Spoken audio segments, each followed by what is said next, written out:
Chapter 2868 Sword Saint. When Feng chose to replace his existing mana body, the mana within the room practically vanished. His new mana body had drawn even the mana stored within the deep void. Like a hungry beast, his new mana body devoured the mana around it, nourishing itself continuously. This phenomenon lasted for more than a minute before it finally stopped, and the room's mana gradually recovered. Tier 5. So, this is the power of Tier 5?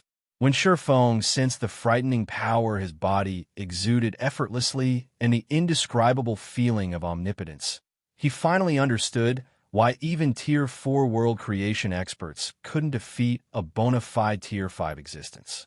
He also fully understood the strength and terror of Tier 5 existences. Compared to when he was a Tier 4, the mana flowing inside his mana body was many times denser. The volume of his mana had also increased by more than tenfold. Now, even the world around him was having trouble holding his mana.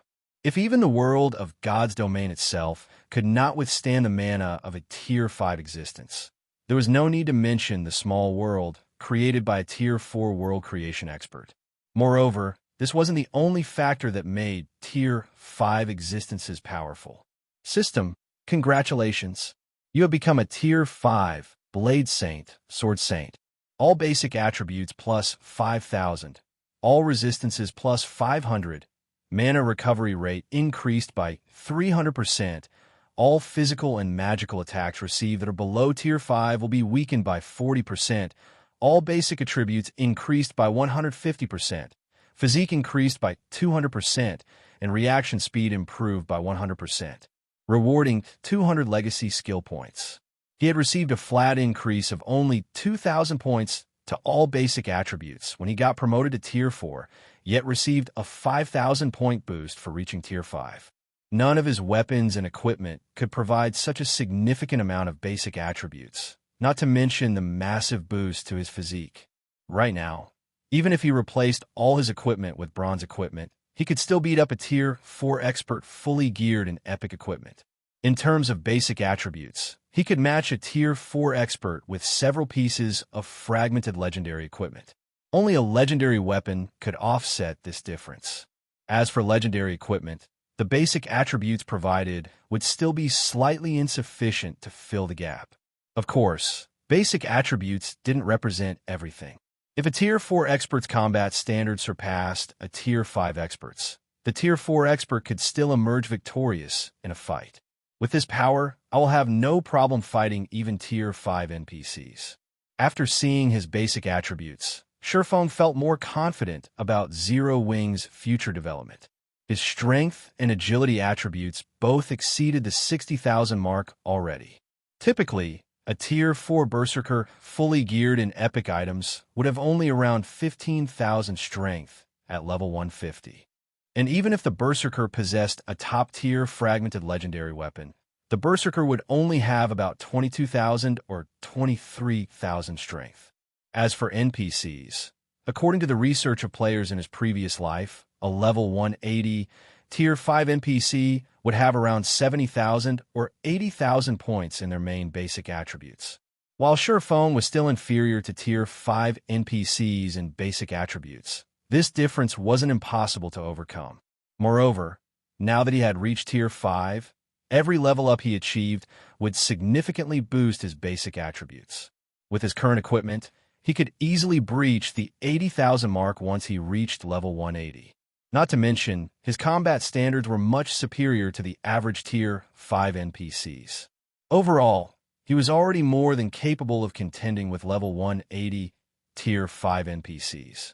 Of course, while he might have the ability to fight Tier 5 NPCs, he wasn't so arrogant as to provoke Tier 5 NPCs. After all, he currently could cope with the most common Tier 5 NPCs, but if a Tier 5 NPC possessed even a single piece of legendary equipment, he would have to avoid them like the plague. It seems I'll have to get Fire and the others to search for some god crystals. In an era where gods had secluded themselves from the world, Tier 5 existences were indeed the apex combatants of God's domain. However, there were still significant differences even among Tier 5s. The possession of legendary weapons and equipment played a vital role in this difference.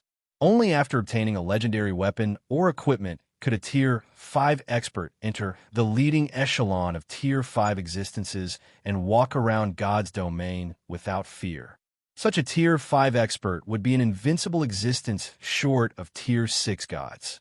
However, if a Tier 5 expert did not own a legendary weapon or equipment, they would only be second-rate among Tier 5 existences, regardless of any heaven-defying combat standards. While they might be able to contend against Tier 5 experts belonging to the leading echelon, they would never be part of it. Indeed, the difference between having a legendary item and not having one was precisely that massive. In the past, every Tier 5 expert capable of transcending tiers to fight Tier 6 God-ranked experts own a legendary weapon or equipment, with some even having more than one. If Feng wanted to roam God's domain without fear, obtaining a legendary weapon or equipment was of utmost importance. After Feng familiarized himself with his Tier 5 mana body, he left the statue room. However, when he stepped into the City Lord's mansion's lobby, he was stupefied by the sight that greeted him. People crowded the room to capacity. Apart from the Zero Wing members maintaining order, the other players in the lobby were members of guilds and adventurer teams. These players were lined up in front of the service counters to rent either a shop or a private house in Zero Wing City. They had bloodshot eyes and frantic looks on their faces as they waited in line. B-Bear-IL/B-B-L/B, if not for the 200 Tier 3 NPCs, 3 Tier 4 NPCs, and many Tier 3 members of Zero Wing maintaining order, a fight would have long since broken out in the lobby. Didn't I tell Xianxia to raise the rentals for the shops? Did she make a mistake? Feng found this scene very puzzling. Anyone who wasn't a fool could tell how popular Zero Wing City currently was. However, Zero Wing City had limited land. Even if it was now a main city, it still didn't have enough land to satisfy the Eastern Continent's entire player population. Hence, to maximize Zero Wing's profits, raising rentals was a must. Feng approached one of the service counters to inspect Zero Wing City's shop's rental prices. However, what he saw made him gasp. How ruthless is she? Even a small shop located in Zero Wing City's outer area had a rental of 3,000 magic crystals and 600 gold per week, more than double the price Feng intended. The amount of magic crystals Xianxia charged was particularly maddening. Ever since the Outer World players invaded the Eastern Continent, magic crystal production had plummeted, and the various native powers had suffered immensely. In Feng's opinion, renting a small shop in the city's outskirts for 1,000 magic crystals would already be pushing the envelope. Xianxia's price of 3,000 magic crystals was no different from daylight robbery. As for the shops located on Zero Wing City's main street, the minimum price was 20,000 magic crystals. One couldn't even use coins to offset part of the rent. Moreover, one had to bid for these shops in an auction. Despite these cutthroat prices, players still filled the City Lord's mansion's lobby. Feng found this situation utterly unbelievable. For a moment, he even wondered if magic crystals had suddenly depreciated during his seclusion. Just when Feng thought of contacting Xianxia to ask her about Zero Wing City's situation, he suddenly received a call. The caller was none other than Xianxia. Read latest chapters at Wuxia World. EU Guild Leader, can I interrupt you for a moment? Xianxia asked anxiously. Did something happen to Zero Wing City? Feng asked strangely. No, it's just that the secret pavilion's people came to visit. Aside from them, 3 of the 5 great super guilds have sent representatives to us. There are a lot of them, and some of them don't seem to be here with kind intentions, Xianxia said nervously. They are waiting in the residence's reception room right now, and they say they must meet with you, no matter what. The secret pavilion was a transcendental power, while the 5 great super guilds were godlike existences in the virtual gaming world. If news that 3 of the 5 great super guilds had arrived were spread, it would cause a sensation. All right, I got it. I'll head over now. Have them wait for a moment. Feng chuckled when he heard Xianxia's words, not at all surprised by this situation. After all, The current Zero-Wing City was no ordinary city. What would be strange would be these titans of the gaming world not showing any reaction. He immediately left the City Lord's mansion and made his way to Zero-Wing's residence. Chapter 2869. Apex Gathering Zero-Wing Residence, Top Floor Reception Room. As the primary guild residence of a main city, Zero-Wing's Guild Hall was a 30-story tall building almost 200 meters high. One had an unobstructed view of the entire Zero-Wing City if one looked out the top-floor reception room's windows. Since Zero-Wing City was located in a snowland and backed by the endless sea, the view here was unique for players who often operated around NPC cities surrounded by greenery. Unfortunately, none of the dozen or so people currently seated in the reception room showed any interest in admiring this beautiful scenery. Instead, they focused on sizing up each other. Zero-Wing City has attracted a lot of bigwigs. Xianxia was a little shocked as he observed the room's occupants. Mythology's Grand Elder, Situ Xianxia, Netherworld Empire's Grand Elder, Nether King Relos, and even the Solar Temple's honorary Elder Xianxia. It seems these guilds are serious this time. 3 of the 5 great super guilds had sent representatives to Zero-Wing City. Moreover, these representatives were all key figures in their respective guilds' management, individuals fully capable of making decisions on behalf of their respective guilds. Usually, meeting even one of these individuals would be challenging. Yet, 3 of them had gathered in Zero-Wing City. However, Xianxia's surprise didn't last too long. After all, Zero-Wing had created too huge a scene this time. The 5 great super guilds could no longer ignore it. At this stage of the game, there was probably no guild uninterested in a teleportation array that could facilitate unrestricted travel between the 2 main continents. The ongoing War of Worlds only served to make this intercontinental teleportation array even more precious. If not for another important matter occupying the Secret Pavilion's guild leader, Xianxia wouldn't be the one sitting in this room, representing the Secret Pavilion. Netherworld Empire sure moved fast.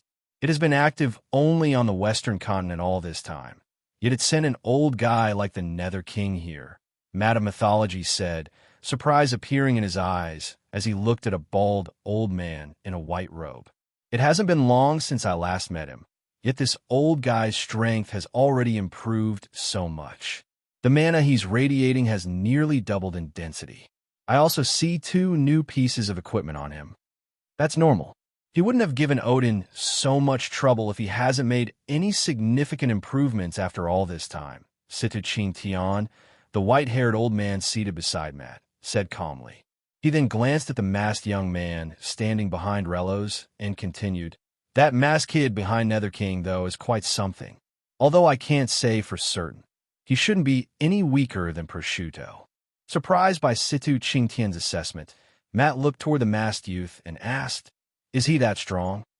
The Silver Ghost Prosciutto was already the strongest among Mythology's younger generation.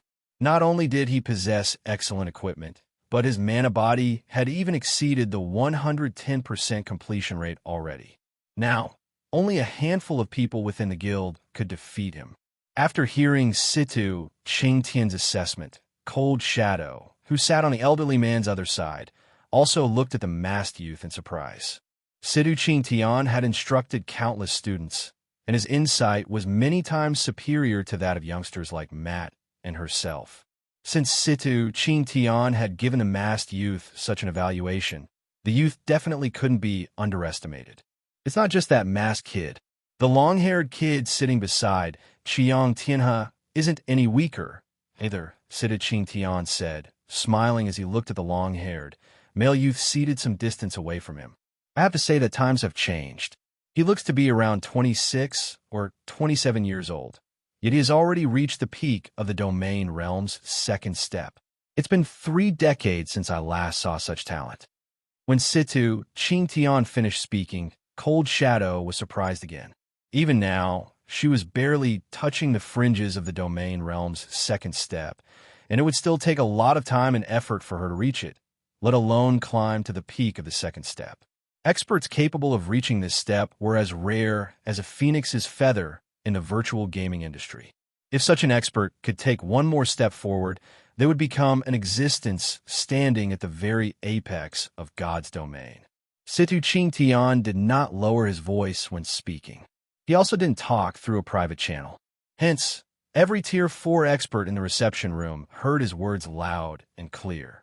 BRO0/B, all of the youths present, including Purple Jade and Netherworld Empire's masked youth, turned reflexively to look at the long-haired youth carrying the blood-red greatsword, their eyes full of fighting spirit. Situ Xianxia, you're still the same gossipy bastard as before, Xianxia said, glaring at Situ Xianxia. While our kid has indeed made a breakthrough recently, do you think I can't see through that young lass beside you? If I'm not mistaken, she has at least 4 fragmented legendary items on her, right?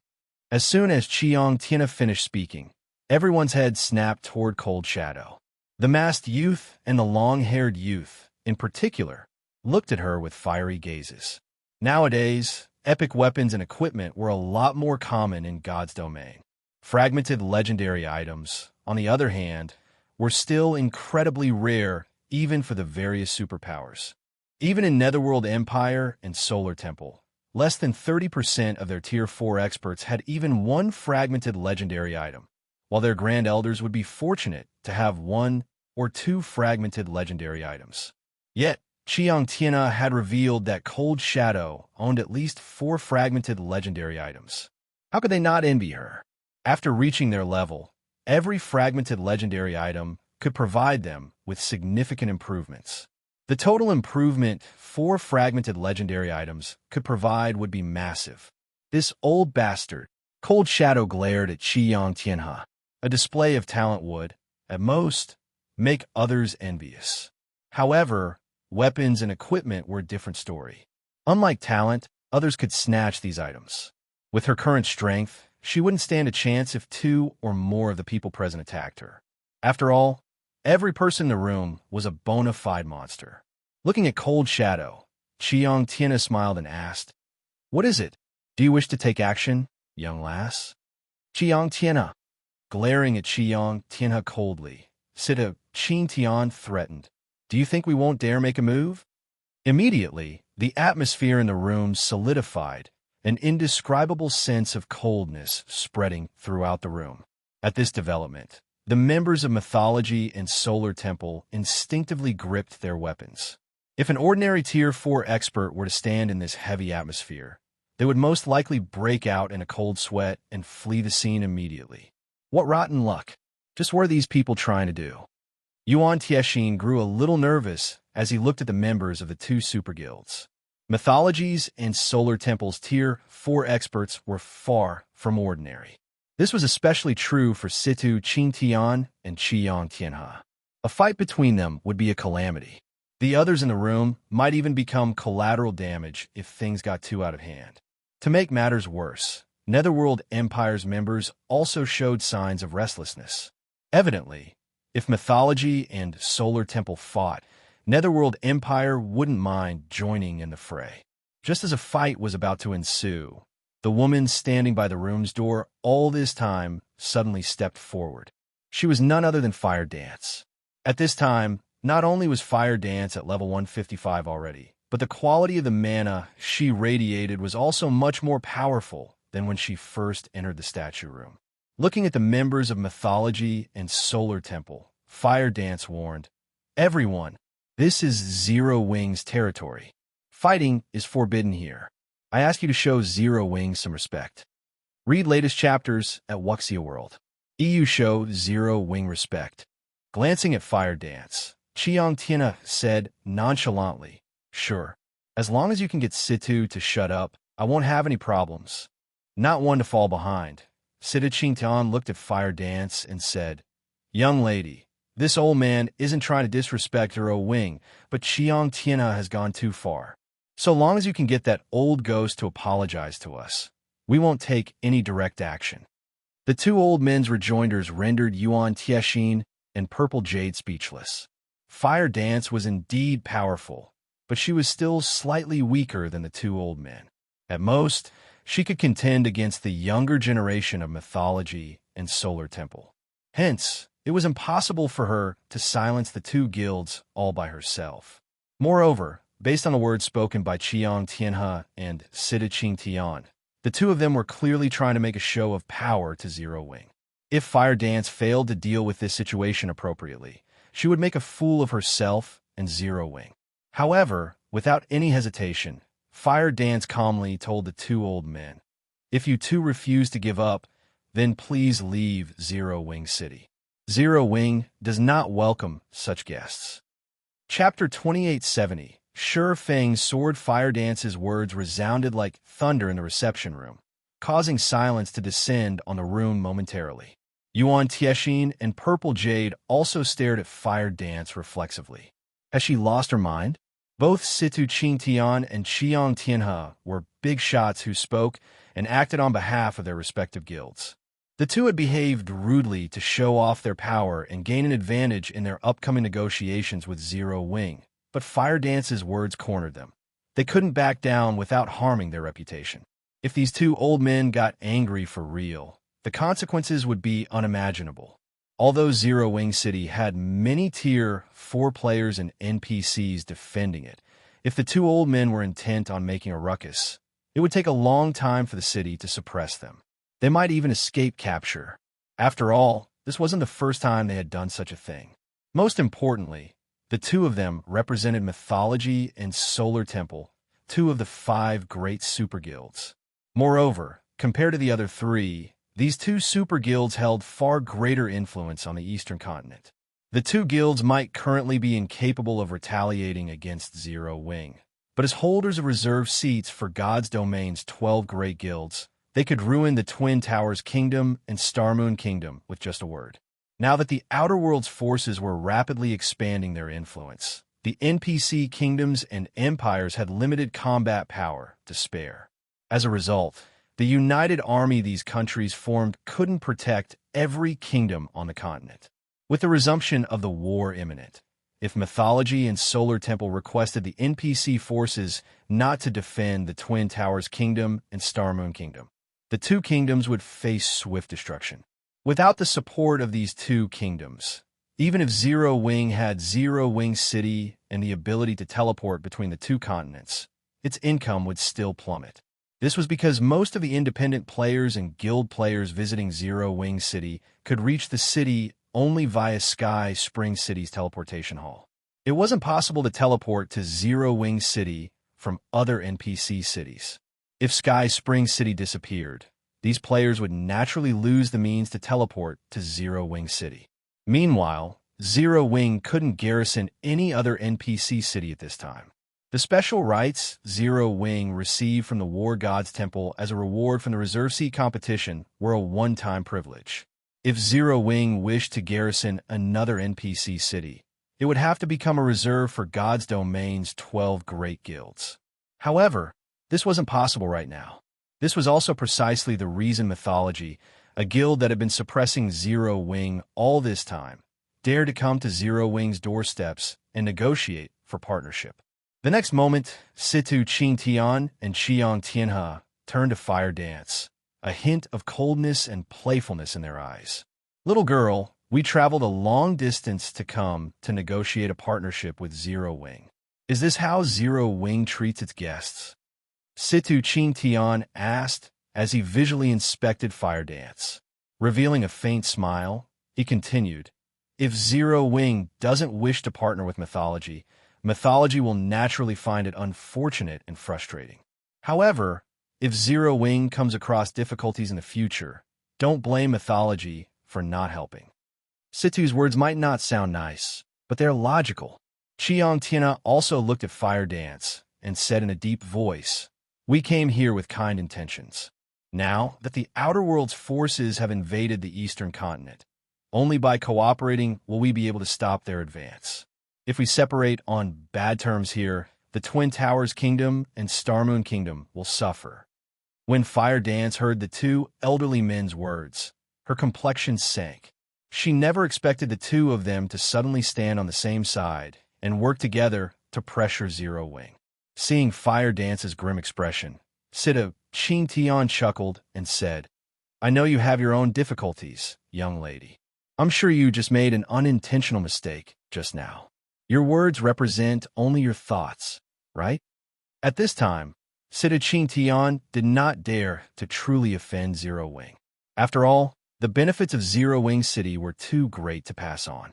However, he still had to teach Fire Dance a lesson and let her know that she couldn't provoke just anyone in God's domain. Xianxia, who remained seated, nodded and chimed in, "That's right. There are some things you can't say arbitrarily, little girl. Elders like us might be able to ignore such a transgression, but if it were anyone else, your words would have severe consequences." Nether King Relos shook his head and sighed at this situation. Fire Dance was too young. Because of her inexperience, she had failed to notice that Situ Qingtian and Xianxia had aimed for such an outcome right from the very beginning. They had deliberately made a commotion in the reception room in the hopes of hooking Fire Dance. Now that she had taken action on Zero Wing's behalf, she was bound to suffer humiliation. Driving away Mythologies and Solar Temple's members wouldn't be possible unless Zero Wing was willing to abandon the prophets of the Twin Towers Kingdom and Starmoon Kingdom. Just when Fire Dance was at a loss as to what to say, the doors to the reception room suddenly opened. A tall figure then entered, looked at Situ Qingtian and Xianxia, and demanded coldly, "Do you old fools think Zero Wing's main force commander cannot represent Zero Wing? Or do you think Zero Wing is a pushover? I can tell you now that Fire Dance's previous words represent my will. You may leave now." Feng did not speak loudly, but a bone-chilling cold enveloped the entire room at his words. Situ Qingtian and Xianxia, in particular, were dumbfounded.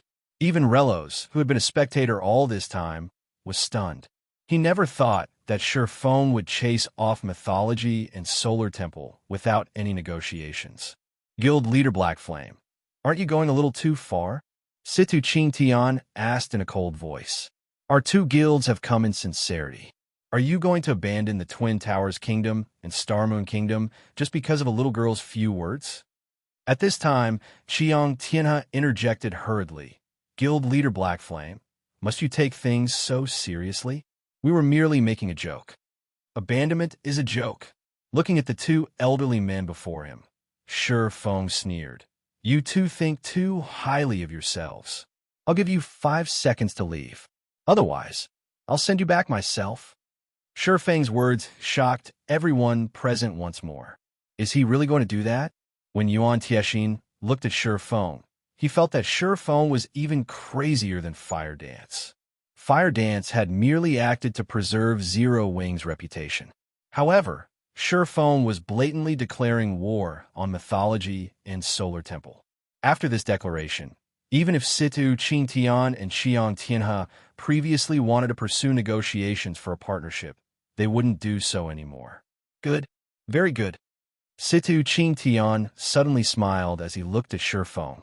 This old man admires your will to make an enemy out of Mythology and abandon 2 kingdoms. However, I'm curious to see how you plan on sending this old man back. After saying so, Situ Qingtian stood up and unsheathed the dark greatsword slung on his back. Simultaneously, not only did his body radiate a frightening aura, but the mana surrounding him also took on a near-liquid form, sparkling as it circled his silvery gray armor. Sensing the pressure he radiated, Fire Dance and the other youngsters in the room subconsciously took a step back. As expected of this old bastard, his mana body has broken through the 115% threshold. He can probably hold his own against even a superior mythic monster of the same level now. Relos was astonished when he sensed Situ Qingtian's unparalleled aura. Everyone has been saying that you are God's domain's strongest guild leader, Black Flame. This old man has been curious about the validity of this rumor for a long time now. After Situ Qingtian unleashed his aura, Xianxia, who sat nearby, also stood up and raised a crimson staff. The white robe he wore instantly transformed into a robe of flames, making it seem as if the god of fire had just descended to the mortal world. The aura he radiated was not the slightest bit inferior to Situ Qingtian's, and his level had even surpassed Situ Xianxia by 1, at level 154 already. Amazing! So, these are the apex combatants of these two super guilds? Yuan Tianxin was astounded as he looked at Situ Xianxia and Xianxia.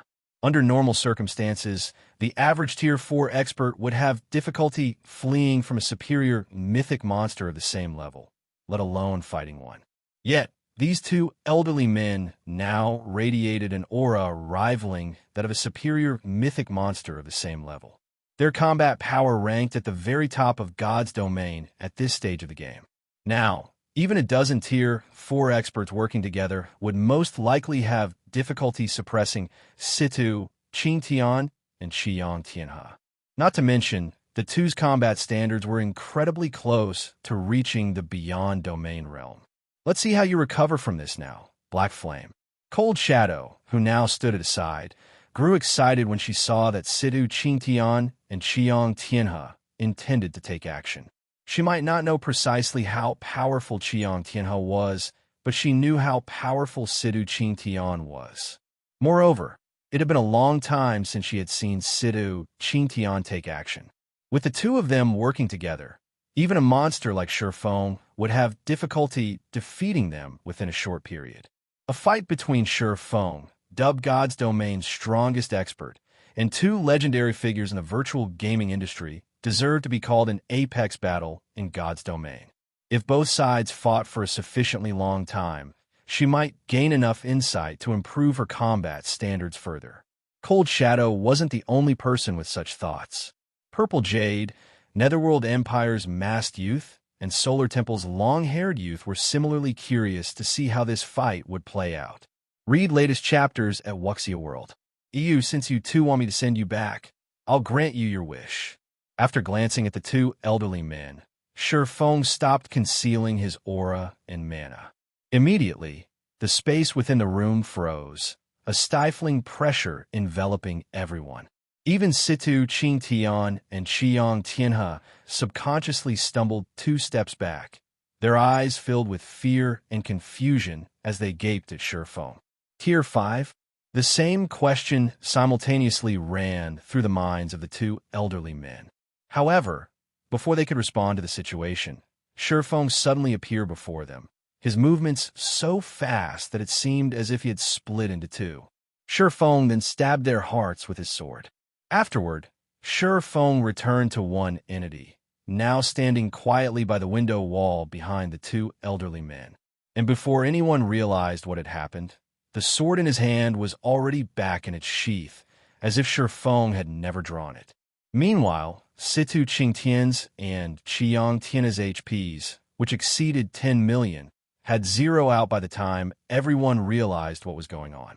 The two's bodies then collapsed to the ground, neither managing to react from start to finish. Chapter 2871. Tier 5? They're dead. The spectators in the room were stunned to see Situ Xianxia and Xianxia collapsing to the floor, their minds failing to process this situation. Cold Shadow and the long-haired youth from Solar Temple, in particular, appeared petrified, their bodies remaining utterly motionless as they stared at the two sprawled corpses. How is this possible? The instructor failed to endure even a single hit? Compared to everyone else present, Cold Shadow and the long-haired youth had a much better understanding of Situ Xianxia's and Xianxia's strengths. Setting aside the fact that the two elderly men had combat standards close to the beyond domain realm, just their basic attributes and mana bodies were more than enough for them to combat superior mythic monsters of the same level. Despite being so monstrously powerful, Situ Xianxia and Xianxia had failed to mount even the slightest bit of resistance to Feng before dying. This was simply unbelievable. Yuan Tianxin and Purple Jade were similarly astonished at this situation, their minds unable to recover from the shock even after a long time. They had expected a heaven-defying battle and even felt that Feng had been unwise to provoke Situ Xianxia and Xianxia. After all, if these two superior mythic equivalents went all out, destroying Zero Wing's residence wouldn't be impossible for them. Even if Feng eventually succeeded in killing them, Zero Wing would still have to pay a significant price. Yet now, however, unlike everyone else present, Nether King Relos's attention wasn't on Situ Qingtian's and Xianxia's corpses. Instead, he stared at Feng's figure standing calmly by the window wall, his eyes wide with fear and horror. A Tier 5 Sword Saint? Although it was only an instant, Relos had felt unprecedented fear overwhelming his body when Feng executed his attack. That spine-chilling fear hadn't come from just witnessing Feng's frightening power. Instead, it was an instinctive, bone-deep fear. Relos was no ordinary Tier 4 player. He was someone who had developed his mana body to an incredible extent. If he were facing a player of the same tier, his body wouldn't have such a reaction. The only way Relos could explain the situation was that Feng was no longer a Tier 4 player. Instead, Feng was already a Tier 5 Sword Saint. Although Relos had subconsciously muttered to himself, he had not done so on a private channel. Hence, no matter how soft his voice had been, the Tier 4 experts present heard him loud and clear. Tier 5. Everyone turned toward Feng, one after another.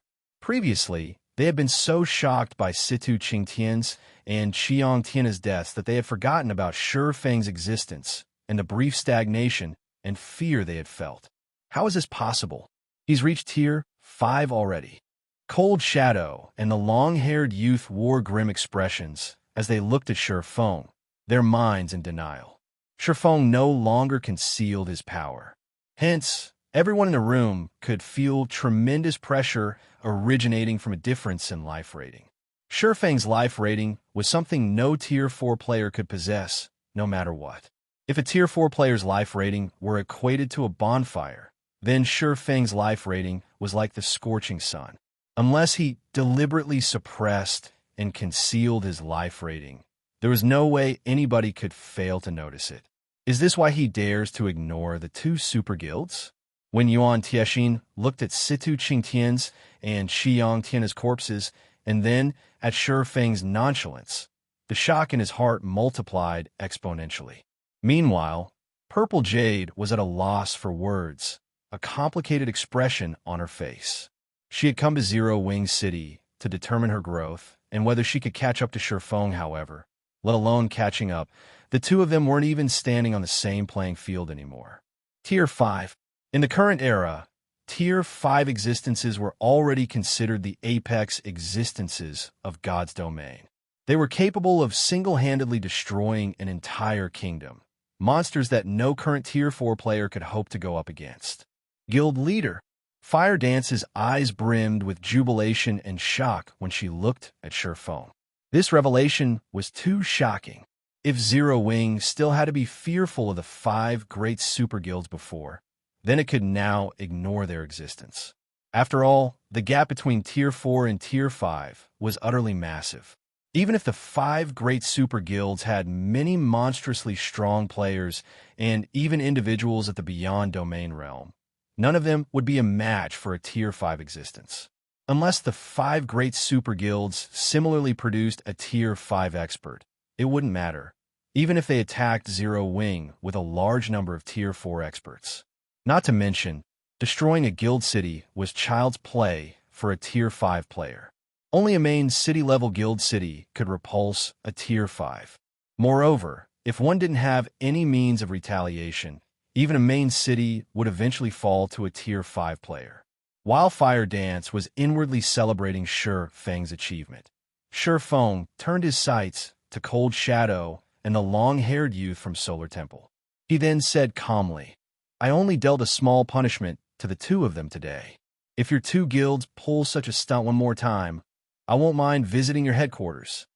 Cold Shadow and the long-haired youth did not have any thoughts of refuting Feng. They promptly left the reception room, together with their guild members. Netherworld Empires and Secret Pavilions members quietly watched with complicated feelings as the 2 Super Guilds members left. Before, they had been treating Zero Wing as just another superpower. However, it wouldn't be an exaggeration to call Zero Wing the #1 guild of God's domain now.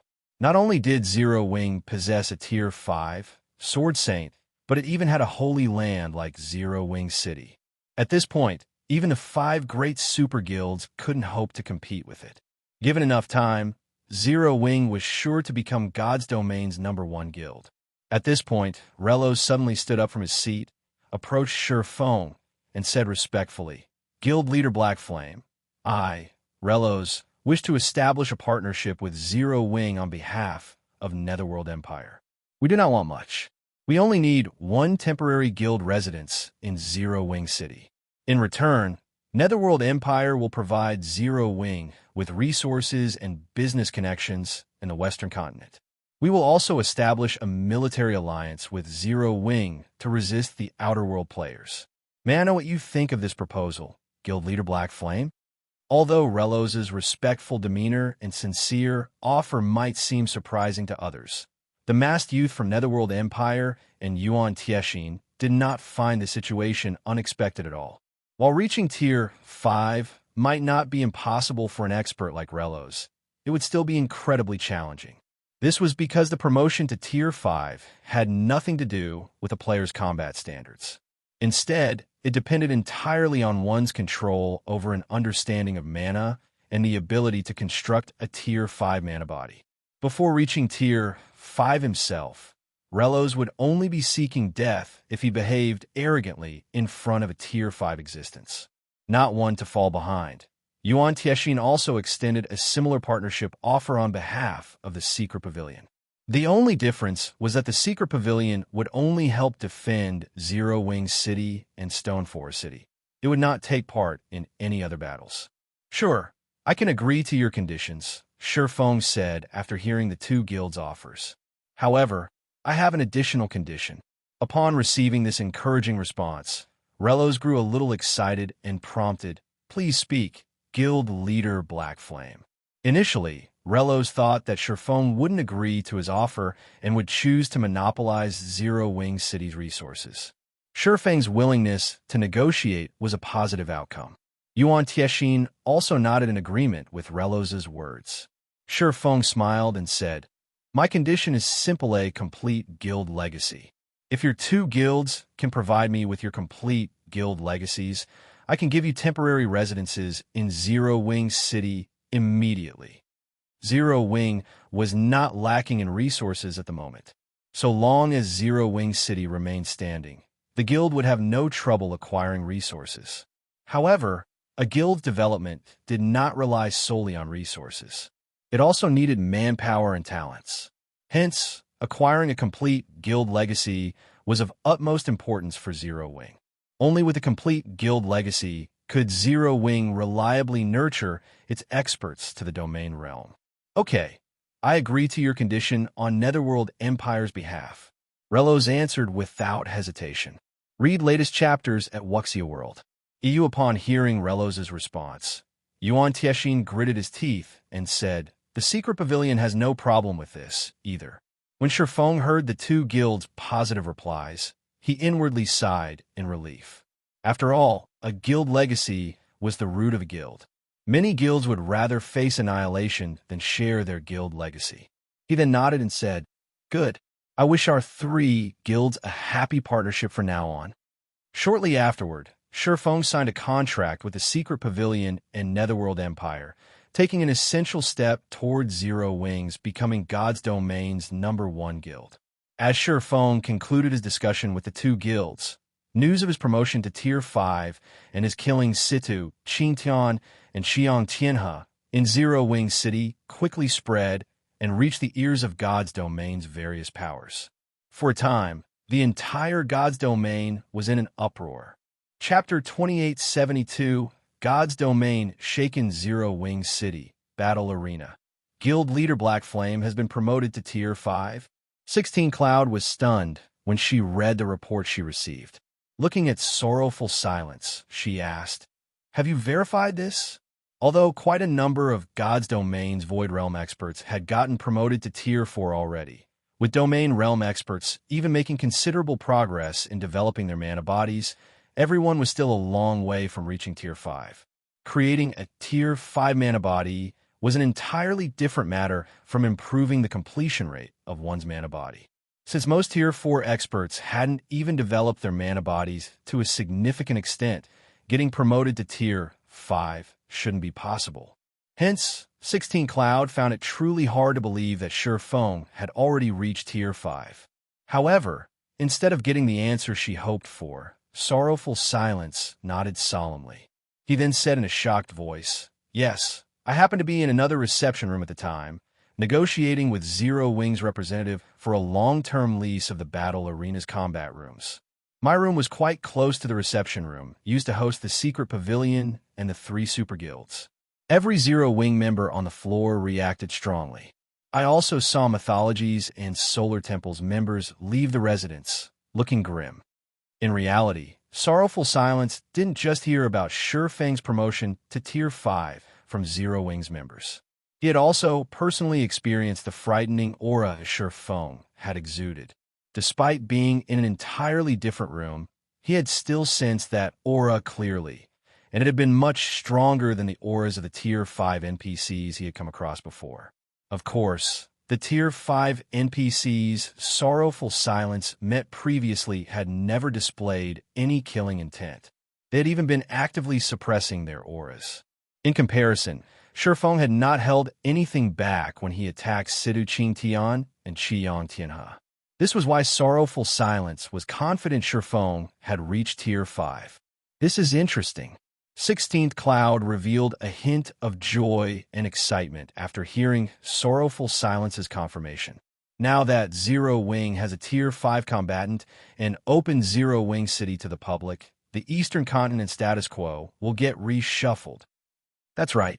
Thank goodness we're already strategic allies with Zero Wing, Sorrowful Silence said, nodding in agreement with 16th Cloud. Tier 5 existences were different from Tier 4 existences. Tier 4 players couldn't capture a guild city all by themselves. That was a task that required a large number of Tier 4 players. When Tier 4 players were still scarce, Zero Wing might have been able to pose a significant threat to the various superpowers, but it didn't threaten their roots. However, the situation had changed. A Tier 5 player could effortlessly capture a guild city, even a superpower's headquarters, which meant that Zero Wing had the power to uproot and destroy superpowers. Moreover, now that Zero Wing's expert count had skyrocketed, it was entirely capable of expanding its territory and occupying more guild cities. It wouldn't face a manpower shortage even if it captured 5 or 6 more guild cities. When the Eastern Continent's various powers received this piece of news, the superpowers that had always been working against Zero Wing fell into an awkward situation.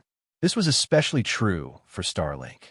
Upon learning about Feng's promotion to Tier 5, Starlink's executives all had ashen complexions.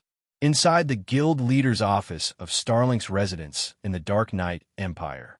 "Commander, now that Black Flame has gotten promoted to Tier 5, he definitely won't spare Starlink. Should we migrate our experts to the Western Continent now?" A level 150, Tier 4 female ranger suggested as she looked at the handsome youth quietly reading documents in the office. "How many times have I told you to refer to me as guild leader? I am no longer just the commander of Tremor's Clown, but Starlink's guild leader as well," Lu Tiandi said as he glanced at the enchanting female ranger. "Yes, guild leader," the ranger responded calmly as she looked at Lu Tiandi. She then repeated, "Should we migrate now?" "That won't be necessary." Looking at the report in his hands, Lu Tiandi explained nonchalantly, "Black Flame's promotion to Tier 5 is indeed a big problem for us, but there's no need for us to be afraid of him yet. The Eastern Continent situation is no longer the same as before. The Outer World's forces are Zero Wing's biggest problem. Black Flame's promotion to Tier 5 should pose a considerable headache for those Outer World players.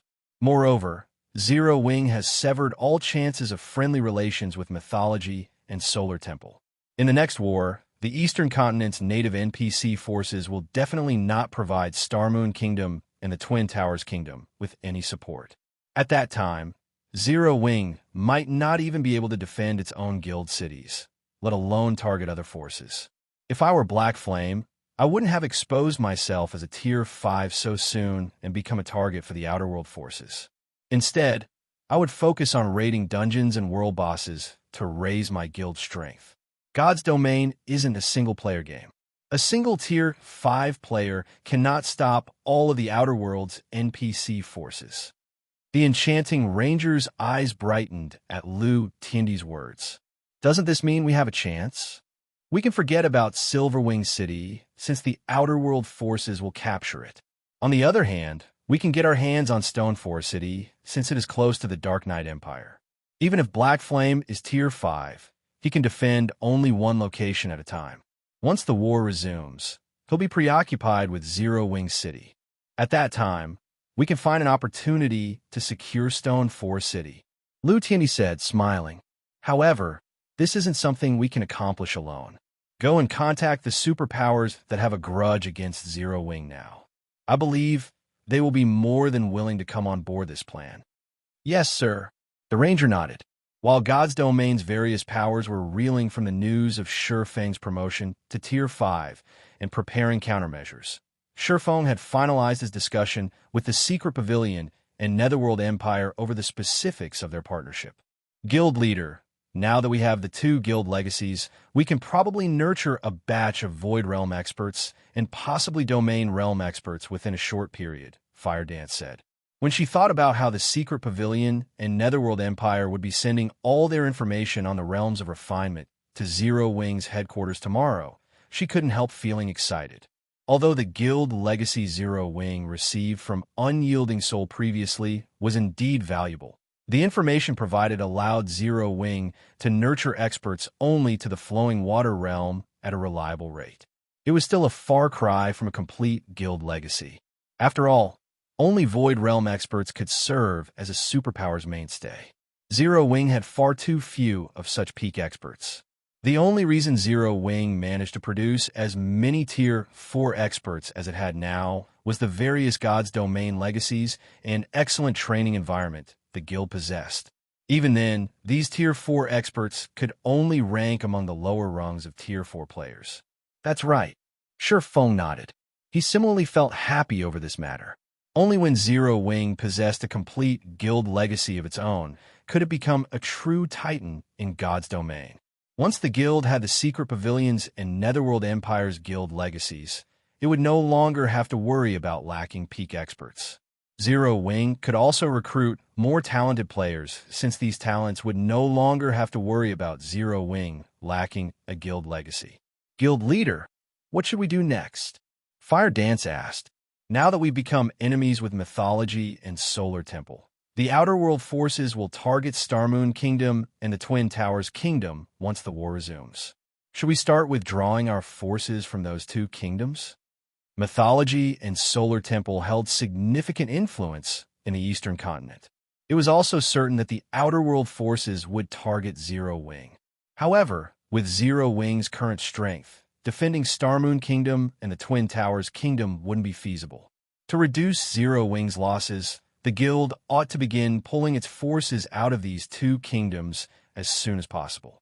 Next, chuckling, Feng said, go and gather all of the guild's Tier 4s now. Gather all of the guild's Tier 48. Feng's command confused Fire Dance. With the imminent war, what they should do was relocate the mobile fortress in Silverwing City. Otherwise, once the Outer World's NPC army arrived, Zero Wing would lose both strongholds. Read latest chapters at Wuxia World. Yes. Smiling, Feng said, since I've reached Tier 5 already, it's about time we took care of the trouble over at the Orc Empire. We'll also use this opportunity to let the various superpowers know the consequences of offending us. The current God's Domain had far too little knowledge of Tier 5 existences. Even if Feng had killed Sidu Qingtian and Xiang Tianhe, the various superpowers only knew that he was much stronger than Tier 4 players. They still didn't understand what Tier 5 represented. I'll have them gather right away. Fire Dance burned with eagerness when she heard Feng's words. Ever since she had gotten promoted to Tier 4, she had never had a good fight or launched an all-out war against other superpowers. She also wasn't the only person to hold such sentiments. The other Tier 4 experts in the guild harbored similar thoughts. Now, they finally had the opportunity to display their strength. Chapter 2873, Present Zero Wing Orc Empire, Silverwing City. Droves of people came and went on the city's main street. More than half of these people were NPCs from the neighboring kingdoms and empires. Due to the world passage's opening and the invasion of the Outer Worlds player and NPC forces, both native players and NPCs had their range of activity restricted significantly. As the strongest city in the Orc Empire, one capable of fending off attacks from anything below Tier 5, Silverwing City had already become a mecca for the neighboring kingdoms and empires players and NPCs. Moreover, the news of Black Flame reaching Tier 5 sent the number of players visiting Silverwing City skyrocketing, resulting in overcrowding. All of these new arrivals sought to join Zero Wing and develop long-term in Silverwing City. At this time, Tier 4 experts radiating frightening auras appeared in Zero Wing's residence, one after another. The arrival of these experts instantly silenced the bustling residents. Even the players lining up to take the test to join the guild couldn't help feeling frightened. What's going on with Zero Wing? Why have so many Tier 4 experts gathered? Are they here to maintain order since there are so many people applying to join the guild? Amazing. So this is Zero Wing? I saw over 50 Tier 4 experts already. Some super guilds don't have this many Tier 4 experts. That's not all of it. Look at their equipment. Every one of them has at least 3 pieces of level 150 epic equipment. I wonder when I'll be able to get one for myself. The eyes of the players lined up in the residence's courtyard widened in shock as they took in Zero Wing's Tier 4 experts. Previously, they had recognized that Zero Wing was a powerful guild, but felt that it had become a superpower in God's domain only because of Zero Wing City and Black Flame's undefeated legend. Upon seeing the situation now, they realized that Zero Wing's foundation was far more terrifying than they thought. Not only did Zero Wing possess far more Tier 4 experts than most superpowers, but these experts also had superior equipment standards compared to the various superpowers Tier 4 experts. Currently, over 50 Tier 4 experts were gathered in the courtyard. This was a spectacular scene that those present would rarely get to see in their lifetimes. Not to mention, these Tier 4 experts were not repressing their auras at all. When these auras overlapped, they came together to generate an aura far more frightening than that of superior mythic monsters. Even Tier 3 experts shuddered involuntarily, forced to keep their distance from these Tier 4 experts. Why would Zero Wing gather so many Tier 4 experts here? Is it conducting a major operation or something? This is indeed unusual. A guild would gather so many of its Tier 4 experts in one place only for a special event. As the number of Tier 4 experts kept increasing, the non-members in the courtyard felt something amiss. Even Zero Wing's members started growing antsy at this situation. Xianxia looked at Violet Cloud, who had just arrived in the courtyard, and asked, "Big Sis Violet, do you know why the guild leaders suddenly summon us?" "I don't know either. Big Sis Fire suddenly contacted me and told me to come here right away," Violet Cloud replied, shaking her head. She then visually inspected Xianxia and exclaimed in surprise, "Xianxia, your mana body is at the 110% completion rate already? You made so much progress." Xianxia had joined Zero Wing only recently. Although Zero Wing was much stronger than before, the fact that Xianxia managed to increase her mana body's completion rate from under 105% to her current 110% proved that she was monstrously talented. It's because of the Sword Saint legacy Big Sis Fire gave me.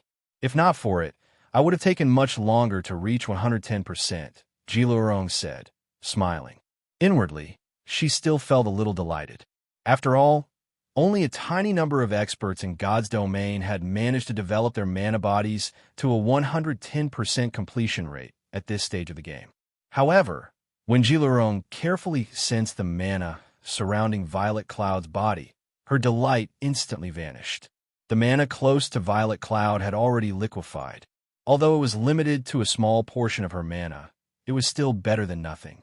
The fact that Violet Cloud could accomplish this feat meant that her mana body's completion rate had already reached 115% or above, according to what Feng told them.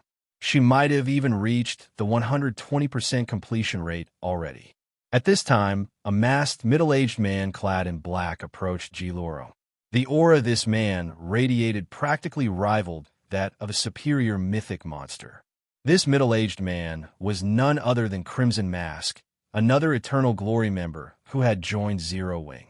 "Commander, why did Big Sis Fire suddenly call for us? Is something big going on?" Crimson Mask asked curiously as he looked at Jilo. "I don't know. Big Sis Fire only told me to come here as soon as possible and nothing else."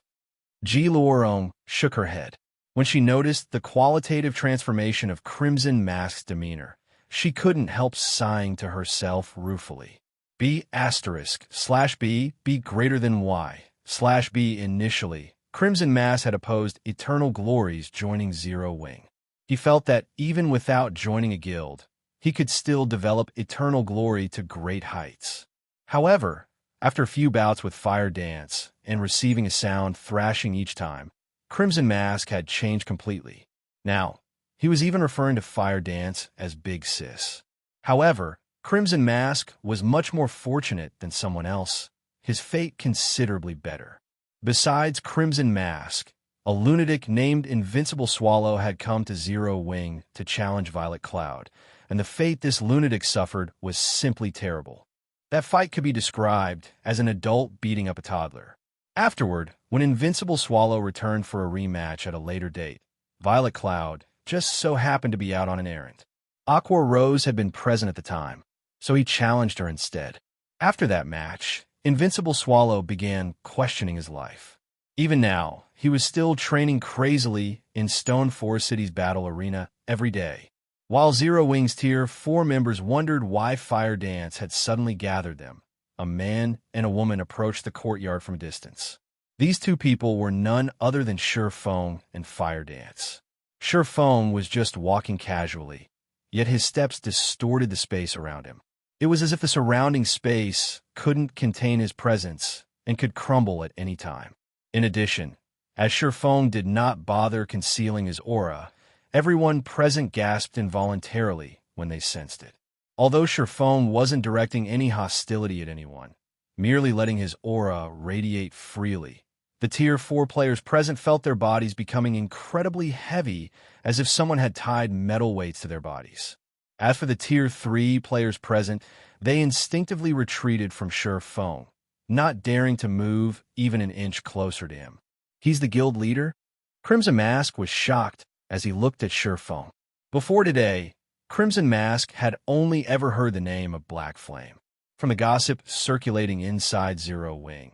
He knew that Feng was Zero Wing's #1 expert, and that his existence was the linchpin of the entire guild. Crimson Mask had thought that Feng was only slightly stronger than Fire Dance. However, given this situation, Feng wasn't just somewhat stronger than Fire Dance. He was practically standing on a whole other level. Aside from Crimson Mask, many of the Tier 4 experts who had joined Zero Wing recently were also stunned by Feng's terrifying aura. After glancing at the crowd gathered, Fire Dance reported to Feng, guild leader, apart from the 2 vice guild leaders and around a dozen others who are currently occupied with important matters, all of the guild's Tier 4 members are here. Not bad. Feng nodded in approval as he scanned the crowd before him. A total of 59 Tier 4 players waited in the courtyard, their levels ranging from level 148 to level 156. More than half of these players had broken through the 100% threshold of their mana bodies already, with nearly 20 having reached the 105% threshold and 7 at the 110% threshold. The 7 to reach 110% completion rate or above were Violet Cloud, Fire Dance, Jilorong, Alluring Summer, Yin Tianxing, Iluafei, and Silent Blade. One could consider this lineup a spectacular force at this stage of the game. Read latest chapters at Wuxia World. EU at this time, Cola, who had already reached level 150, could no longer hold back his excitement, asking, "Guild leader, are we going to raid the Orc capital city?" The Orc capital city's core area was a special secret land. The degree of danger in this secret land closely rivaled that of a God-mode regional dungeon. The loot inside was likewise incredible. However, one required a sufficiently large team of Tier 4 players to raid it. This was why nobody had succeeded in raiding it even now. Meanwhile, Zero Wing currently had 59 Tier 4 players and 1 Tier 5 player gathered. They were already more than qualified to raid the Orc capital city's secret land. When everyone heard Cola's words, they immediately grew restless. After all, this was a level 150-plus secret land they were talking about. They would definitely gain significant harvests if they raided it. No, I didn't gather you here for the Orc capital city, but for something else instead, Sure Feng said, shaking his head. Something else. Cola and the others grew confused. That's right. Smiling, Sure Feng explained. To ensure our survival in the upcoming war and Zero Wing's future development, I plan on annihilating Ancient Rock City and eliminating Beast Emperor from the Orc Empire. Chapter 2874, Descending upon Ancient Rock City, Orc Empire. Ancient Rock City. The walls of Ancient Rock City were over 50 meters tall. Despite numerous foe saint monsters roaming the barren land outside the city walls, the Tier 3 players patrolling atop the walls completely disregarded these monsters as if they did not exist. Surprisingly, the foe saint monsters that most of the Eastern Continent's players regarded as a nightmare showed no intentions of attacking Ancient Rock City.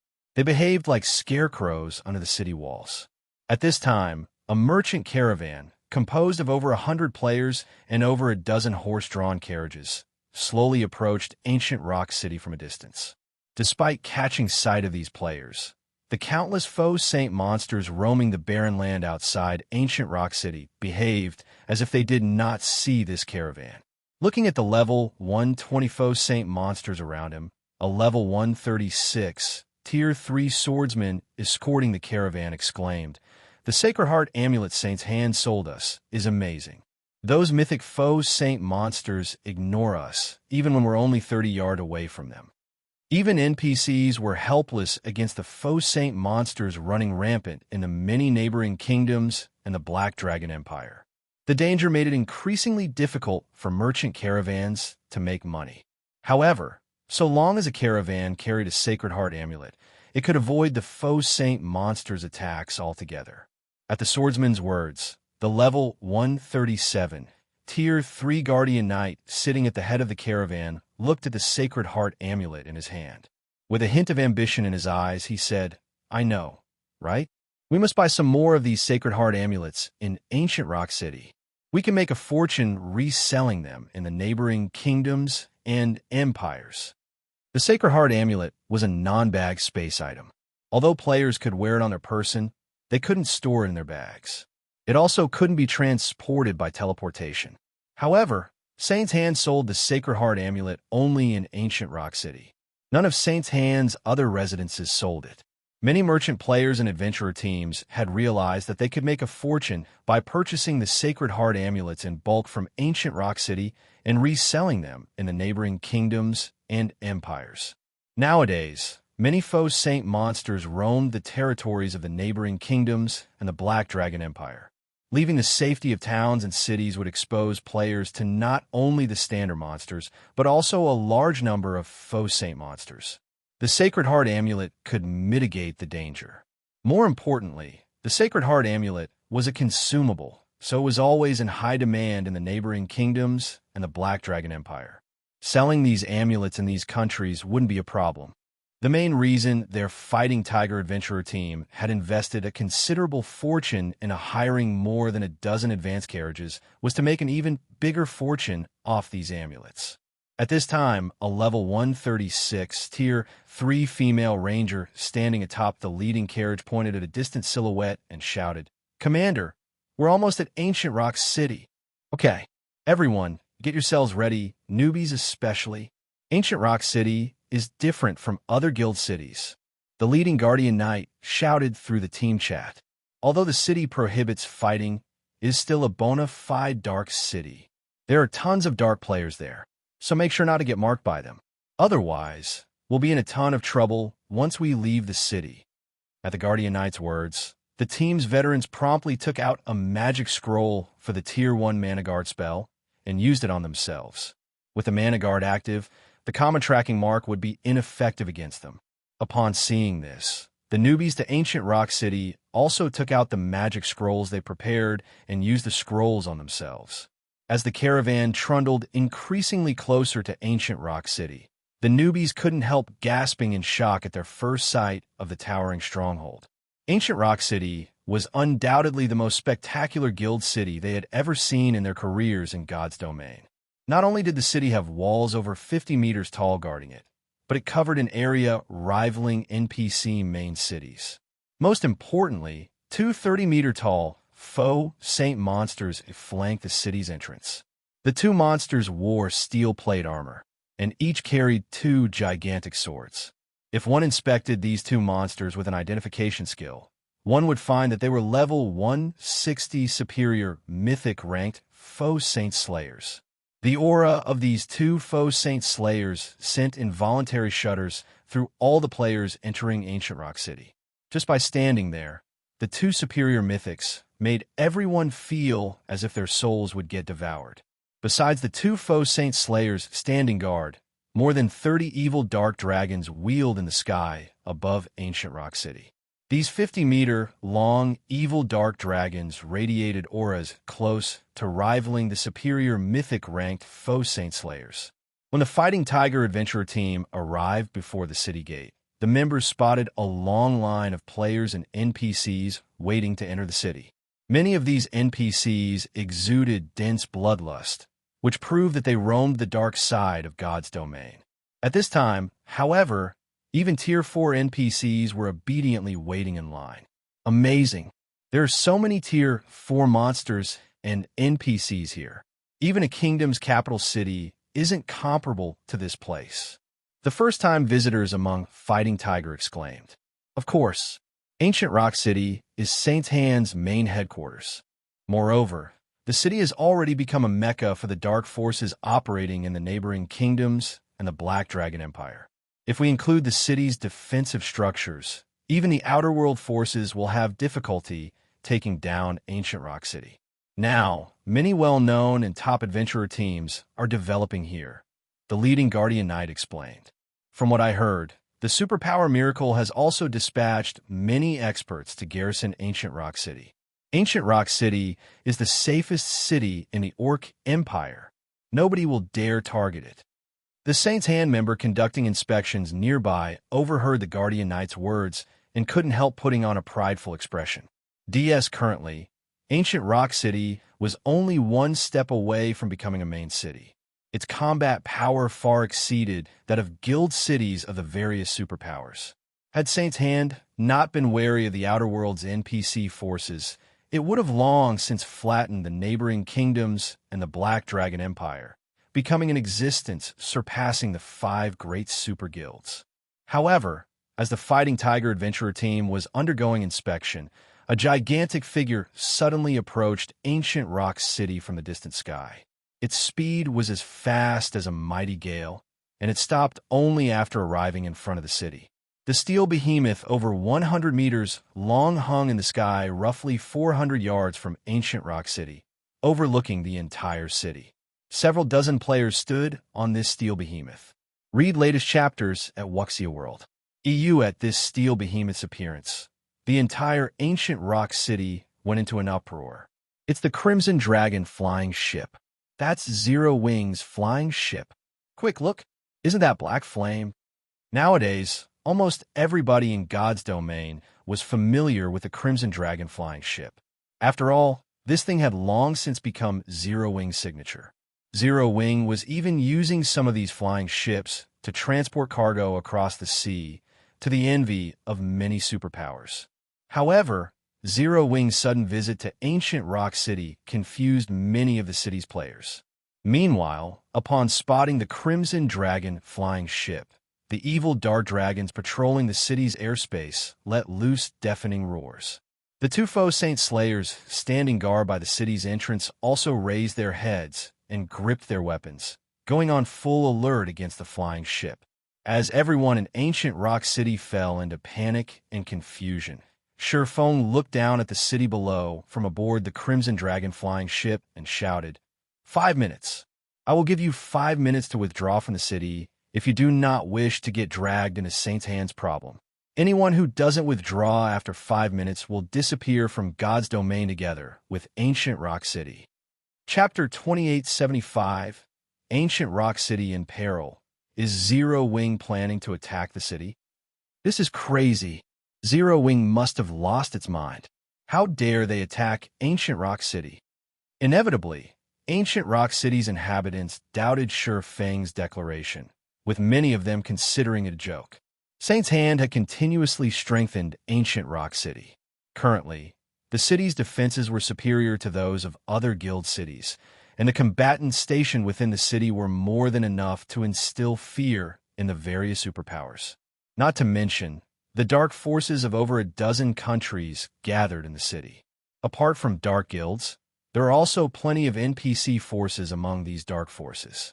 These forces had paid a considerable price to settle in Ancient Rock City and even treated the city as their base of operations.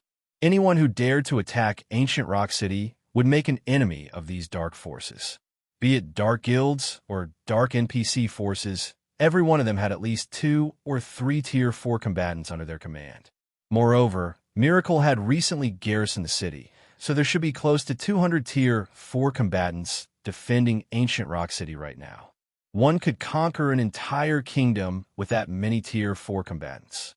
Most importantly, Ancient Rock City was currently an advanced guild city, only one step away from becoming a main guild city.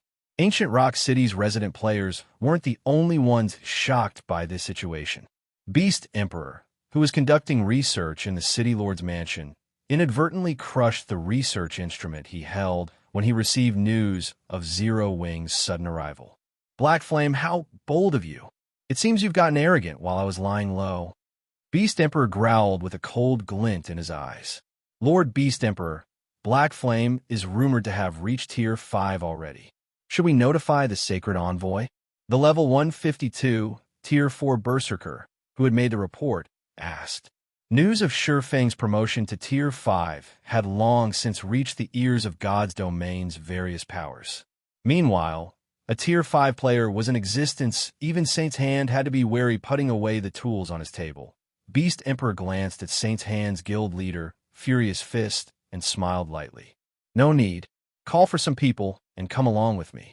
I want to see what exactly gives Black Flame the confidence to act arrogantly in my Ancient Rock City. After saying so, Beast Emperor turned around and left.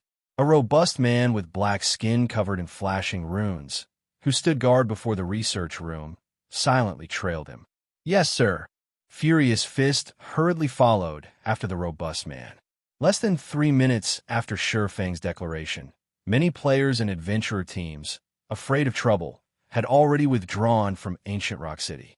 Only dark players and a few courageous normal players chose to remain.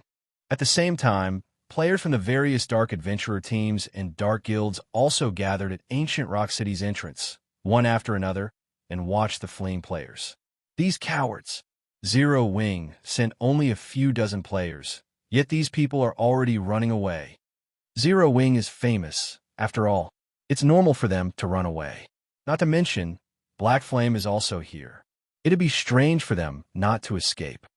These people are simply idiots. Zero Wing won its past battles only because of the powerful defenses of its cities. That's right.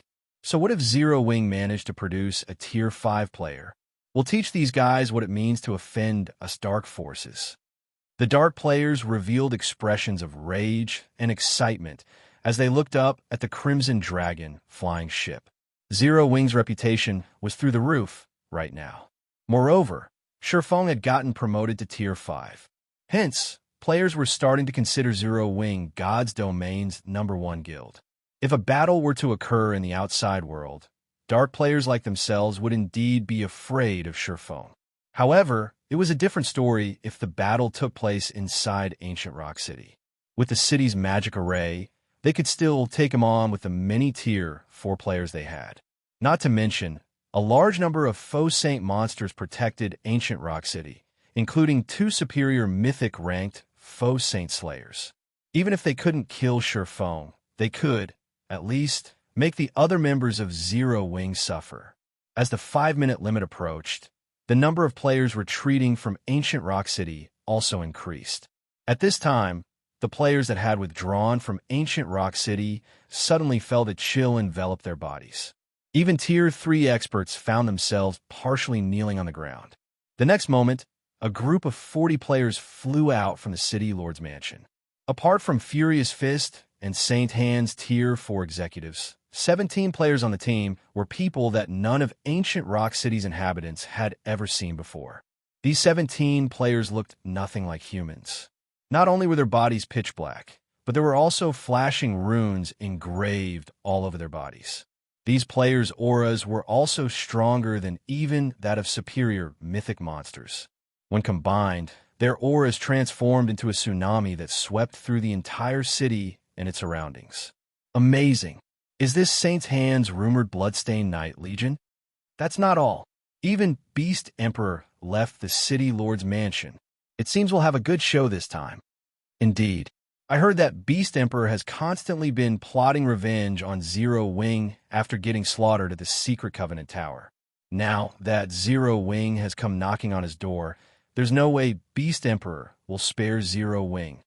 The various major powers experts standing atop the city walls were surprised when they saw Beast Emperor and the Bloodstained Knights making an appearance. At the same time, they were shocked by the power Saint's Hand displayed. The superpowers on the Eastern continent had always been fearful of Saint's Hand, and this situation greatly confused the various major powers. However, after seeing Saint's Hand's top combatants, they realized that the superpowers' fear of Saint's Hand wasn't without basis.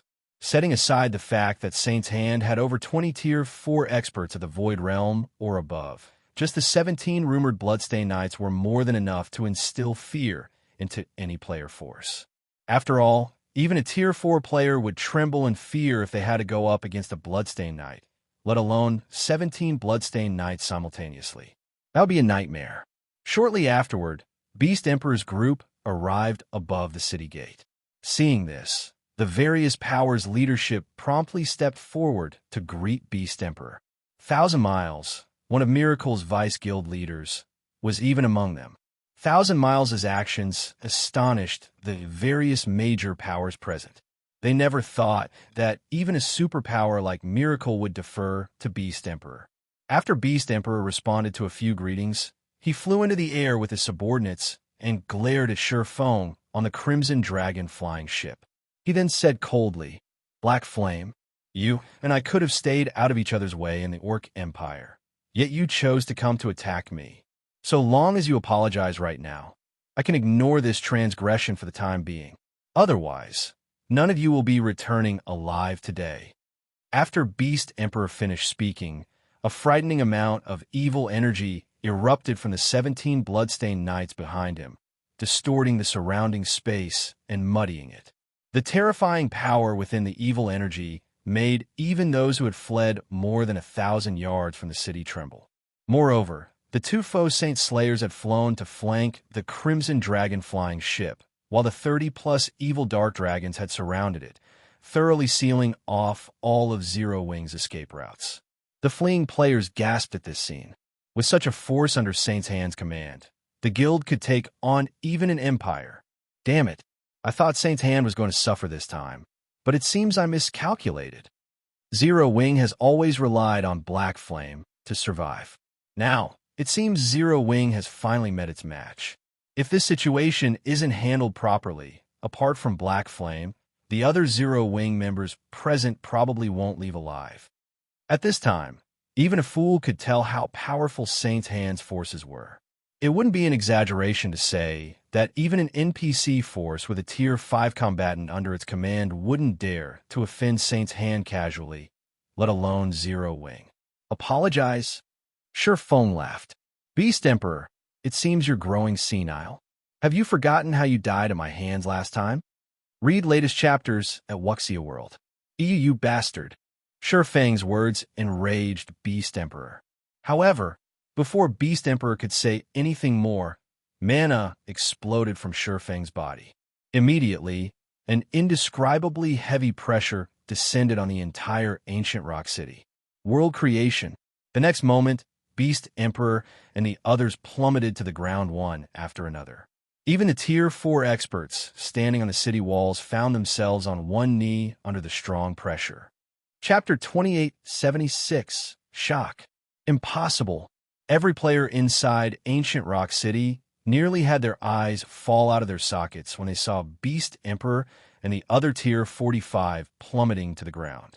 Even the Zero Wing members present were stunned. This scene thoroughly exceeded their imagination. In the current God's Domain, Tier 4 players were already considered peak combatants and displayed a guild's foundation. Yet, under Feng's mana domain, Beast Emperor and the other Tier 4 combatants on his side could exhibit only 20% or so of their usual combat power.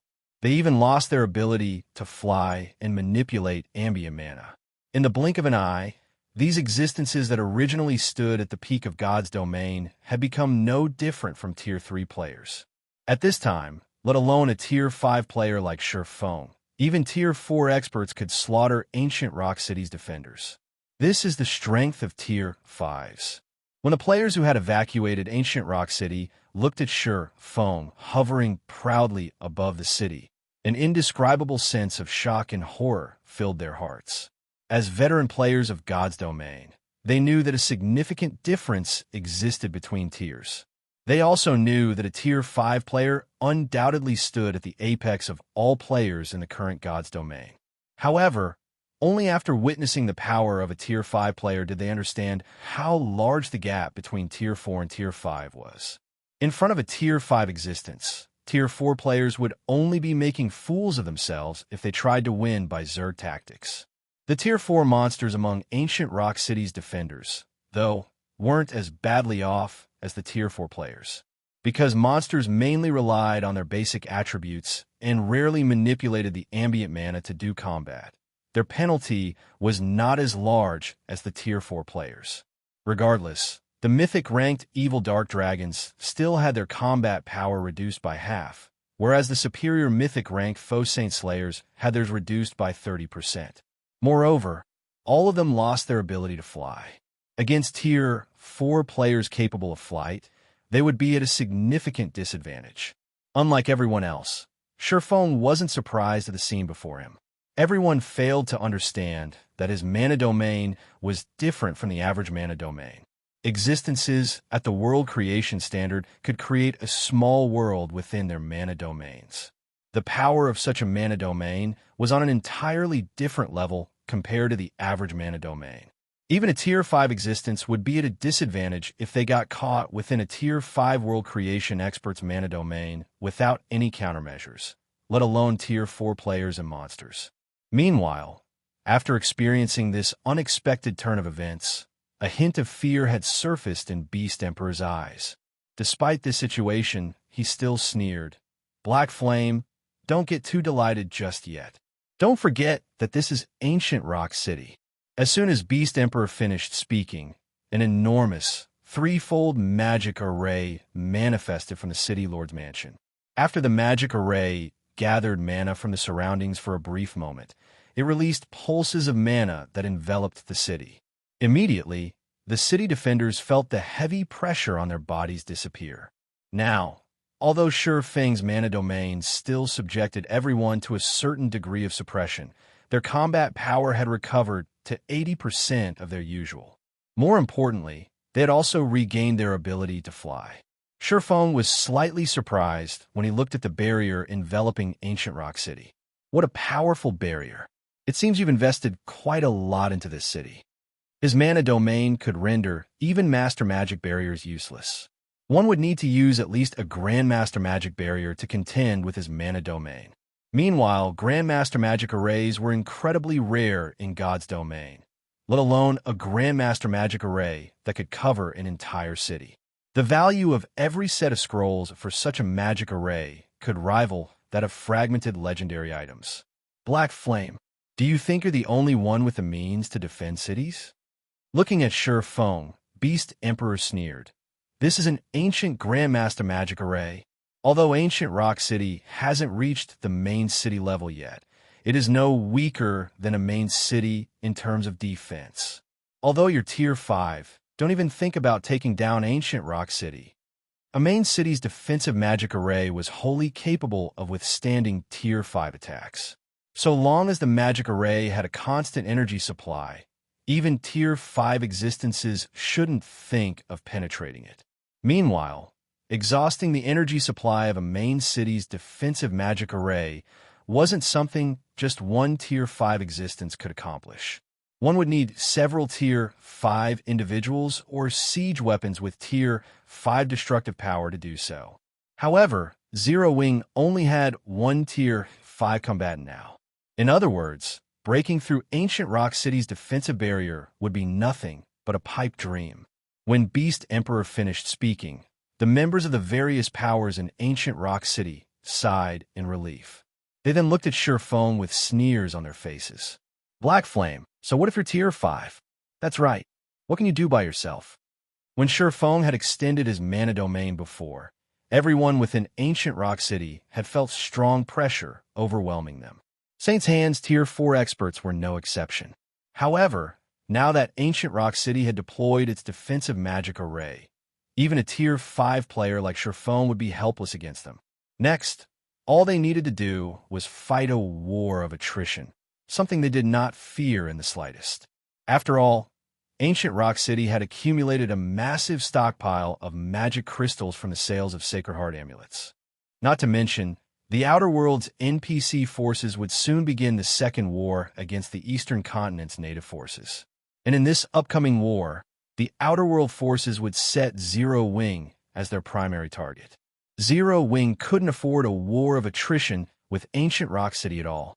The longer it fought, the worse off it would be in the upcoming war. Guild leader, let's attack the barrier together. I want to see how long it can last against our combined attacks. Fire Dance said, gnashing her teeth as she looked at ancient Rock City's arrogant residents. That's right. If it spells with Tier 5 power, I can use a few as well. I refuse to believe we can't break this barrier. Zhao Yueru said, nodding in agreement with Fire Dance. For other Tier 4 players, exhibiting Tier 5 power would indeed be a challenging task. However, her Frostflame's Wrath was a top-tier fragmented legendary weapon. With it, the Fire and Ice-type Tier 4 spells she cast could exhibit Tier 5 power. No, that won't be necessary, Feng said, shaking his head. Zhao Yueru was a bona fide mobile turret. If he hadn't gotten promoted to Tier 5, she would rank at the very top of Zero Wing in terms of firepower. However, besieging a city was different from attacking monsters. The defenders inside the city could launch attacks to counter Zhao Yueru's spells. The defenders could even target her directly, preventing her from casting her spells altogether. This would drastically reduce Zhao Yueru's ability to damage the defensive magic array. Having only the occasional Tier 5 attack land on the defensive magic array would yield hardly any effect. But we can't just sit still and do nothing, right? Zhao Yueru said in annoyance. Although she knew that she couldn't contribute much, it was still better than nothing. Moreover, if they allowed Saint's Hand to continue behaving so arrogantly, it would deal a massive blow to Zero Wing's morale. After all, Zero Wing had already declared to the public that it would capture ancient Rock City. Currently, everyone was watching this fight.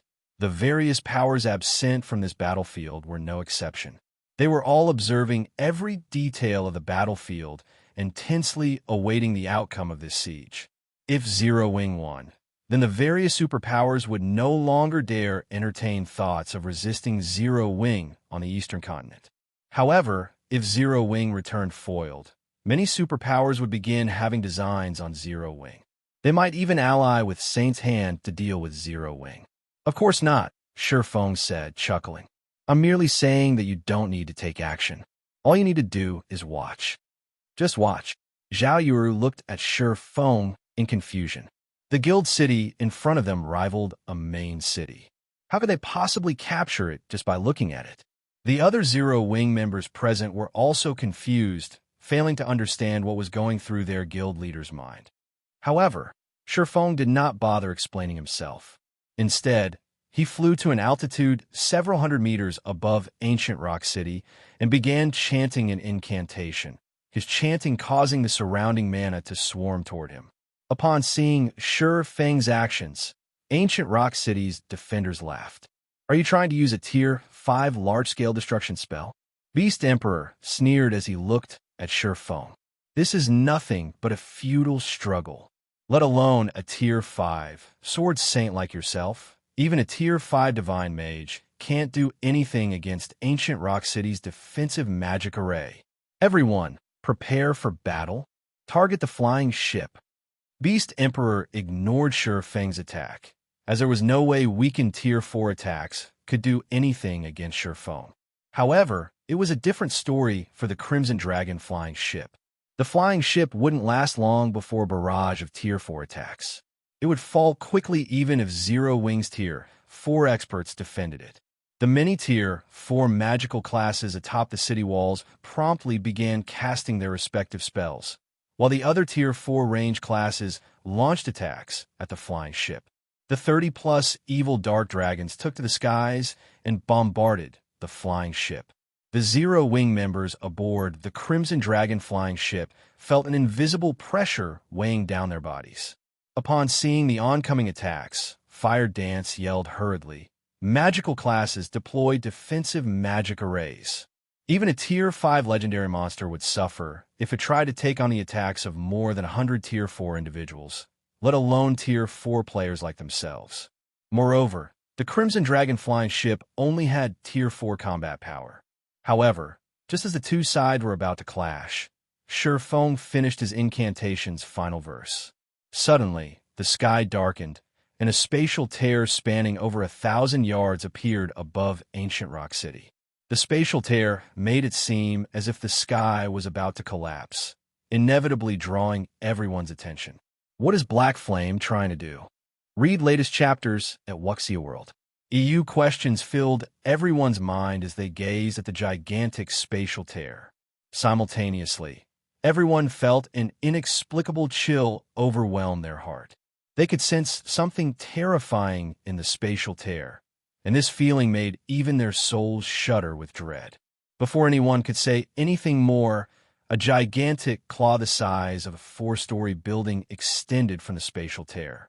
Subsequently, a titanic figure gradually emerged from the spatial tear, blotting out the sky completely.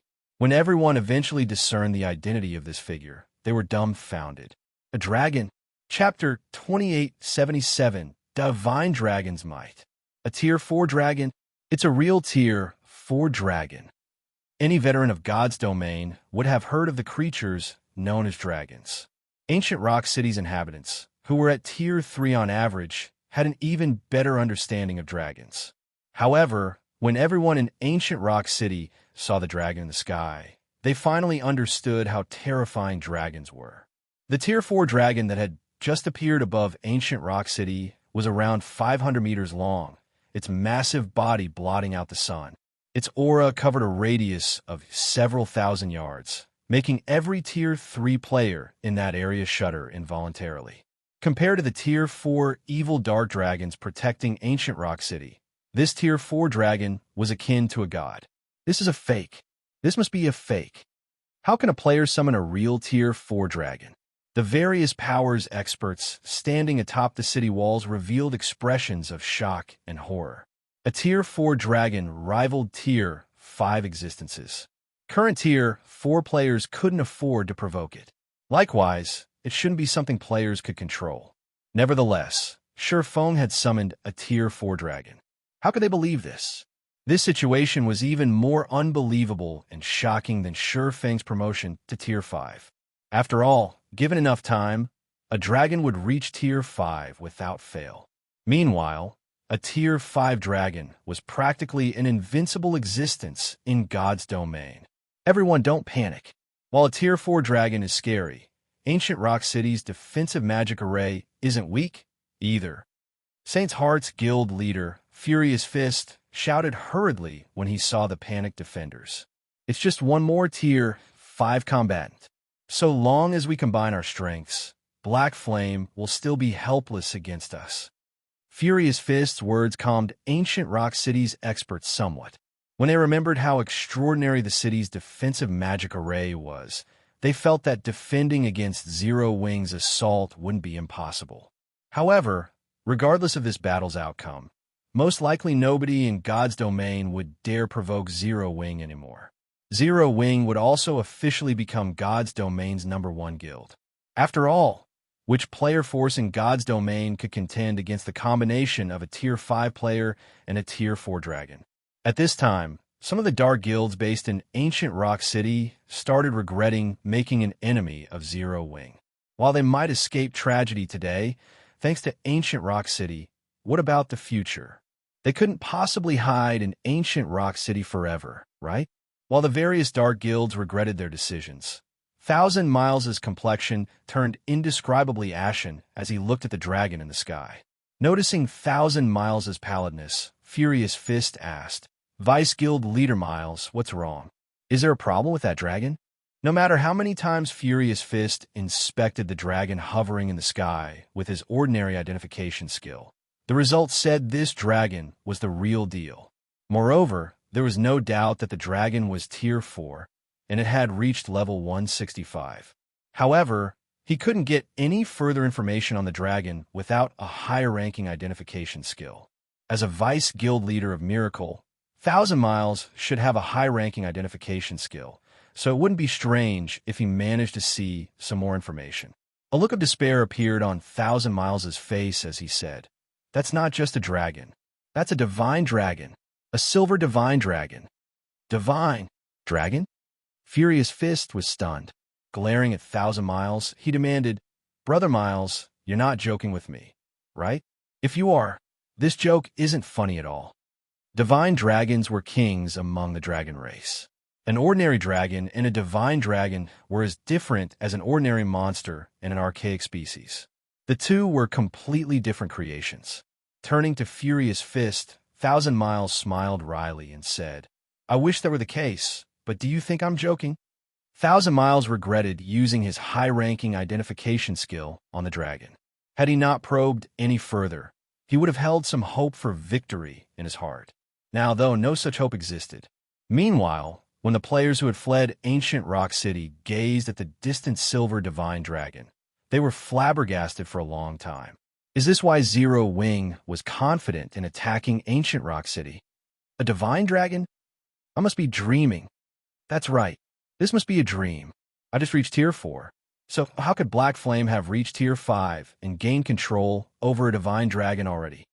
This is a dream. Many people began deluding themselves as they looked at the silver divine dragon, none of them willing to face reality. However, Beast Emperor, who stood atop the city gate, had no plans of giving up. Glaring at the divine dragon in the sky, he ranted with a maniacal expression, "Black Flame. So what if you have a divine dragon? My ancient Grandmaster magic array can stop it." The silver divine dragon in the sky suddenly opened its maw before Beast Emperor could continue. The next instant, all mana within a 10,000-yard radius vanished, and everyone within this area felt indescribably stifled. Roar! Accompanied by a deafening roar, a beam of divine light devoured the entire ancient Rock City. Divine Dragon's breath.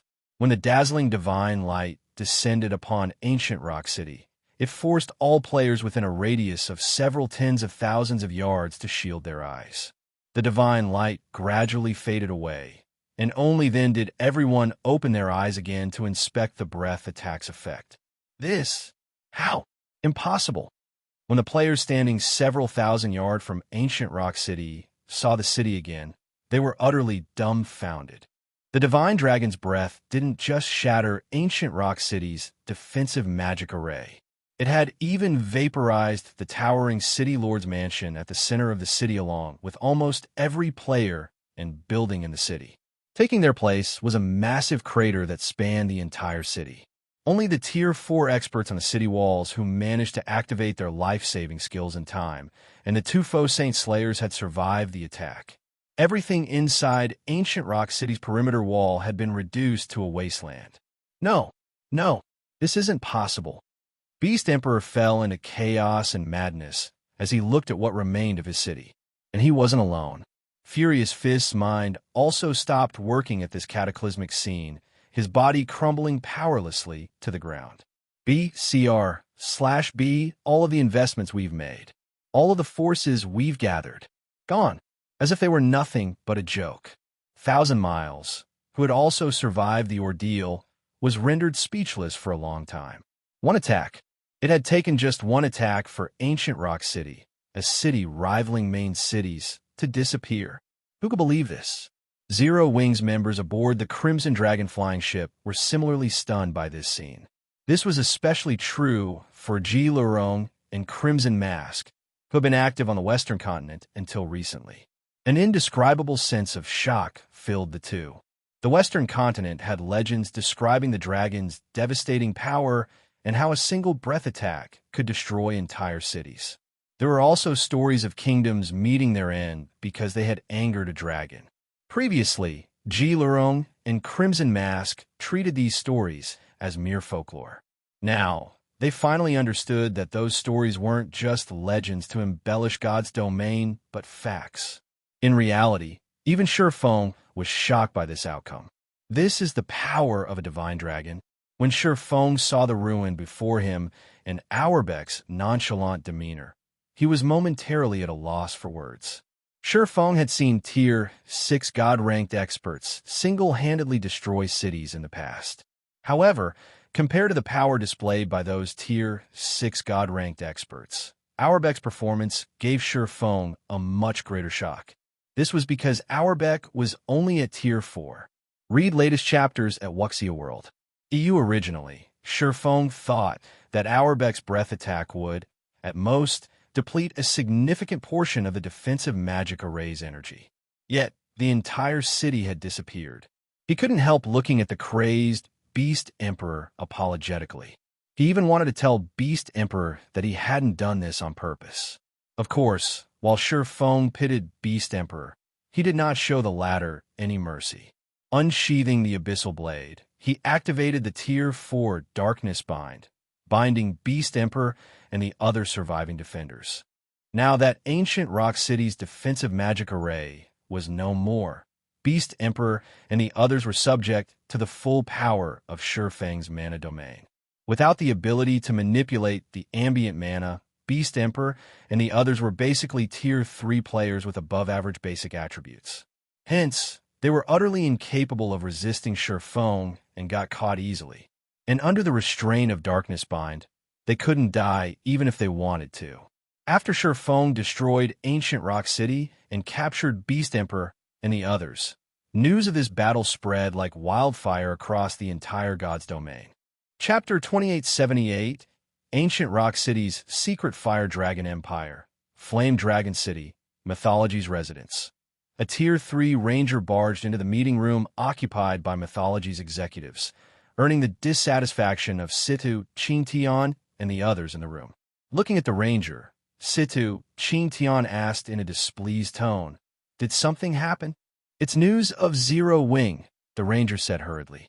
"According to your orders, we've kept tabs on Zero Wing. However, just a moment ago, Zero Wing destroyed Ancient Rock City." Upon hearing the ranger's words, Cold Shadow responded dubiously, "Impossible. It's only been around 10 minutes since Zero Wing arrived at Ancient Rock City. Even if Black Flame is Tier 5, they can't possibly capture the city so quickly." Ancient Rock City was Beast Emperor's base, and the man had long since armed the city to the teeth. Beast Emperor also had the evil god's temple's backing, a powerful existence capable of going against the war god's temple. Although Feng was a Tier 5 player, capturing Ancient Rock City should be tough. No, Vice Guild Leader, Zero Wing didn't capture Ancient Rock City. It razed the entire city in one blow. Ancient Rock City is now a ruin. The ranger countered, shaking his head. He then took out a magic crystal recorder and placed it on the meeting table. "This is the battle video we received." Immediately, the magic crystal recorder projected the image of a dragon. With just one breath attack, this dragon leveled the entire Ancient Rock City, leaving nothing unscathed. a Tier 4 Divine Dragon. It managed to destroy the entire ancient rock city in one hit. Deathly silence enveloped the meeting room momentarily as Mythology's executives stared at the video projection with gloomy expressions. Shock and fear also surfaced in their eyes. Their astonishment was so obvious that even the reporting Tier 3 Ranger could sense it. No wonder he dared refuse our two guilds' partnership. So this is the reason for his confidence.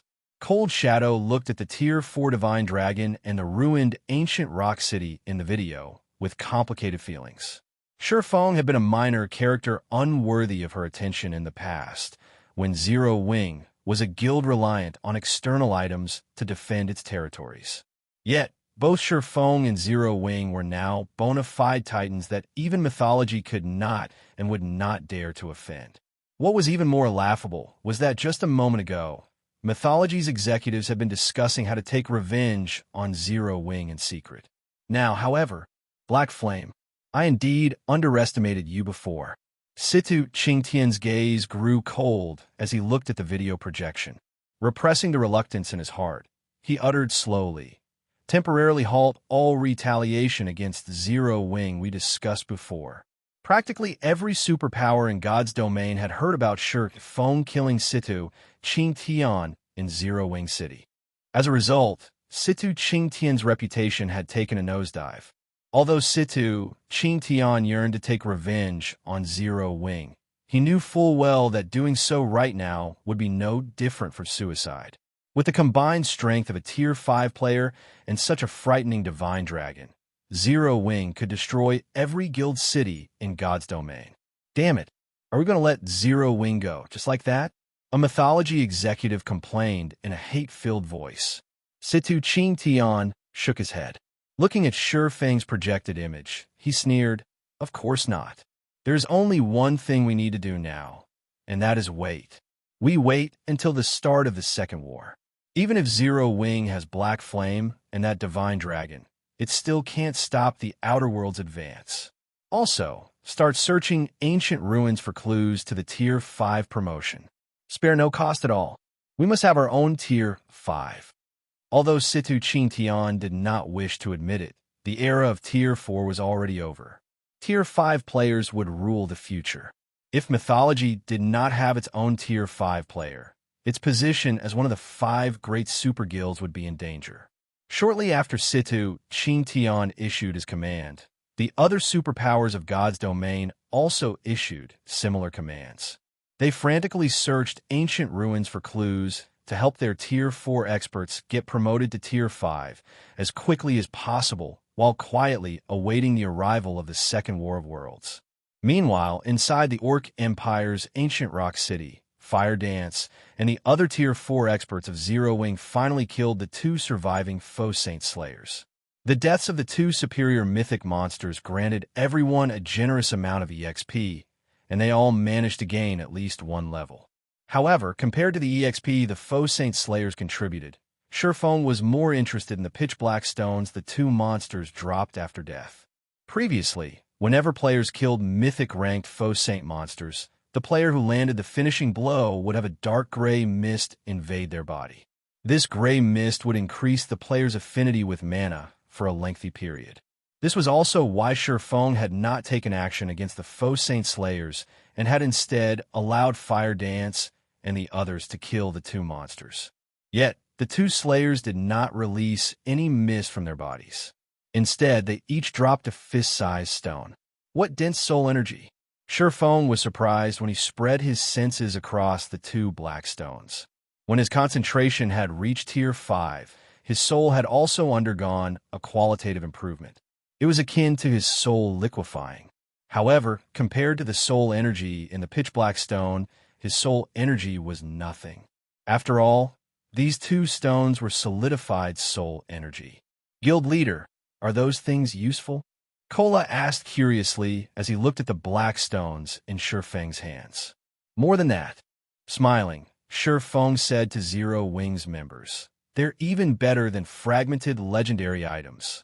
Is there anyone here with concentration at the Tier 4 peak standard? After Zero Wing's members exchanged glances, only Violet Cloud stepped forward. Guild leader, my concentration reached the Tier 4 peak standard recently. However, the two vice guild leaders should have reached this standard too. Good. Take this soul stone. Afterward, find a quiet place and eat it. It should increase your concentration standard. If you're lucky, you might even raise it to Tier 5, Feng said as he handed one of the black stones to Violet Cloud. He then said to the others, if anyone else manages to reach the Tier 4 peak standard, you can get this soul stone from me. The other Zero Wing members nodded their heads, none of them objecting to Feng's method of distribution. However, when Beast Emperor, who was restrained in a corner, saw Feng's actions, he dearly wanted to strangle Feng to death. Feng was actually treating the two foe Saint Slayer's cores as a snack and letting others eat them. This was simply outrageous. He had fed the two foe Saint Slayers the souls of tens of thousands of Tier 3 players to transform their cores into a soul core. So long as he had a soul core, he could create another foe Saint Slayer. Yet Violet Cloud received one of these soul cores as a snack. Black Flame, you'll pay for this. Beast Emperor bellowed as he glared at Feng. It doesn't matter even if you caught me. The evil god's temple's rise is already a foregone conclusion. At that time, the foe Saint army will devour everyone from Zero Wing. Foregone conclusion? Feng laughed.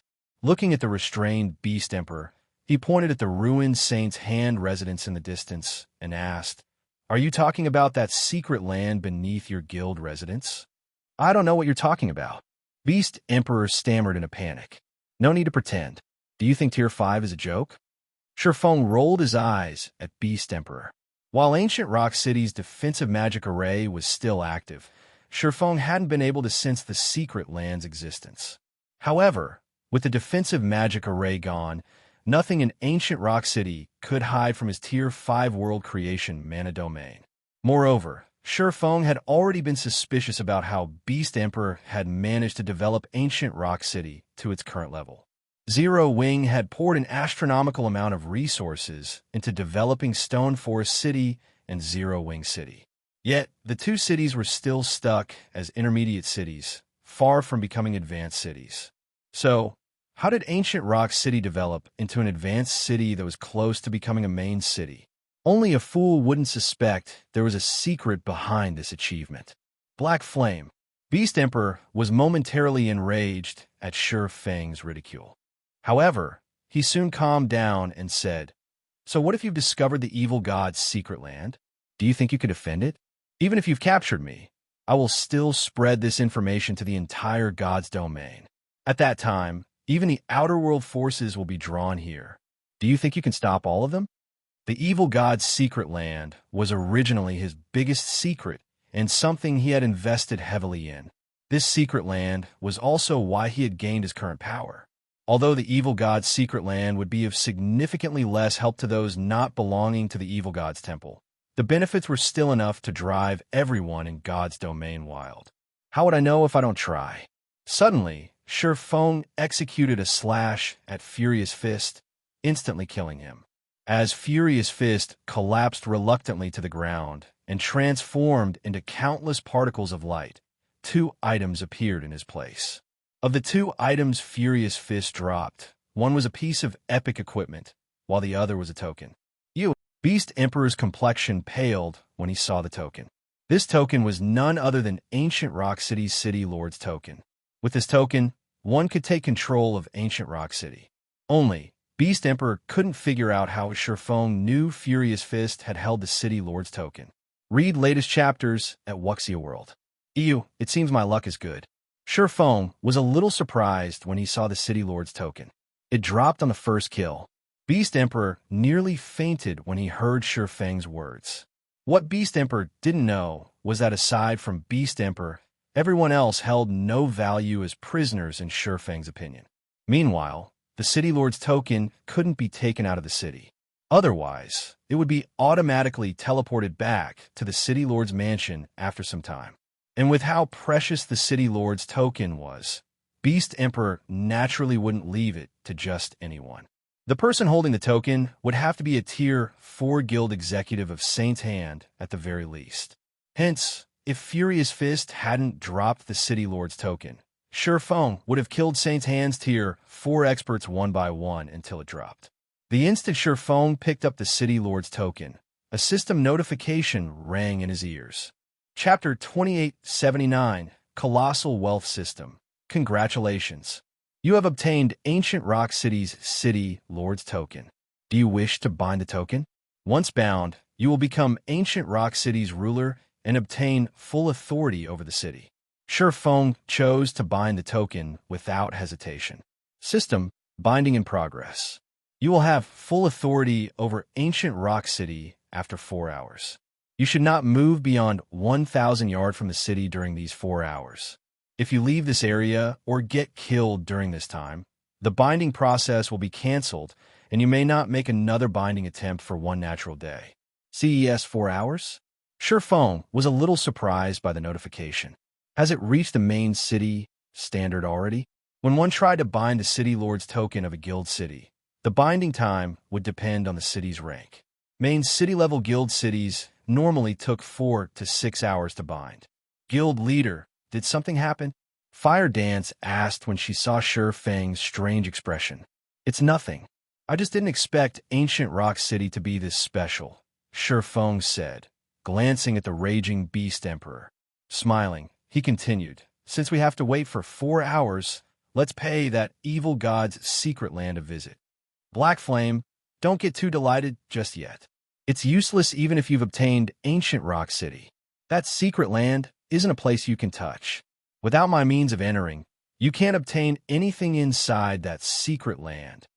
Beast Emperor sneered.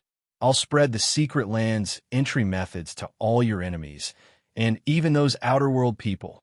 At that time, you can only watch as they take all of the secret land's treasures right before your eyes. Zero Wing could indeed better defend itself after acquiring Ancient Rock City. However, Beast Emperor also knew very well that the Outer World forces had already deemed Zero Wing an eyesore. Once the Outer World's army arrived, neither Starmoon Kingdom nor the Orc Empire would survive. At that time, the Outer World forces would snatch the evil god's secret land from Feng, and Feng would be helpless to resist them. However, Feng ignored Beast Emperor and led Zero Wing's members to Saint's Hand's residence. Although Ancient Rock City was now in ruins and Saint's Hand's residence had been leveled, the guild warehouse was situated on the first underground floor, so Saint's Hand's guild warehouse remained intact. After Feng's group took care of the 1 Tier 4 NPC and several Tier 3 NPCs guarding the warehouse, they gained full access to it. Everyone from Zero Wing salivated when they stepped into Saint's Hand's guild warehouse. The warehouse, which was the size of 2 sports stadiums, was packed with all sorts of items. Gold coins covered the floor, and magic crystals formed numerous mounds. At a glance, they estimated it held at least 3 million gold coins and 4 million magic crystals. This stockpile of magic crystals was only slightly inferior to Zero Wing's. We're rich. Guild leader, we're rich. Fire Dance exclaimed in excitement as she looked around the warehouse. With all these coins and magic crystals, we won't have to worry about upgrading the buildings of our cities anymore. Zero Wing City's public opening had indeed generated a lot of additional income. Unfortunately, the guild's expenditure still exceeded that amount. This was because Zero Wing City's public opening necessitated an increase in the city's security.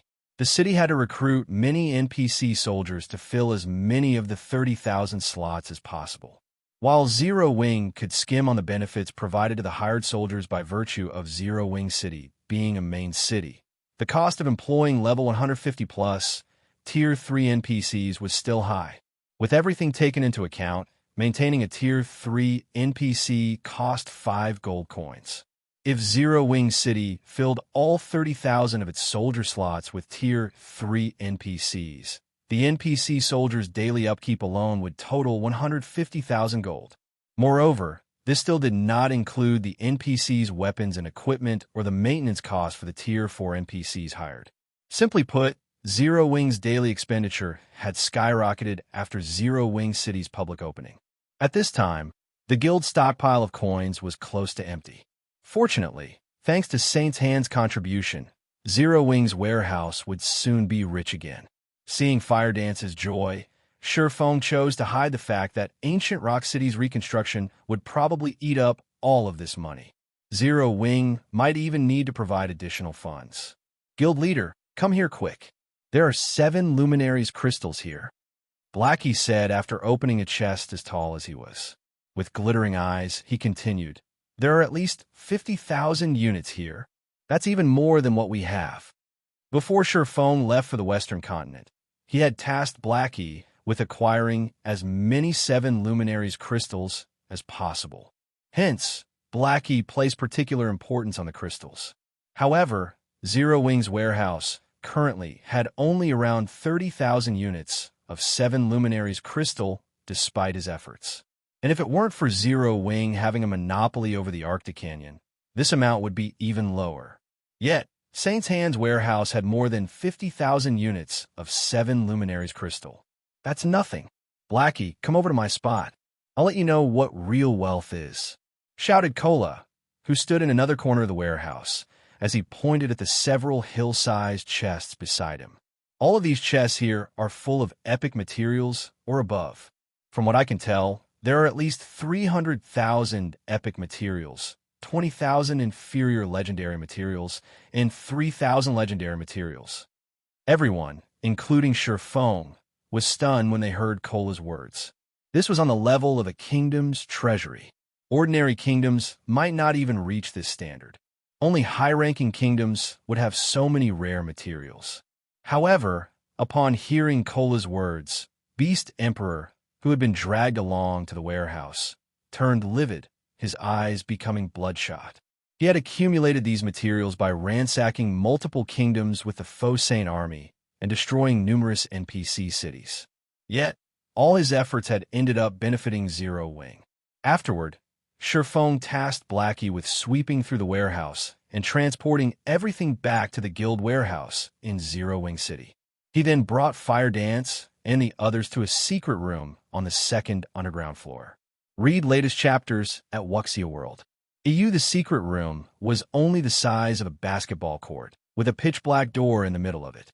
Upon entering the room, Fire Dance and the others felt an incomparably powerful pressure enveloping their bodies. Fire Dance had unlocked her mana body beyond the 110% completion rate already, yet even she had difficulty walking inside the secret room. After 3 steps, the pressure was so strong that she couldn't move her body. If an ordinary Tier 4 player were to enter this room, they would most likely crumple to the floor, unable to advance even a single step. Ha! I already said that you people would never be able to touch the evil god's secret land. Beast Emperor laughed when he saw Fire Dance and the others immobilized. He then looked at Feng and taunted, Black Flame, it's the same even if you're Tier 5. Without my special method, none of you should think of entering. Beast Emperor had reached the peak of Tier 4 already. He also had the benefit of being an evil god worshipper. Nevertheless, he still struggled to enter the evil god's secret land. This was why Beast Emperor was confident that Feng would be helpless against the evil god's secret land, even though he had discovered its existence. Is that so? Feng stepped into the secret room after glancing at the laughing Beast Emperor. Chapter 2880, God Mode's Secret Land. What bold words. I want to see just how far you can go. Beast Emperor watched with ridicule and complacency as Feng entered the secret room. He was fully confident that the evil god's secret land would repel Feng. However, after Feng entered the room, 1 step, 2 steps, 3 steps, apparently unhindered by the oppression the pitch-black door exerted, Feng advanced 20 steps without stopping. He showed no signs of discomfort whatsoever. It was as if the pressure that rendered even experts at the peak of Tier 4 helpless was nothing to him. Confusion flooded Beast Emperor's heart as he looked at Feng. What's going on? When Feng arrived before the pitch-black door, let alone Beast Emperor, even Fire Dance and the others were stunned. How did you do it, guild leader? Fire Dance asked, unable to contain her curiosity. The intensity of the pressure she felt from the secret room was unprecedented. Even the divine might she experienced in Lightforge City could not compare. After taking 3 steps into the room, she could no longer advance by even another inch. She couldn't even lift her feet. While Tier 5 players were indeed stronger than Tier 4 players, the disparity shouldn't be so significant. Logically, there was no way Feng would remain unaffected by the room's oppression. At Fire Dance's question, the other Zero Wing members also looked at Feng curiously. How did I do it? Seeing everyone's curious expressions, Feng smiled faintly and said, I just walked here, of course. However, I did use a little technique. Technique? The Zero Wing members were momentarily stunned. They hadn't seen anything peculiar about Feng's gait. He had merely walked to the door in a normal fashion. Moreover, how could a technique completely mitigate such terrifying pressure? However, when Beast Emperor heard Feng's words, he stared at the latter as if he had just seen a ghost. No, impossible. Who are you? How can you know such a technique? There was indeed a trick to approaching the pitch-black door. However, Beast Emperor had never told anyone this trick. He was the only player in God's domain who knew it. Moreover, even if one knew the trick, one still couldn't approach the door without the evil god's blessing. Feng couldn't help rolling his eyes at Beast Emperor. The technique required to approach this door is indeed complicated, but do you think the fundamental technique to manipulate the various elements of mana is unique to the evil god's temple? When Feng saw the pitch-black door and the hurdle fire dance and the others faced after entering the secret room, he quickly noticed a similarity between the secret room and the Dragon Temple's trial area. In the Dragon Temple's trial, players had to construct a bridge using mana's various elements. The secret room, on the other hand, was filled with chaotic mana. The closer to the pitch-black door, the more chaotic the ambient mana was. What players needed to do was return this chaotic mana to its original state. Only by doing so could players approach the door. Simply put, both places tested players' usage of the various elements of mana. For Feng, who had already mastered the basic usage of the various elements of mana, approaching the pitch-black door was a walk in the park. It was much easier than the trial in the Dragon Temple, which had required him to expend a lot of concentration and manipulate a significant amount of mana. The secret room, on the other hand, did not put a burden on his concentration or require him to manipulate a lot of mana. The secret land aside, this room is quite a good training spot for those seeking to learn the basic usage of the various elements of mana. Scrutinizing the secret room, Feng said happily, I was worrying about how to help everyone accomplish this, so this saves me a lot of time. It wasn't easy to learn to manipulate the various elements of mana independently. Even if he provided Zero Wings members with an explanation, the learning process would be highly inefficient without a reference. They could be taking a dead end for all they knew. The secret room just so happened to provide players with an environment for testing their application of the various elements of mana. It was undoubtedly a precious training ground. One would also have an easier time getting promoted to Tier 5 if they trained here, as having the ability to manipulate the individual elements of mana was crucial in constructing a Tier 5 mana body. When Beast Emperor heard Feng's words, he promptly fainted. Ignoring the unconscious Beast Emperor, Feng set his sights on the pitch-black door. The door was 5 meters tall and 2 meters wide, made of a material Feng didn't recognize. When he opened the door, a pitch-black whirlpool greeted him. The vortex exuded divine might, and players at Tier 4 or below shouldn't even think of setting foot into this whirlpool. After Feng inspected the whirlpool with omniscient eyes, a few lines of information appeared before him. Evil God's Secret Land, God Mode Secret Land Raid, level 150 to 200. What a powerful secret land. The displayed information astonished Feng. Now he understood why Beast Emperor was confident he couldn't obtain the evil god's secret land. Secret lands were like dungeons in God's domain. The higher their ranking, the higher their raid difficulty. God Mode was the highest difficulty for secret lands. Unlike dungeons, though, secret lands would not reset. According to Feng's memories, there were less than 10 level 150 plus God mode secret lands in the entire God's domain. Meanwhile, even Tier 6 God-ranked experts could fall in a level 150 plus God mode secret land. However, countless player forces would seek to enter a level 150 plus God mode secret land. It was also a place all Tier 5 players had to enter. This was because these secret lands held clues to the Tier 6 promotion, which player who had climbed to Tier 5 wouldn't wish to advance further and reach Tier 6. Hence, God's domain's various forces would fight over any level 150 plus God mode secret land that appeared. It seems I'll now have to defend ancient Rock City, no matter what. Feng sighed as he looked at the evil god's secret land. Due to the Outer World Forces invasion, he had intended to defend ancient Rock City only temporarily. After all, Zero Wing had limited combat power. In its current state, just defending the guild cities it already had from the Outer World's player and NPC forces would be difficult. Adding ancient Rock City to the list would only make things even more difficult for the guild. However, the evil god's secret land was extraordinary. Feng might have ignored it if it were only an Azura mode secret land, but a level 150 plus God mode secret land was something he had to protect at all costs. After all, finding another secret land of such caliber wouldn't be easy, even for him. The entrances of level 150 plus God mode secret lands typically appeared at random locations and existed for only a set period. Thus, none of the superpowers in his previous life had ever managed to occupy a level 150 plus God mode secret land. On the other hand, the entrance to the evil god's secret land in ancient Rock City was fixed. This increased the entrance's value drastically. Moreover, this evil god's secret land might very well hold the key to Feng's promotion to Tier 6. Read latest chapters at Wuxia World.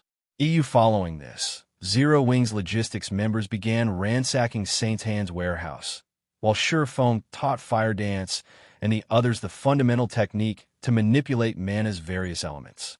Like so, 4 hours went by in the blink of an eye, and Feng received a notification. System, congratulations.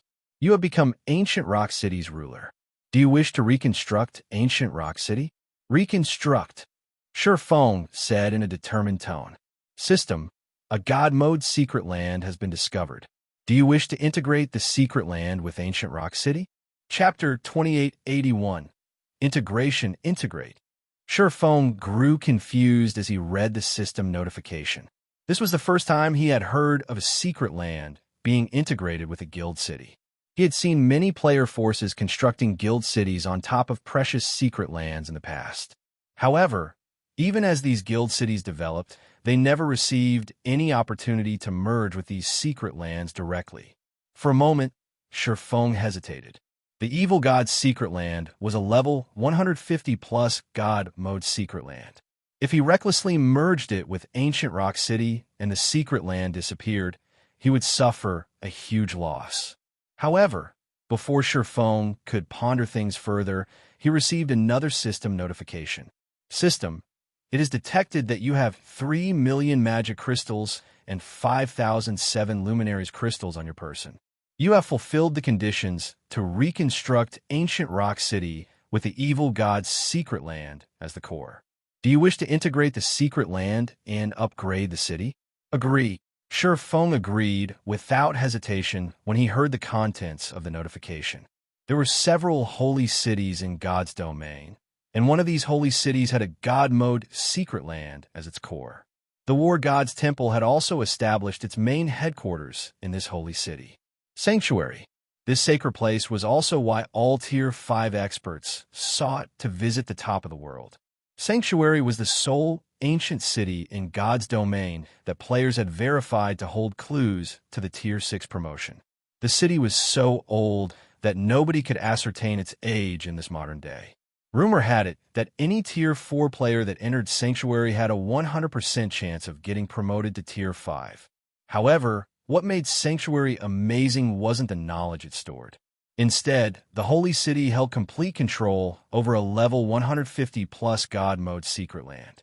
Players that gained sufficient authority in the city, even Tier 3 players, could enter the secret land. It was different from the God Mode secret lands found in the outside world, where the minimum entry requirement was Tier 4 because of the suppression of divine might. Although great dangers existed in a God Mode secret land, they weren't everywhere. Moreover, the environment inside level 150 plus God Mode secret lands was different from the outside world, resembling that of ancient times, the era abounding with gods. Hence, entering a God Mode secret land was an excellent opportunity even for low-tier players. Now that ancient rock city could become another sanctuary, how could Feng possibly turn down this opportunity? After Feng voiced his approval, some of the magic crystals and 7 luminaries crystals he had acquired from Saint's Hand's warehouse vanished from his backspace. Simultaneously, Ancient Rock City shook briefly. Ancient Rock City Region System Announcement. Ancient Rock City will commence with an upgrade.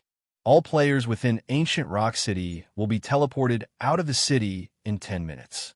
Players within the city are advised to make the necessary preparations. The system announcement echoed 3 times throughout the region.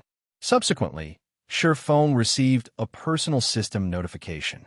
System: Ancient Rock City's upgrade is estimated to take 1 natural day. As you hold Ancient Rock City's City Lord's token, you may not move more than 3,000 yards away from the city. You can also choose to log off and rest. Why is it so long? Feng was rendered speechless by the notification. A guild city's upgrade would typically take only several hours.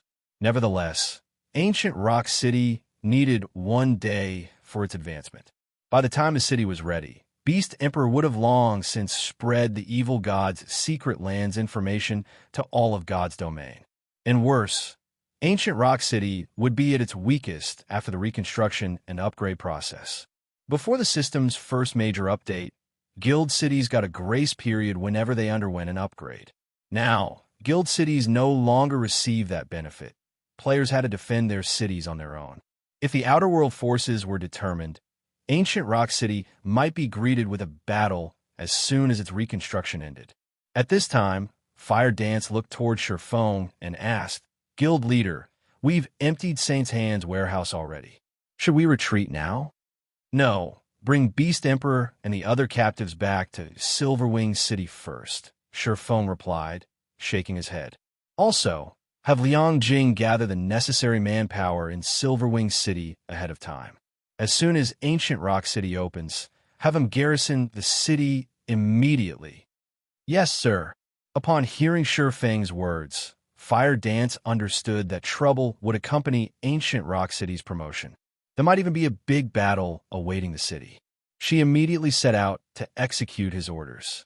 After Fire Dance left Ancient Rock City, Feng chose to log off and rest. He had been busy with various tasks previously, so he hadn't had a chance to take a break from the game. Now that the system had prohibited him from leaving Ancient Rock City's vicinity, he could use this opportunity to rest up. Yuantian City's upper zone, 6th Southern District. The Fearless Cabin's hatch opened slowly, and Feng climbed out of the gaming cabin. The instant Feng exited the cabin, dizziness assaulted him. He very nearly fell back into the cabin. What's going on? As the world spun before him, Feng felt an indescribable hunger. Confused, he wondered, are my mind and body failing to adapt because I spent too much time in the Dragon Temple? However, Feng dare not ponder on this matter for too long, because he knew there was only one thing he needed to do right now: eat. He had experienced this hunger once before, so he knew that his anemic symptoms resulted from his body lacking energy. Fortunately, Feng had prepared for such situations. After Zero Wing partnered with the Boulder Corporation, the latter had given Zero Wing 30 bottles of life potion. Feng had distributed most of them to Zero Wing's executives, but kept 5 for himself as a precaution. This situation was precisely when he needed to use those life potions. Feng emptied 2 bottles of life potion in the blink of an eye. However, although the anemic symptoms he suffered eased, his mind and body still lacked energy. Only after downing the 5th bottle did Feng feel himself reviving. "Thank goodness I prepared 5 bottles. I wouldn't have recovered from this predicament with only 4. Feng couldn't help sighing deeply as he looked at the empty bottles in front of him. These 5 bottles of life potion should have lasted him 2 months. Now he had finished all 5 in one fell swoop. If Mushin and Krue found out about this, they would have a heart attack. After all, this was half a year's worth of provisions for them. However, while Feng felt heartache over the consumption, he also felt completely reinvigorated. His physical fitness, mental strength, perception, and physical aspects had undergone tremendous growth. Now, even with both eyes closed, he could still perceive the outline of his room. He could even sense the life force of those in the entire building block if he concentrated.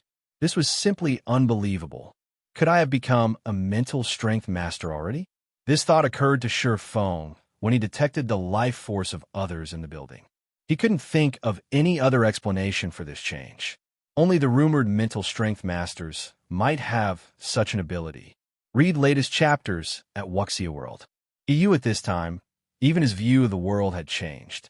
After Feng immersed himself in this experience for a dozen minutes, he smiled. Although I don't know if I become a mental strength master or not, with my current standard, I shouldn't have to worry about the mental strength master backing Lu Tiendi. Thinking up to this point, Feng tidied up himself and left his house. He planned to visit the 5 States Corporation's mansion to replenish the resources necessary for both his and Zero Wing's development. Previously, he had been worried about Lu Tiendi's mentor targeting him, so he hadn't dared to venture too far from his residential area. Now that his strength had improved significantly, he naturally didn't have to hold back anymore. He could do his tasks without worry. Chapter 2882, Upper Zone Transaction. When Feng exited his home and looked at the surrounding streets and buildings, a faint smile appeared on his face. How generous. He actually sent over a dozen half-step grandmasters to keep an eye on me. He had been living in the upper zone for quite some time now. After getting more information from Mushin, he more or less understood the general situation in the upper zone. While master-level experts could be found everywhere, experts at the half-step grandmaster level were even in the upper zone. They were the mainstays of the various upper zone organizations. Normally, only the direct successors of a corporation would qualify to have an expert of such caliber accompany them. Typically, only a first-rate corporation operating in the upper zone would have more than a dozen half-step grandmasters under its command. However, Feng did not pay much attention to the experts trailing him. Behaving as if he never noticed them, he made his way toward the mansion area with a smile. Butler, that kid clearly noticed us, yet he doesn't seem to care about us for some reason. A black-clad, middle-aged man standing on the rooftop of an apartment said as he looked at Feng's departing back. He then turned to Ikue, who stood beside him, and asked, "Does he have some kind of backing?" The Infinity Master Fu Jiuzhong had been thoroughly enraged when he learned of his student Wang Xuanming's expulsion from the upper zone. Afterward, he had requested the elders of the several families in his debt to keep an eye on Feng. And if the opportunity presented itself, they were to get rid of Feng. Naturally, the elders of the requested families were more than willing to sell Fu Jiuzhong this favor. After all, according to their investigations, Feng had no background. He had managed to get into the upper zone only because of the Boulder Corporation's Hong Xingyuan. The only noteworthy thing about him was some achievements in God's domain. In response to the black-clad man's question, Ikue shook his head and said, "From what I know, apart from the Boulder Corporation, his only other connection in the upper zone is General Manager Xia. However, her interest in him hasn't reached a level where she is willing to make an enemy of us for his sake. He might be ignoring us now because of the strengthened security around him. If that's the case, this kid's days are numbered," the middle-aged man said as he looked coldly at Feng's distant figure. In a duel between 2 grandmasters, it would indeed be difficult to decide the match's outcome within a short time. However, their side had 6 half-step Hunglian grandmasters and 8 grandmasters. 3 of the 8 grandmasters were even bona fide Hunglian grandmasters. If they worked together, even an expert like Wang Xianming would fall quickly and have no opportunity to escape. In that case, I'll leave the rest to you all, Elder Qi. I will wait here for your good news. Ikue said respectfully to the black-clad, middle-aged man. Elder Qi was the elder of a first-rate corporation. Although he could no longer improve due to his old age, he was still a Hunlian grandmaster. His strength even surpassed Wang Xuanming slightly. If not for Fu Jiuzhong, Elder Qi wouldn't have paid any attention to the Starline Corporation whatsoever. No problem. Leave it to us. Once we get an opportunity, we'll cripple him. Elder Qi said as he stroked his beard. We'll teach this kid that he can't offend just anyone he wants in the upper zone. The upper zone was indeed a safe place, as even mental strength masters wouldn't dare take a life here. Otherwise, the Green God Company would investigate the matter. Even a mental strength master shouldn't think of continuing their days in the upper zone at that time, because this was the Green God Company's bottom line. However, teaching someone a lesson or crippling them was a different story. If the Green God Company did not catch the culprit red-handed, it would turn a blind eye to the matter. After all, so long as a person was alive, the Green God Company could let them make a full recovery within a short time with their technology. After saying so, Elder Qi began tailing Feng together with the other experts. Upper Zone, Mansion District. After strolling the Mansion District for half an hour, Feng arrived in front of a 3-story mansion that occupied an area equivalent to 4 basketball courts. As expected of the 5 States Corporation, there are only 10 such mansions in this district. Even the Boulder Corporation didn't manage to get one. No wonder Han Yifeng dares to compete for one of the middle-layer slots. Feng couldn't help his surprise as he inspected the luxurious mansion before him. He had seen the pricing for such large mansions. Not only did it cost 140 million trade points, but one also had to have 100 million contribution points. While one wouldn't be required to spend the 100 million contribution points, accumulating that many points was an incredibly difficult task. Meanwhile, such large mansions were much better than the average mansion. Apart from offering more space, these mansions also stood closer to the waist of the mountain. In the base layer, they were the closest buildings to the middle layer. Hence, the mysterious energy filling the environment here was much denser than in other places. After Feng took a deep breath here, his mind already felt refreshed. He felt as if he had set foot into paradise on earth. Shortly after Feng pressed the doorbell, the tightly shut metal gate opened, and a person walked out. This person was none other than Xianxia, Han Yifeng's butler. Looking at Feng, Xianxia asked, Mr. Shi, may I know what business you have with us today? It's about the agreement young Master Han and I made, Feng replied calmly. As per our agreement, I have come to do business with young Master Han. Business? Please follow me. Xianxia nodded and led Feng into the mansion. When Feng entered the mansion, he immediately noticed several young men and women training under an elderly man in the mansion's outdoor training ground. The elderly man wore a martial arts robe. Although he had a head of white hair, the aura he exuded was more powerful than what Feng had sensed from Wang Xianming previously. Upon Feng's arrival, the young men and women turned to look at him curiously, wondering who Feng was for the 5 States Corporation to treat him as a guest. However, after getting berated by their elderly instructor, they promptly focused on their training again. It seems I really can't underestimate the 5 States Corporation. Feng was surprised when he spread his senses across the mansion.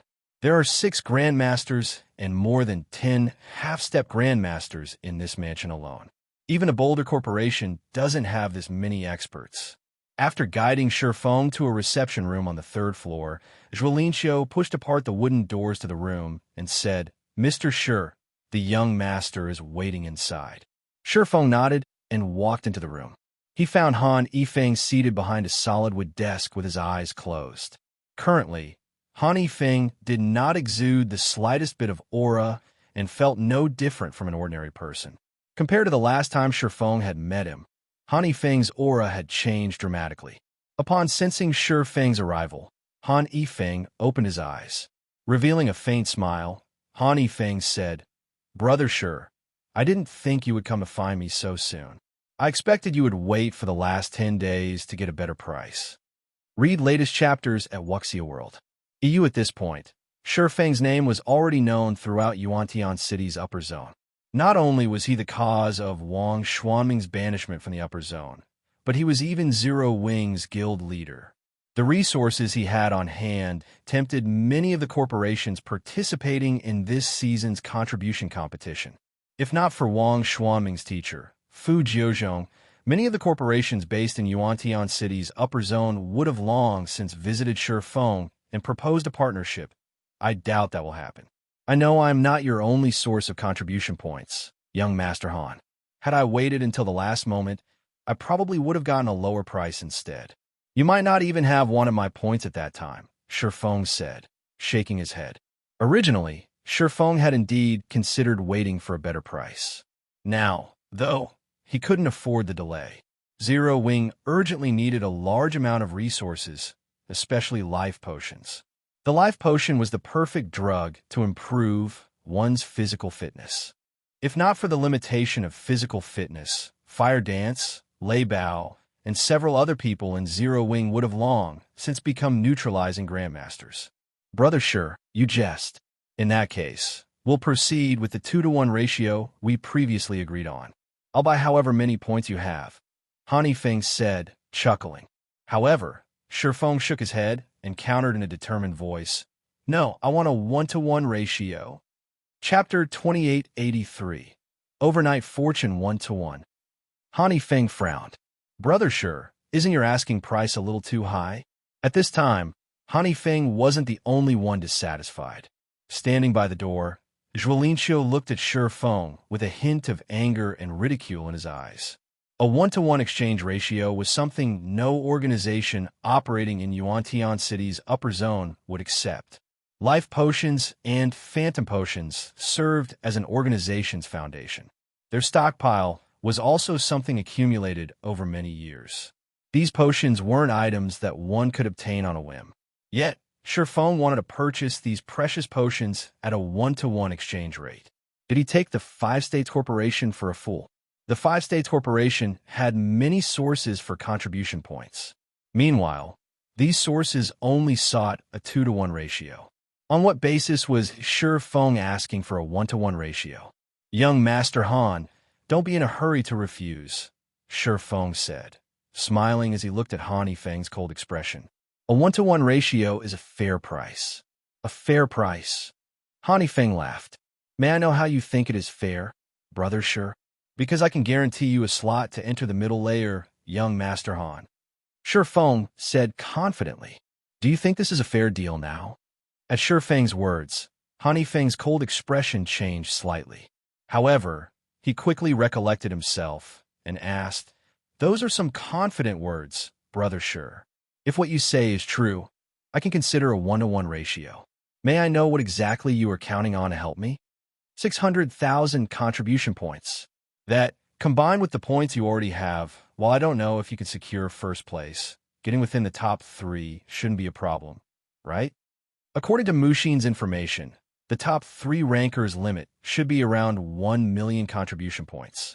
It would be difficult for them to acquire more than this, because one could earn only so many contribution points through real-world resources. The only other way these top rankers could acquire more points would be to obtain many 7 Luminaries crystals in God's domain. However, 7 Luminaries crystals were incredibly precious in God's domain, and even the various superpowers barely had any. B. Feng estimated that acquiring 800,000 contribution points shouldn't be a problem for the Five States Corporation. If the corporation included his 600,000 points, it could secure one of the top 3 spots with a 100% certainty. When Feng finished speaking, Xianxia couldn't help staring at Feng in disbelief, his eyes very nearly falling out of their sockets. Each of the Five States Corporation's point sources could contribute only several tens of thousands of contribution points. After totaling the points from all sources, the corporation should gain around 600,000 contribution points. Not to mention, these sources would not necessarily sell all their points to the Five States Corporation. After all, the upper zone's various organizations were purchasing contribution points at a high price. The Five States Corporation would be fortunate if it could acquire 400,000 contribution points in the end. However, if the corporation could gain an additional 600,000 contribution points now, it could secure one of the top 3 spots in the competition. At this time, even Han Feng was visibly moved. 600,000. He has this much strength. In Han Feng's opinion, taking out 200,000 contribution points will be plenty impressive already. After all, 7 Luminaries crystals were not easy to acquire in God's domain. Feng had even traded some with him already. With 600,000 contribution points as his base, Feng could even try to fight for one of the top 3 positions himself. Feng smiled when he saw Han Feng's reaction. He then asked, "What do you think, young Master Han?" If Han Feng had 1 million contribution points as his base, all he needed to do next was acquire another 300,000 points or so to solidify his victory. After pondering for a moment, Han Feng gritted his teeth and said, "That is indeed sufficient qualification. However, a 1-to-1 ratio is still too much. The 5 States Corporation can't take out so many potions in a short time. If converted to trade points, 600,000 contribution points will be worth 60 million trade points. And when converted to life potions, that would be equivalent to 12,000 life potions." This was by no means a trifling amount. Feng didn't find Han Feng's words surprising, either. Instead, he chuckled and said, "If that's the case, how about this? I'll only ask for 2,000 potions. I'll exchange the remainder for a large mansion in the upper zone. What do you think?" I recall that the 5 States Corporation still has the authority to purchase another one. The base layer had only 10 large mansions, and only 8 had owners. After some research, Feng found that these large mansions were excellent accommodations. Not only could they house 40 people easily, but the strange energy in the air was also much denser in these large mansions. This denser energy would be of greater help in stabilizing gentle snow and aqua rose's condition. "Feng, don't go too far," Xianxia blurted angrily. "A 1-to-1 ratio is already an astronomical price. Yet, you're asking for a large mansion that's worth 140 million trade points? Do you take the 5 States Corporation for a fool?" The value of 10,000 life potions was equivalent to only 50 million trade points, a little more than 1/3 of a large mansion's value. Feng's terms were no different from daylight robbery. "My asking price is indeed a little excessive, but purchasing a large mansion doesn't require you to spend contribution points. You only need to have accumulated 100 million contribution points. Meanwhile, not only will my 7 Luminaries crystals provide you with contribution points, but they will also provide you with an ample amount of trade points. Exchanging a large mansion for these crystals wouldn't be a loss for your corporation," Feng said. "Of course, if your corporation isn't willing to do this transaction, I can find someone else to partner with. I believe the other people competing for the top 3 spots will be interested in my proposal." Xianxia was momentarily rendered speechless by Feng. What Feng said was indeed true. Contribution points were far more important than trade points, especially in the middle layer. Moreover, compared to contribution points, trade points were much easier to acquire. "That's enough, old Zhua." Han Feng shot a glance at his butler, silencing him. He then returned his gaze to Feng and said, "I agree to your offer. However, I will need time to acquire the large mansion. As for the potions, I can give you 1,000 bottles now. I will pay you the remaining 1,000 bottles and a large mansion within the next 5 days. What do you think?" "Sure, I don't have any problem with that." Feng nodded. In Feng's opinion, the 5 days Han Feng stated were only a ploy. Han Feng wanted to purchase as many contribution points as possible from his other sources during these 5 days, because once news of his acquisition of 600,000 contribution points spread, purchasing points would become much more difficult. Afterward, Han Feng signed a contract with Feng. According to the agreement, Feng would transfer 60,000 7 Luminaries crystals to Han Feng through God's domain within half a day. At the same time, Han Feng would pay Feng 1,500 bottles of life potion, 500 bottles of phantom potion, and 1 large mansion in return. With the contract signed, Han Feng had Xianxia pass 100 bottles of life potion to Feng, with the rest to be delivered secretly to Feng's house. After concluding the deal, Feng left the 5 States Corporation's mansion with a crate of life potions. Meanwhile, after Feng left, Xianxia turned to Feng and warned quietly, "Young master, your elders will criticize you if they find out you made such an unfavorable deal." "Criticize?" Sending Xianxia a glance, Feng sneered. "So long as I get into the middle layer, do you think I'll care about what they have to say?" Everyone living in the base layer wished to enter the middle layer. The environment there far surpassed the base layers.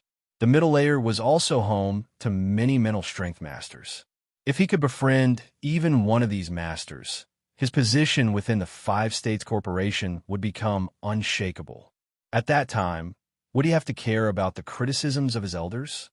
Gazing through the window at the distant middle layer with eyes burning with zeal, Feng said, "Head out and purchase contribution points from those organizations immediately. It doesn't matter even if you have to offer them a 1:5 ratio." While Feng was secretly going around purchasing contribution points from various organizations, Feng left the upper zone together with his crate of life potions. Previously, despite receiving the secret pavilions and Netherworld Empire's guild legacies, Zero Wing could afford to nurture only a small number of experts due to its limited resources.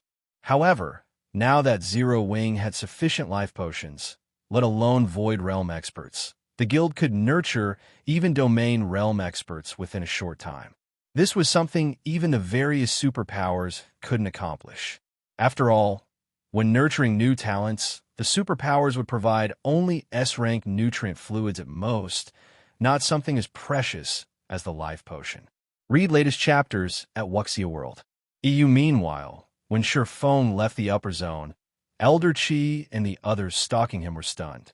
"Is this kid crazy?" a Honglian Grandmaster asked when he saw Feng entering the mental path. "He dares to leave the upper zone at this time? Could it be that he didn't notice us in the first place?" A lanky, neutralizing Grandmaster wondered. "There's no way he hasn't noticed us. I'm certain on this point," Elder Qi declared. Looking at Feng's distant figure coldly, he continued, "He's looking down on us. Since he's so arrogant, I'll fulfill his wish. Everyone, get ready to take action outside. I want to see what ability this kid has." After saying so, Elder Qi promptly set off after Feng. The other experts followed Elder Qi after briefly exchanging looks with one another. Chapter 2884. Ruthless.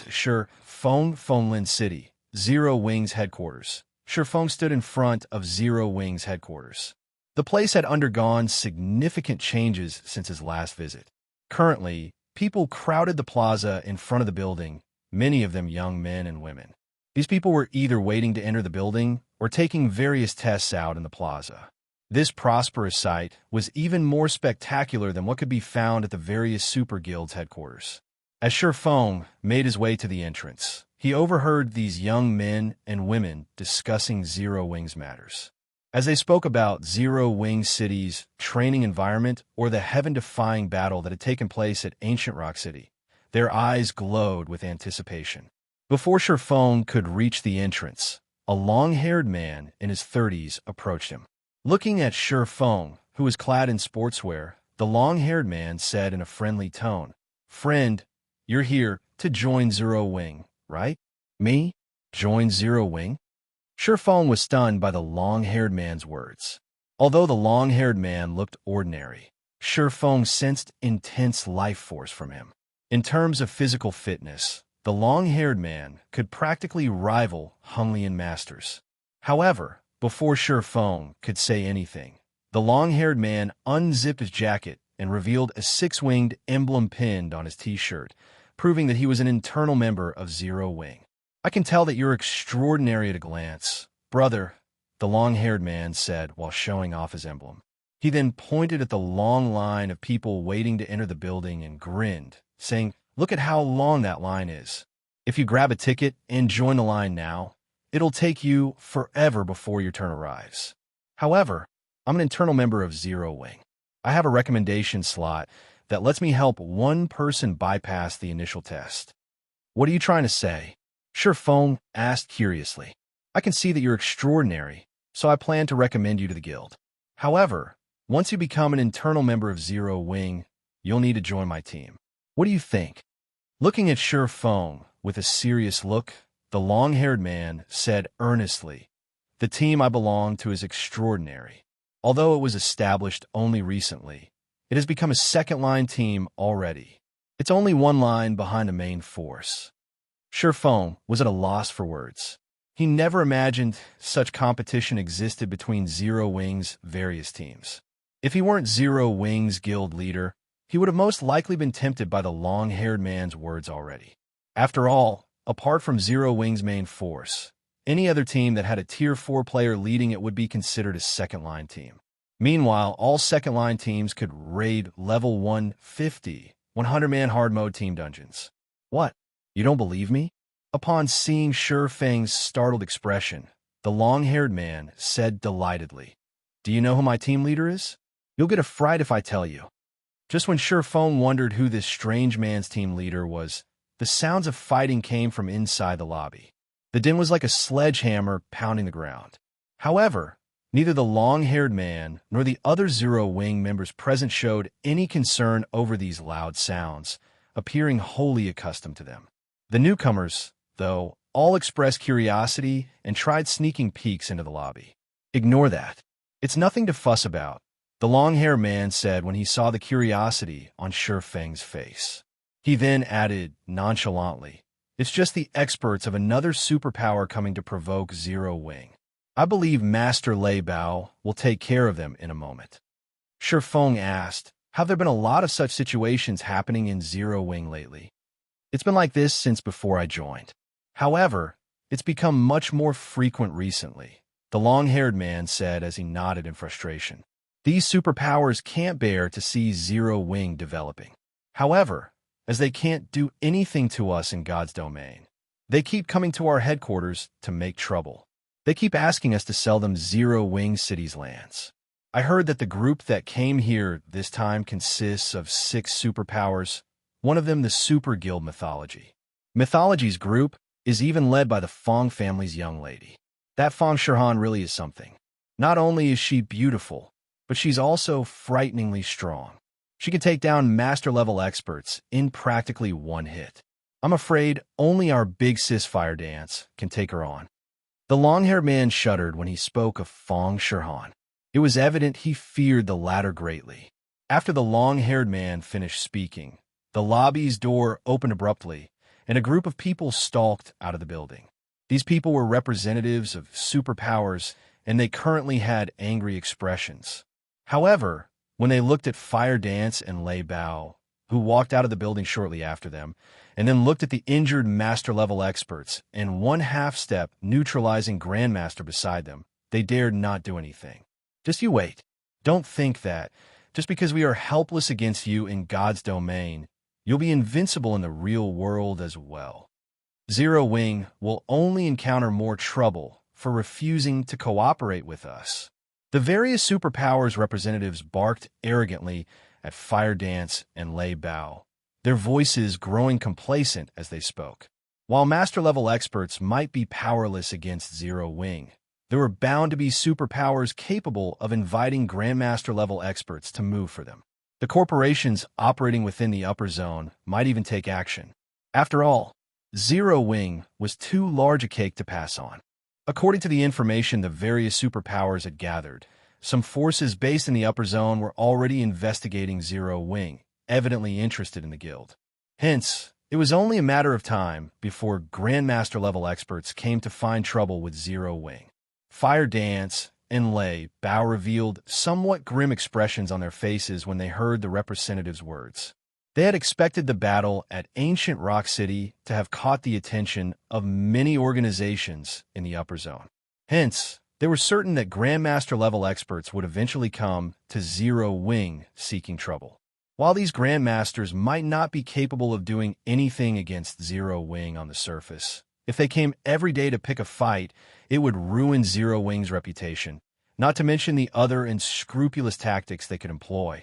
However, when the various superpowers representatives were getting full of themselves, Feng Shihan suddenly left the group and headed toward Feng. The cold gaze she directed at him made the temperature in the surroundings fall by more than 10 degrees. The long-haired man standing beside Feng shuddered in fear, despite himself. Looking at Feng, the long-haired man asked, "Friend, did you offend her in some way before? Why do I get the feeling that she's coming for you?" In this situation, the nearby young men also looked at Feng and began a quiet discussion. They all wondered who Feng was to warrant such attention from a great beauty like Feng Shihan. Read latest chapters at Wuxia World. I don't think I've done anything to her, Feng said. He likewise found it strange that Feng Shihan was walking to him. After giving the matter some thought, he added, "The only things I remember doing are killing one of her elders and telling her to get lost. I don't think I've ever done anything else to her." Feng's words stupefied the long-haired man. He never thought that Feng would be so ruthless as to pull such stunts with the Feng family's lady. It would be strange if Feng Shihan didn't try to take Feng's life. However, when Feng Shihan arrived in front of Feng, she looked at him and asked quietly, "Can I speak with you in private?" Immediately, be it the long-haired man or the other men present, they all couldn't help staring at Feng with wide eyes. What was going on here? Chapter 2885, Sword Saint Black Flame? Feng couldn't help taking a closer look at Feng Shihan when he heard her words. Currently, Feng Shihan looked slightly frilier than the last time he saw her. She also no longer exuded the imposing aura of before, although the ambition in her eyes still burned bright. "Just the two of us?" Feng stole a glance at the robust mat and an elderly man standing among the group of superpower representatives. This elderly man possessed a powerful life force. He was absolutely a Grandmaster-level expert. Moreover, judging by how respectfully Matt was behaving around this elderly man, it was easy to guess that the elderly man held an eminent position in mythology. He should be a guild elder at the very least. However, seeing as Feng Shihan was asking for private conversation, Feng could tell that Feng Shihan had her own thoughts and that these thoughts did not align with mythology's plans. "That's right, just the two of us." Feng Shihan nodded, then glanced at the long-haired man beside Feng and smiled sweetly, saying, "Of course, you can bring someone with you. However, it's not my fault if our relationship gets exposed." The long-haired man immediately revealed a look of shock and confusion when he heard Feng Shihan's words. Feng Shihan was the young lady of a major corporation. According to rumor, she was even an upper zone resident.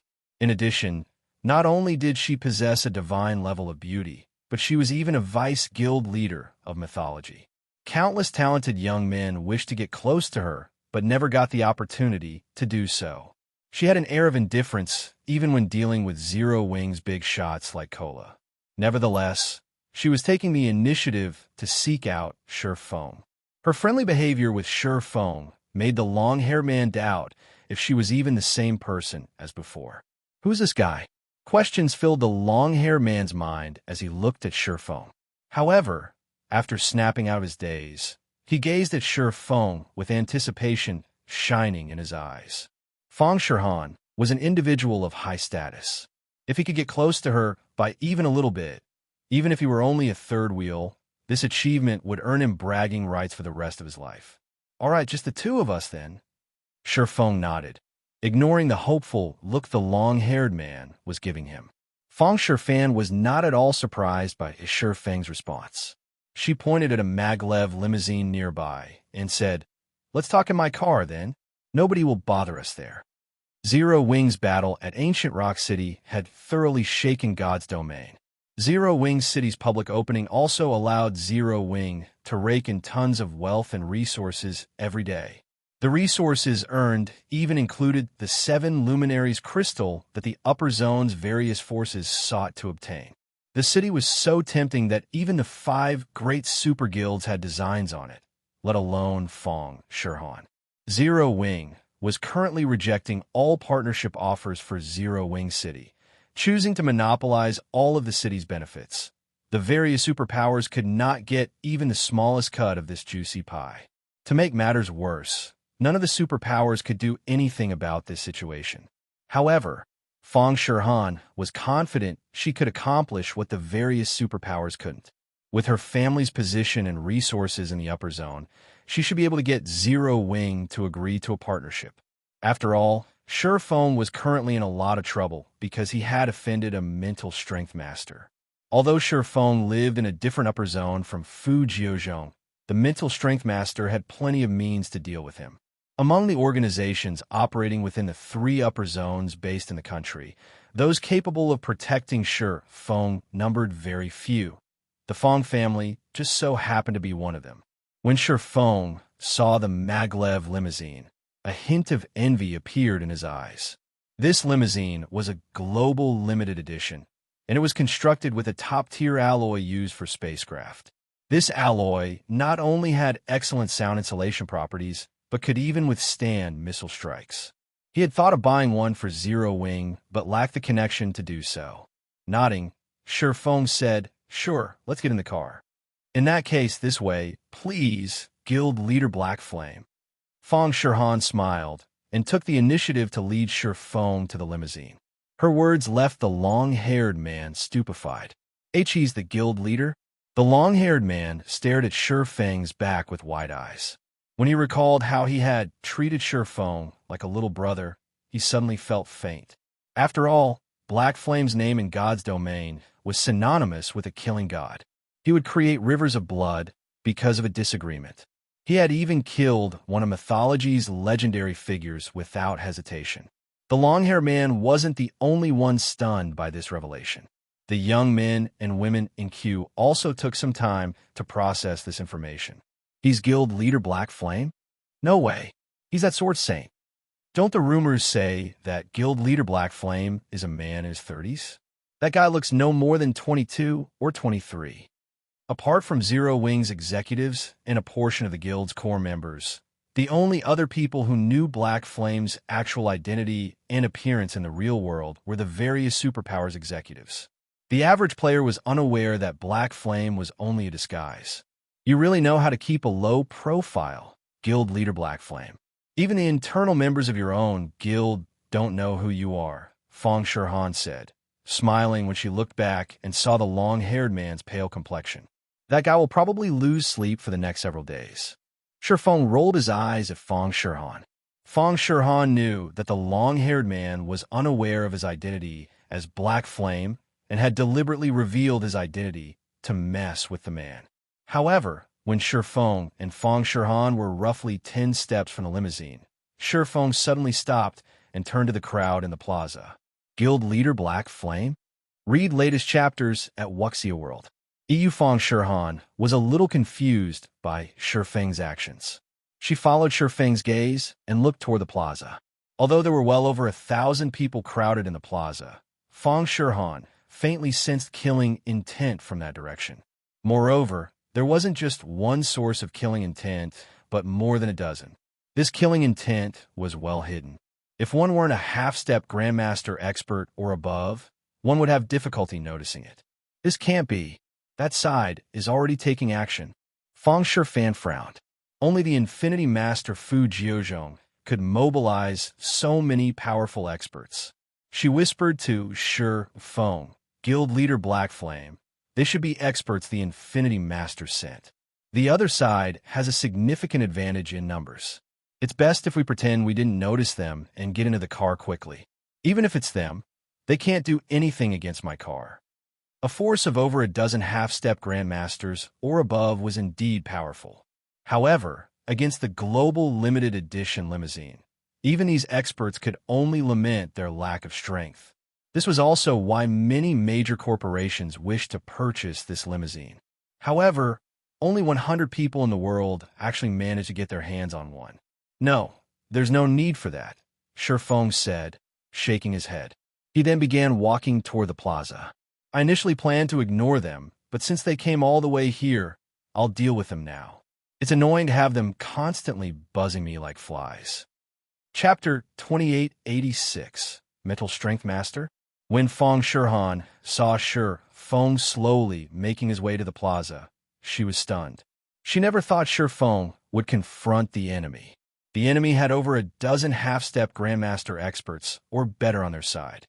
Among the sources of killing intent she sensed, a few even struck fear into her. Facing so many experts of such caliber, even a Honglian Grandmaster would suffer miserably. This crazy bastard. Feng Shihan gritted her teeth and followed after Feng. She was the Feng family's young lady. Even the upper zones organizations would have to show her some respect. If she stood up for Feng, the other party wouldn't dare go too far lest they incur the Feng family's wrath. However, before Feng Shihan could catch up to Feng, 14 people in the crowd approached him. They had concealed their auras so well that they looked no different from ordinary pedestrians. None of the people around them paid them any attention. "Kid, since you're so eager to die, I'll grant you your wish," Elder Qi said when he saw that Feng had already walked into the crowd. Sneering, he commanded, "Everyone attack." If Feng had chosen to remain somewhere with little foot traffic, they would quickly get noticed by others if they took action. However, it was a different story in a crowded location like this plaza. With their standards, they could attack Feng without anyone noticing. By the time the bystanders realized what was going on, they would have long since left the scene. The distance between both sides continuously shortened. 30 meters, 20 meters, 10 meters. When the two sides were less than 3 meters apart, one Honglian Grandmaster, one neutralizing Grandmaster, and 4 half-step Grandmasters began walking straight toward Feng. The 6 experts continued moving like ordinary pedestrians, with the 4 half-step Grandmasters even chatting merrily like close friends. Nobody could tell that these 6 experts were approaching Feng with hostile intentions. When the 4 half-step Grandmasters were within 1 meter of Feng, both the 4 half-step Grandmasters and the 2 true Grandmasters took action simultaneously, so fast that ordinary people couldn't even see their afterimages. The 6 experts launched punches, palm strikes, and claw strikes. Aimed at Feng's vitals, their attacks did not create even the slightest ripple in the air. Although the 6 experts had different strength levels, their coordination was perfect, and they moved as if they were of one body. Feng Shihan's complexion darkened at this scene. If she were in Feng's shoes, she could, at best, stop 2 or 3 attacks. The rest would land on her without fail. It might be a different story if a Honglian Grandmaster received these attacks, but Feng was only a neutralizing Grandmaster. He would most definitely die if he received all these attacks. However, when the 6 experts' attacks were about to land, Feng's body suddenly twitched and moved like flowing water. As if his various body parts had a mind of their own, they instinctively dodged the 6 experts' attacks. Feng's movements were so fine that he dodged some attacks with less than half a centimeter to spare. BRO/B, the 6 experts were startled by this outcome. However, before they could launch another round of attacks, Feng casually scraped his shoulder past one of them and bumped into another. He then executed a punch, an elbow strike, a palm strike, and a kick against his other 4 opponents. The next moment, the 2 Grandmasters and 4 half-step Grandmasters stiffened and stopped moving. They stood still among the crowd like statues. When Feng had walked 3 meters away, the 6 experts' eyes rolled back, and their bodies collapsed to the ground. How is this possible? Feng Shihan's eyes widened, and her jaw dropped at this scene. Of the 6 experts, 2 were bona fide Grandmasters, one of them a Honglian Grandmaster. Yet, Feng had taken care of these experts in the blink of an eye. The fight had ended so quickly that she didn't even see what had happened. She might have been able to accept such an outcome if the 2 Grandmasters were both neutralizing Grandmasters. With internal force, Feng could knock them out instantly when his attacks connected. However, knocking out a Honglian Grandmaster in one hit was an incredibly difficult feat otherwise. Honglian Grandmasters wouldn't be renowned as troublesome opponents. Feng Shihan wasn't the only person shocked by this situation. Elder Qi and the other experts similarly tensed up at this scene. Even they were incapable of defeating Honglian Grandmasters in one hit. While Feng might have employed a dirty tactic, there was no denying that he had felled a Honglian Grandmaster in one hit. The remaining experts turned to Elder Qi to seek his opinion on the matter. Elder Qi was their leader this time. He also possessed incredible strength, being slightly stronger than even the well-known Wang Xianming. If Elder Qi chose not to attack now, they naturally did not need to attack either. After all, Feng's display of strength just now had thoroughly stunned them.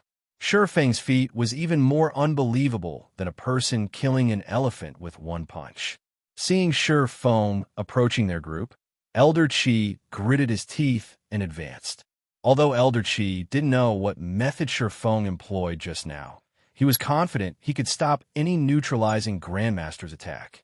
After all, his mental strength was just a tad short of the mental strength master level.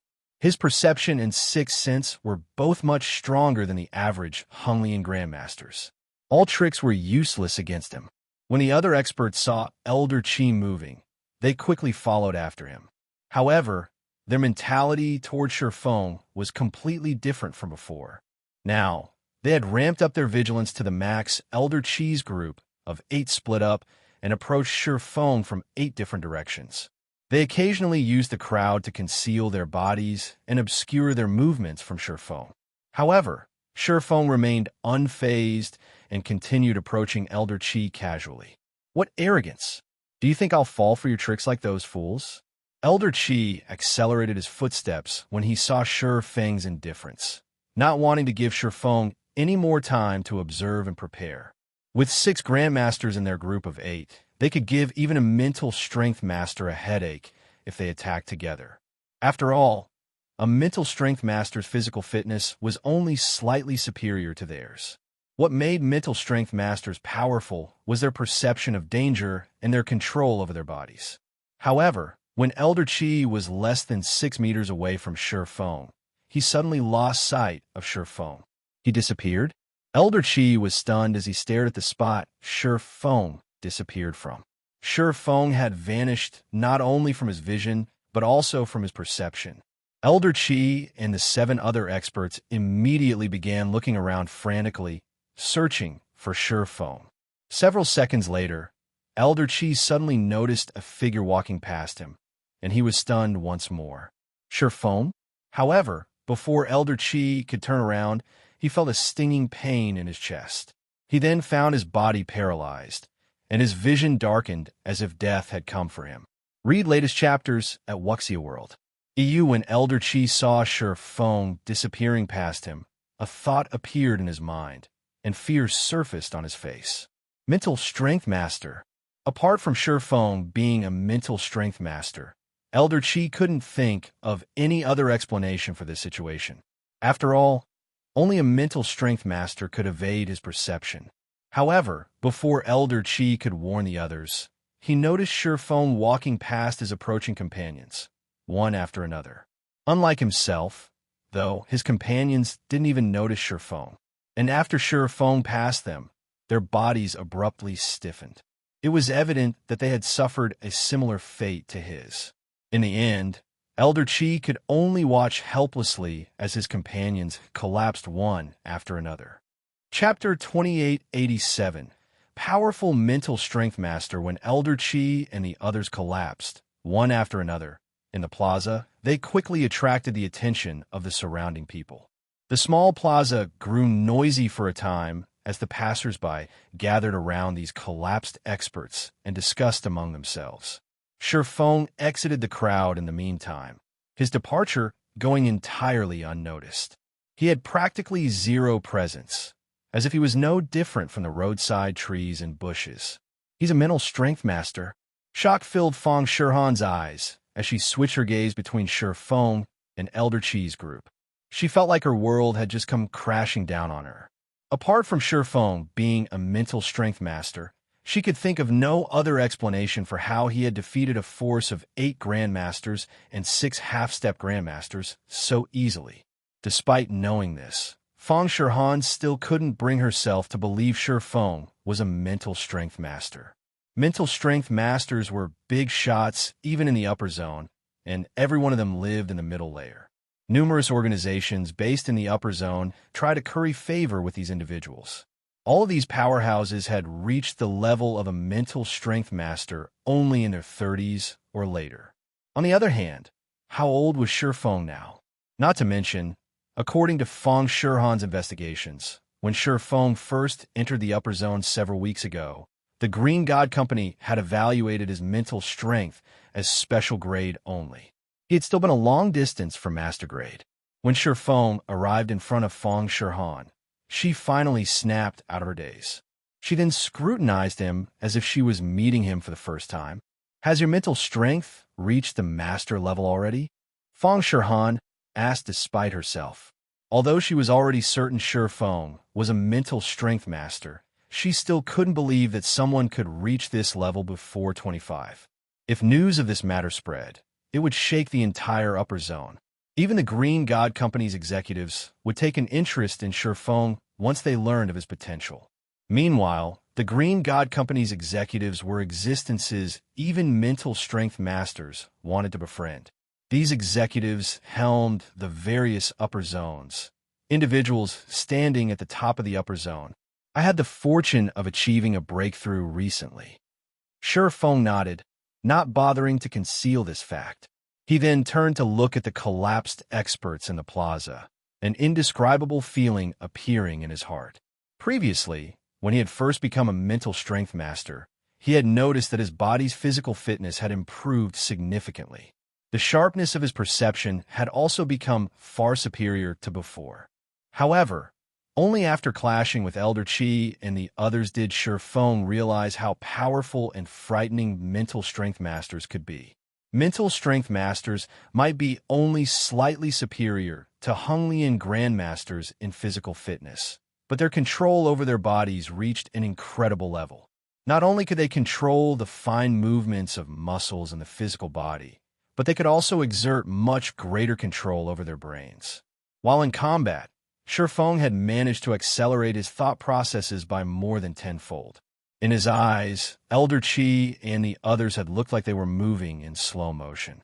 After including his enhanced perception of his surroundings, let alone dodging the eyesight and senses of several grandmasters, he could even replicate God's domain's void steps momentarily. It was no wonder the upper zone's various organizations feared mental strength masters so much. Feng also felt fortunate that he had been cautious and stayed indoors for the past few weeks. Otherwise, he might have really ended up in trouble. After all, killing a lone Grandmaster-level expert was child's play for a mental strength master. Meanwhile, after Feng's admission, Feng Shihan was momentarily at a loss for words. Originally, she had hoped to acquire a portion of Zero Wing City's resources by offering Feng protection. In doing so, she could increase her authority within mythology and solidify her position as the first Vice Guild leader. Now, her plan was nothing but a joke. There was no way a mental strength master would fear another mental strength master. More importantly, with how young Feng was, once the Green God Company found out about his achievement, the company would undoubtedly place heavy importance on him. The status he would enjoy at that time would far exceed Fu Jiuzhong's. After all, the Infinity Master was already an old man and showed precious little signs of improvement nowadays. So long as Fu Jiuzhong wasn't a fool, he would give up on revenge against Feng. On the contrary, he might even try to mend his relationship with Feng. After all, the life of mental strength masters in the upper zone's middle layer wasn't as smooth sailing as others thought. Looking at the vacant expression on Feng Shihan's face, Feng asked strangely, "The trouble has been dealt with already. Do you still see a problem in this, Miss Feng?" Feng Shihan recovered from her stupor at Feng's words. Putting away her previous nonchalant attitude, she said respectfully, "You jest, Master Shi. The powers behind those experts will be scared stiff once they hear about your current status and identity. How could they possibly cause you any more problems?" "Is that so?" Feng felt a little awkward when Feng Shihan suddenly spoke to him respectfully. Her passionate gaze, in particular, was as if she had just seen an absolute beauty. It gave him an uncomfortable feeling. "Master Shi, my visit this time isn't for anything significant." After observing Feng a little while longer, Feng Shihan revealed a rare smile and said, "I only wish to partner with Zero Wing on a personal level." "A personal partnership?" Feng wasn't particularly surprised by these words. Calmly, he asked, "May I know what kind of partnership you have in mind?" Taking a deep breath, Feng Shirhan said solemnly, I am willing to invest 100 billion into Zero Wing to help develop all of the guild's necessary facilities and territories. Simultaneously, I can also provide 10 reserve slots for the upper zone and 1,000 bottles of potions of various kinds. I will also bring a large batch of peak experts and over 300 plots of land located in the NPC cities of both the eastern and western continents into Zero Wing. Feng couldn't help being tempted when he heard Feng Shirhan's offer. He then asked, What are your conditions? Read latest chapters at Wuxia World. EU the funding aside, just the 1,000 bottles of various potions, the large batch of peak experts, and 300 plots of land were more than enough to elevate Zero Wing's overall strength by a large margin. Zero Wing would instantly surpass ordinary super guilds. It would be a lie to say this offer didn't tempt him. The lands of the Western Continent's NPC cities, in particular, were things Zero Wing needed urgently right now. With these lands, Zero Wing could maximize the use of its intercontinental teleportation array. The guild might even be able to establish a solid foothold on the Western Continent in one fell swoop.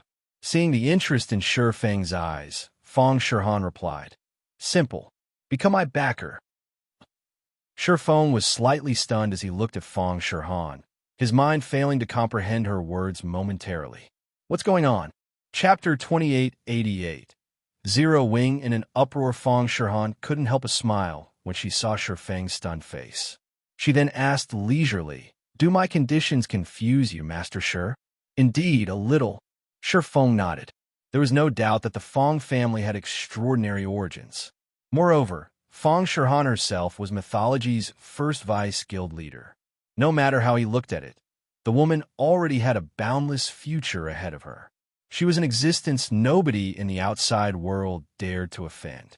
He might have become a mental strength master, but the benefits he could bring to Feng Shirhan were merely limited to the upper zone's commodities.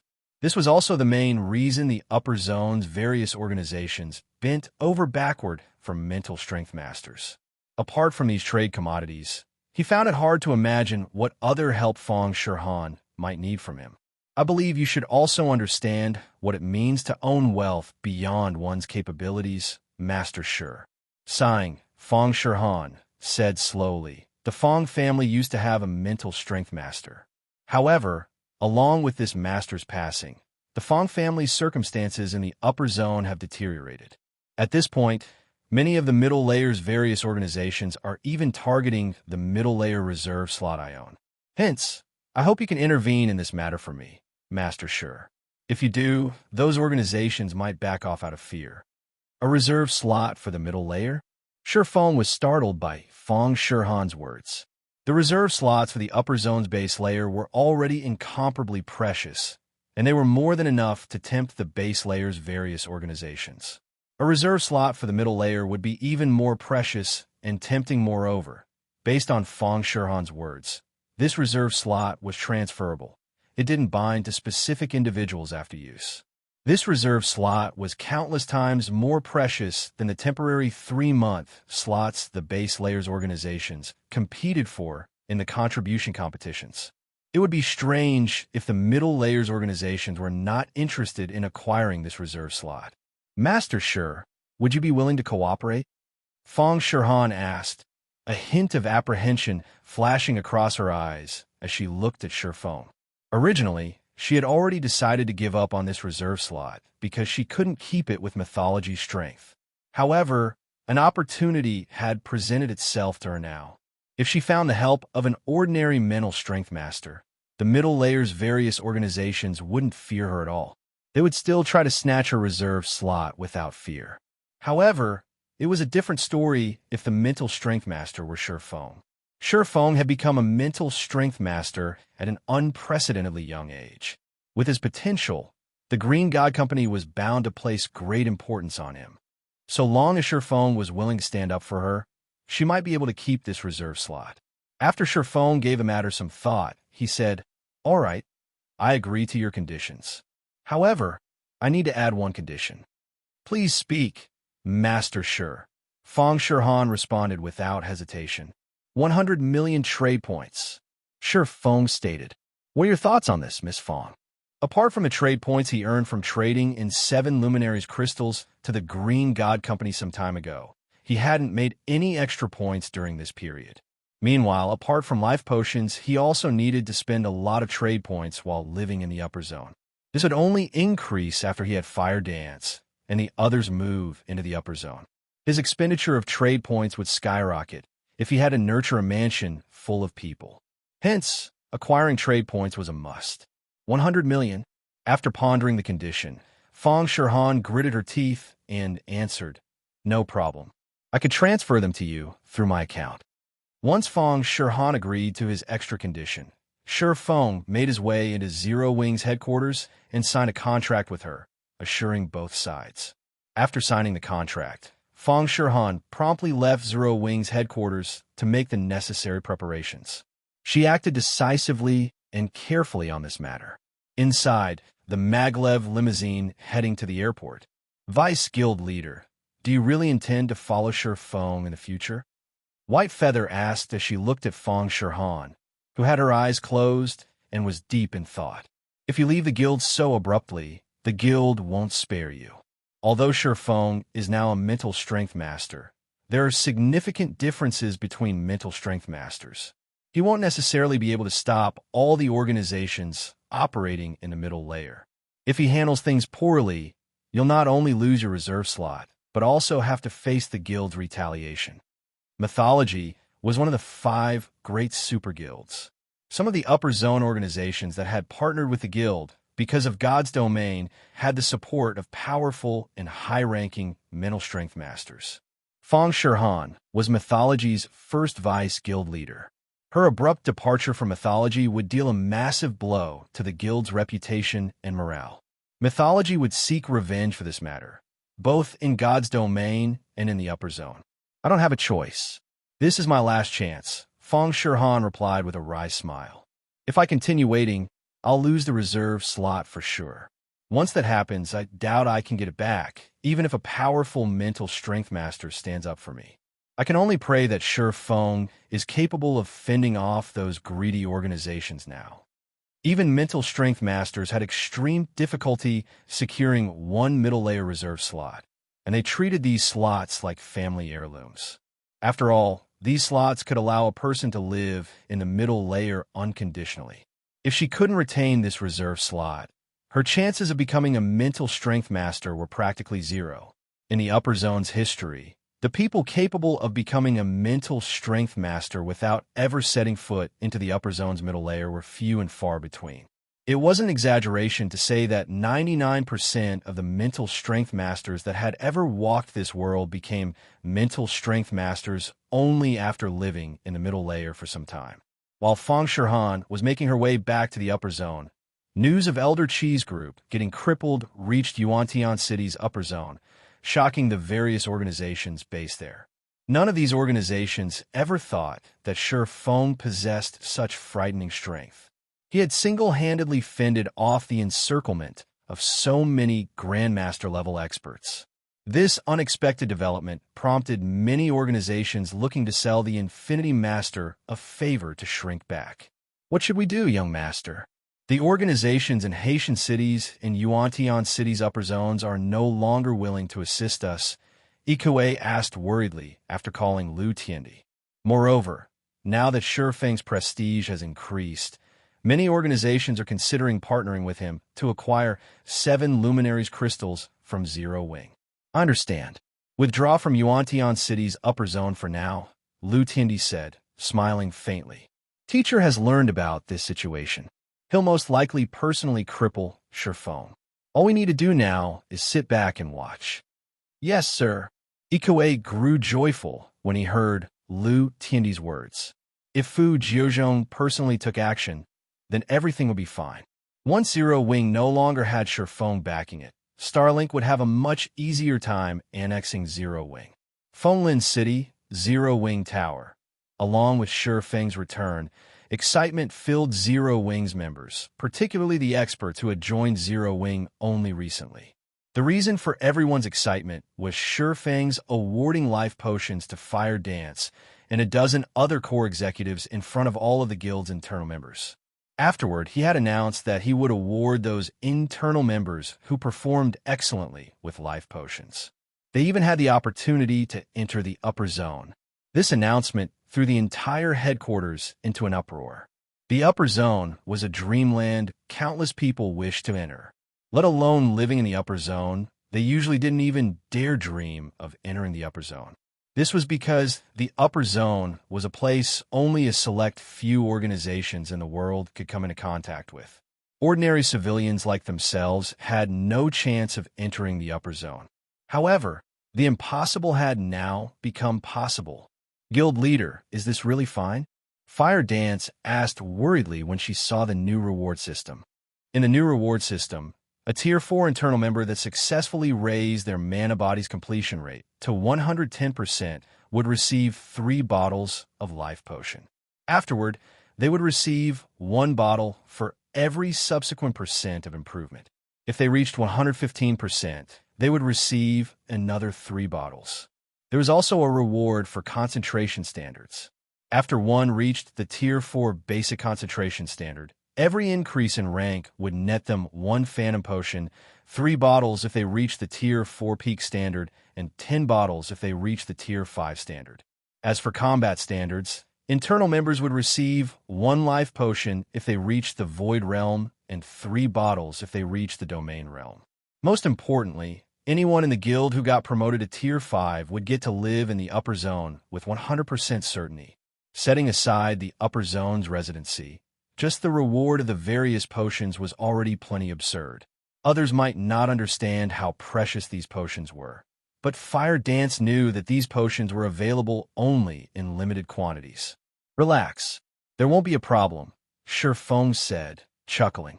On the contrary, I hope more people can claim the rewards. The life potion was of significant help for improving a person's physical fitness.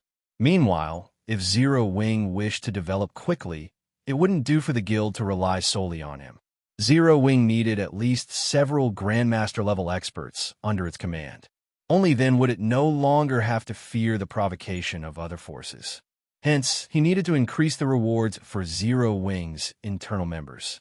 By doing so, he could also raise the motivation of Zero Wing's members and the chances of producing Void Realm experts and Domain Realm experts. Read latest chapters at Wuxia World. Moreover, with the life potions he provided, Fire Dance and Master Lei Bao would break through to the Grandmaster level in a few days. This was especially true for Fire Dance, who had already reached the Domain Realm in the realms of refinement and the Ascension Realm in the realms of truth. She only lacked a bit of inspiration and a boost to her brain activity to become a neutralizing Grandmaster. Afterward, Feng discussed the guild's rapid development with Fire Dance and the guild's other executives. Dealing with the Outer World Forces invasion wasn't an easy task. If handled poorly, the guild might lose Silverwing City and Ancient Rock City. One day went by quickly. It's about time I returned to the game. After taking a look at his watch, Feng drank a life potion, lay down in the virtual gaming cabin in his bedroom, and logged into God's domain. Chapter 2889, Astonishing Ancient Rock City Orc Empire, Ancient Rock City. When Feng appeared before Ancient Rock City's entrance, the city had already taken on a new look. It now had much taller walls covered with magic runes. Even though the city's core magic array was currently inactive, the magic runes naturally absorbed mana from the environment and generated a magic barrier. The magic barrier was so powerful that even a Tier 5 existence's full-powered attack might not break it. So long as there was mana within and around the city, this magic barrier would always exist. It would even automatically repair itself for free. Tall buildings had replaced the ruins inside the city, and a thin layer of fog surrounded this forest of buildings. The city's mana density practically rivaled Zero Wing cities already. When Feng took to the skies to get a better view of the city, the sight that greeted him gave him a burst of ecstasy. Did it get automatically promoted to main city? The current Ancient Rock City was slightly larger than even Zero Wing City. What used to be Saint's Hand's residence had been converted into a gigantic City Lord's Mansion. The City Lord's Mansion was well over 300 meters in height and glowing divine runes surrounded the building. These divine runes didn't look man-made. Instead, the various elements of mana around the building formed them spontaneously. If players had a sufficiently high perception of the operating principles of mana, they could even learn the essence of the various elements of mana through these naturally occurring divine runes. No wonder cities with secret lands as their cores are of significant help to players in their tier promotions. Just these naturally occurring divine runes can already provide a significant boost to Tier 4 players. When you factor in the environment inside the Evil God's secret land as well, a Tier 4 player's chances of getting promoted to Tier 5 here should be 20 to 30% higher than in the outside world. Feng fell into a daze as he looked at the majestic city, Lord's Mansion.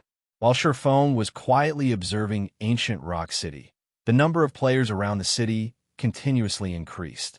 When these players laid their eyes on the city, they too were stupefied. What had originally been a ruined city was now a magnificent city much larger than even royal capitals. The mana density within the city was at a level where the mana was visible to the naked eye. Coupled with the city's proximity to the Orc Empire's inner region, it made for the perfect resting place for players seeking to raid the Orc capital city. Since more and more people were gathering, Feng promptly entered the city and flew toward the City Lord's mansion. Now that cities no longer receive protection from the system after undergoing an upgrade, Ancient Rock City was currently at its weakest. If hostile forces attacked the city now, defending it would be incredibly difficult. Hence, the first thing he needed to do was activate the City Lord's Mansion's core magic array and generate the city's defensive magic array. Now that Ancient Rock City had become a main city, so long as its defensive magic array was active and had a sufficient supply of magic crystals, the city could take on even 2 Tier 5 existences without trouble. After Feng entered the City Lord's Mansion, he was surprised once more. Not only did the City Lord's Mansion possess an environment rivaling that of the ancient god's domain, but the clarity of the operating principles of mana's various elements in this place surpassed even that of the secret underground room in Zero Wing City. Zero Wing City's secret underground room only managed to gain such an environment thanks to the ancient beast sculpture and the expenditure of a ton of magic crystals. Even then, the secret room could accommodate only several dozen people at a time. On the other hand, Ancient Rock City's City Lord's Mansion possessed an even better environment and could allow more than 10,000 players to train in this environment simultaneously. When Feng arrived inside the core control room, he saw a fully open set of pitch-black doors. The evil god's secret land's mana continuously flowed out of the open doors and into the City Lord's Mansion. The secret land itself had also undergone significant changes. Previously, the evil god's secret land prevented all outsiders from approaching. Now, there was a flight of stairs with 49 steps leading into the secret land. These steps tested players on their ability to stabilize their surroundings. The higher one climbed on this staircase, the higher the requirement would become. By the time players reached the top, they would have gained basic mastery over the various elements of mana. Another staircase from the control room's second floor led directly into the evil god's secret land. However, players needed to be at least level 150, Tier 4, to use this entry method. They also had to pay 1,000 mana stones per player to enter. In other words, there were 2 methods to enter the evil god's secret land. One method was free but required players to have basic mastery over the various elements of mana. The other method had much more lenient entry requirements, but players had to pay 1,000 mana stones. This method was a huge benefit for Tier 4 players. After all, Tier 4 players could obtain significant help in their Tier 5 promotion from a level 150 plus God Mode secret land. Not to mention, monsters inside a God Mode secret land were filthy rich. According to the rumors Feng had heard, the mythic monsters inside level 150 plus God Mode secret lands provided at least 5 times more EXP and 3 times better loot than mythic monsters in the outside world. They were walking treasure troves. Of course, securing these walking treasure troves wouldn't be easy either. This was because even the weakest monster inside these secret lands rivaled Refinement Realm experts in combat standards, with the more powerful ones on par with Void Realm experts. And worse, all of these monsters moved in groups. If an ordinary Tier 4 expert entered a God Mode secret land by themselves, they wouldn't even know how they died. And while Tier 5 players could survive in a God Mode secret land by themselves, they would still die if they came across a Tier 5 legendary monster. All legendary monsters in a God Mode secret land possess combat standards rivaling peak experts at the very minimum, as well as powerful basic attributes. The average Tier 5 player would have difficulty facing a legendary monster by themselves. Normally, raiding a legendary monster would need 3 Tier 5 players. Moreover, these 3 players needed to fill the roles of MT, healer, and damage dealer. Only with all 3 roles filled would they have a chance at killing a legendary monster. If players wished to guarantee a kill on a legendary monster, they would need to add 2 more Tier 5 damage dealers to their party formation. Feng felt a little tempted as he looked at the evil god's secret lands entrance. This was because the monsters inside level 150 plus God Mode secret lands had a chance of dropping God crystals, materials essential to upgrading many fragmented legendary items, as well as Tier 5 skill and spell books, which all Tier 5 players needed to raise their combat power. However, Feng quickly calmed himself. He knew full well that he couldn't take on a level 150 plus God Mode secret land by himself. Even if he brought Fire Dance and the others with him, they could, at best, kill a bunch of Tier 4 superior mythic monsters. A Tier 5 legendary monster was out of the question. Afterward, Feng spent 300,000 magic crystals to activate the control room's core magic array, which created a barrier of divine runes around Ancient Rock City. The city's defensive magic array was significantly stronger than before. With the core magic array's activation, Ancient Rock City woke up like a slumbering beast. The city drew all mana within a 20,000-yard radius toward itself, depleting the mana in the vicinity.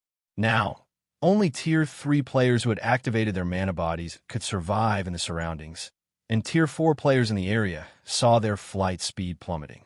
If a Tier 5 existence attacked Ancient Rock City now, they would also find the power of their attacks diminished by a significant margin. Inside the City Lord's mansion, Feng was dumbfounded by the sight before him. What a powerful core magic array. Initially, he had thought to strengthen Ancient Rock City's core magic array using the 12-array magic world. However, he dare not interfere with it now. This was because countless divine runes made up the core magic array. He could tell at a glance that it was no ordinary core magic array, and even the slightest of modifications could have catastrophic consequences. Meanwhile, with this core magic array, Ancient Rock City's defensive standard was probably close to that of Zero Wing City, which had the protection of a world mirror. And this was when the core magic array was operating in normal mode, not at maximum capacity. After activating the core magic array, Feng contacted Fire Dance and had her begin transferring the manpower gathered in Silverwing City to Ancient Rock City. In less than 20 minutes, over 200,000 Tier 3 members and over 30 Tier 4 members from Zero Wing arrived at Ancient Rock City's empty streets. As an added precaution, Fire Dance also mobilized 3 Crimson Dragon flying ships, 6 Tier 4 Fine Gold Guards, and 2 Tier 4 Dark Gold Guards. The assembled combat power in Ancient Rock City could already rival than the various superpowers' headquarters. After reading an update from her subordinate, Fire Dance asked Feng, "Guild leader, we've completed the basic setup. Should we open Ancient Rock City now?" "Open it," Feng replied without hesitation. "Set the entrance fee to 1 magic crystal or 40 silver coins." Only after a guild city had opened its doors to the public could it recruit NPC soldiers and strengthen its defenses at a much faster rate. Moreover, if Zero Wing wished to keep Ancient Rock City operating normally, it would have to spend at least 100,000 magic crystals per day.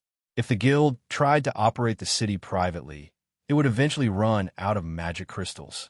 When Ancient Rock City opened, many scouts from guilds and adventurer teams flooded in. Adventurer teams that made a living from raiding the Orc capital city even entered the city in full despite the high entrance fee. The Orc capital city was a huge treasure trove. Moreover, all players raiding the Orc capital city were frontline experts in the current god's domain. Even the weakest among them possessed peak Tier 3 combat power. Currently, these players could reap a significant harvest just by farming the monsters in the Orc capital city's outer and inner regions. With luck, they could even get their hands on level 150 epic equipment. Meanwhile, as Ancient Rock City was the closest guild city to the Orc capital city, it was only natural these players would choose it as their base of operations, even if they had to pay an exorbitant entrance fee. Over 600,000 players flooded into Ancient Rock City in less than 2 hours, and every one of these players was a Tier 3 expert. Upon entering Ancient Rock City, all of these experts were stunned by the city's splendorous view and wonderful environment. Not only could they recover from the corrosion of foreign energies extremely quickly here, but they could even store up to 2 whole levels worth of the double EXP buff just by resting in the city. The accumulation rate for the buff was even a staggering 30% per 24 hours. While 30% might not seem like much, Tier 3 players couldn't even earn 30% worth of EXP by grinding non-stop for 24 hours. Players who had reached level 140 would be considered grinding freaks if they could gain even 20% per day. Read latest chapters at Xianxia World. EU Meanwhile, by resting on the streets of Ancient Rock City, not only could players avoid delaying their leveling progress, but they could even level up faster than normal. The effect would be even better if they rested in hotels. News regarding Ancient Rock City spread throughout the entire eastern continent. When the superpowers that were planning on attacking Ancient Rock City heard about the city's defensive standard, they gnashed their teeth and abandoned their notions. Now, they had no choice but to wait for the outer world forces to take revenge for them. While the vast number of Tier 3 experts were exclaiming over Ancient Rock City's environment, Feng brought Beast Emperor to Starmoon City's War God's Temple. Previously, because the system prevented Feng from leaving Ancient Rock City's vicinity, he could only imprison Beast Emperor temporarily. Now that he had settled Ancient Rock City's matters, he naturally couldn't spare Beast Emperor. Not to mention, because the War God's Temple abhorred the Evil God's Temple, it offered extremely generous bounties for the capture of high-ranking Evil God envoys like Beast Emperor. After Feng entered the War God's Temple's lobby with Beast Emperor in tow, a level 180 senior administrator promptly approached him. "Greetings, sir. You are here to collect a bounty, right? Please follow me." The Temple Lord is currently present in the War God's Hall. The level 180, Tier 3 Senior Administrator said respectfully as he looked at Feng. "Okay, lead the way." Feng nodded. Chapter 2890, War God's Temple's Reward. War God's Temple, War God's Hall. In a hall enveloped by starlight, a middle-aged man wearing a white divine robe and a turquoise crown sat on a throne made entirely of 7 luminaries crystals. The man slowly opened his eyes when he sensed the arrival of Feng and the senior administrator. After reaching the middle of the hall, the senior administrator reported respectfully, "Lord Temple Lord, this person is here to claim the bounty on an evil god envoy." The robed man took a closer look at Feng and the restricted Beast Emperor upon hearing the senior administrator's words. He then nodded and said, "Administrator Roa, you may take your leave." Normally, a lofty temple lord wouldn't need to handle the bounty of an evil god envoy. However, Feng was a Tier 5 individual, an existence standing at Starmoon Kingdom's apex. Hence, even the temple lord had to treat this matter with care. Feng likewise curiously scrutinized the temple lord. Starmoon City's War God's Temple was the headquarters for the War God's Temple's branches in Starmoon Kingdom. Meanwhile, Howard Ragewind, the temple lord of this branch headquarters, also happened to be the War God's Temple's strongest combatant stationed in Starmoon Kingdom. After taking a look at Howard Ragewind, Feng had to admit that the War God's Temple deserved to be called the strongest force in God's domain. This was because even the temple lord of the kingdom's branch headquarters was a level 200 Tier 4 NPC. a half-step tier 5 NPC, to be precise. Not only did Howard Ragewind possess an incredibly high life rating, but his mastery over the various elements was also considerable. He was only a short distance from creating his tier 5 mana body and getting promoted to tier 5. Moreover, the staff and crown Howard Ragewind owned were both legendary items. Even an actual tier 5 existence would struggle against him. Looking at Feng, Howard Ragewind asked, "Lord Sword Saint, may I verify that evil god envoy?" "Certainly." Feng waved his hand. Beast Emperor's body immediately flew toward the Temple Lord. However, because Beast Emperor had forcibly logged out of the game already, his body was merely an empty shell. After Beast Emperor's soulless body arrived in front of Howard Ragewind, its restraints disappeared. Simultaneously, the magic array set up around the hall activated and bound Beast Emperor's body with golden chains covered with divine runes.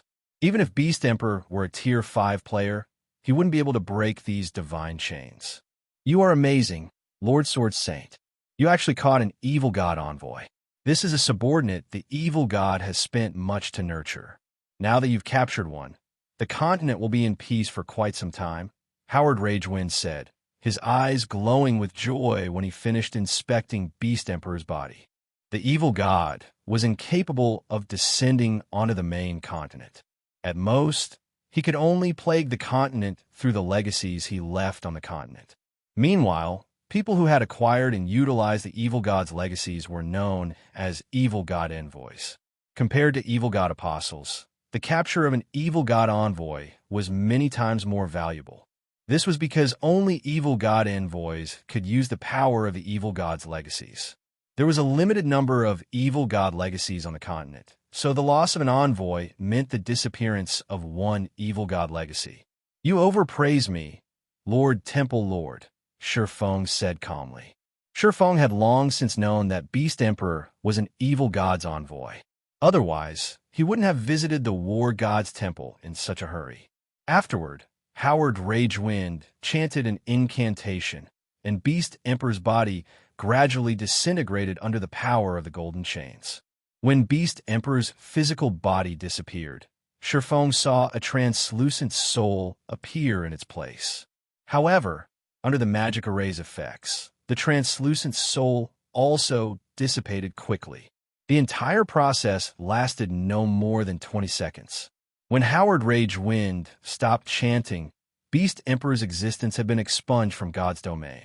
Beast Emperor would have to start from scratch if he wished to enter God's domain again.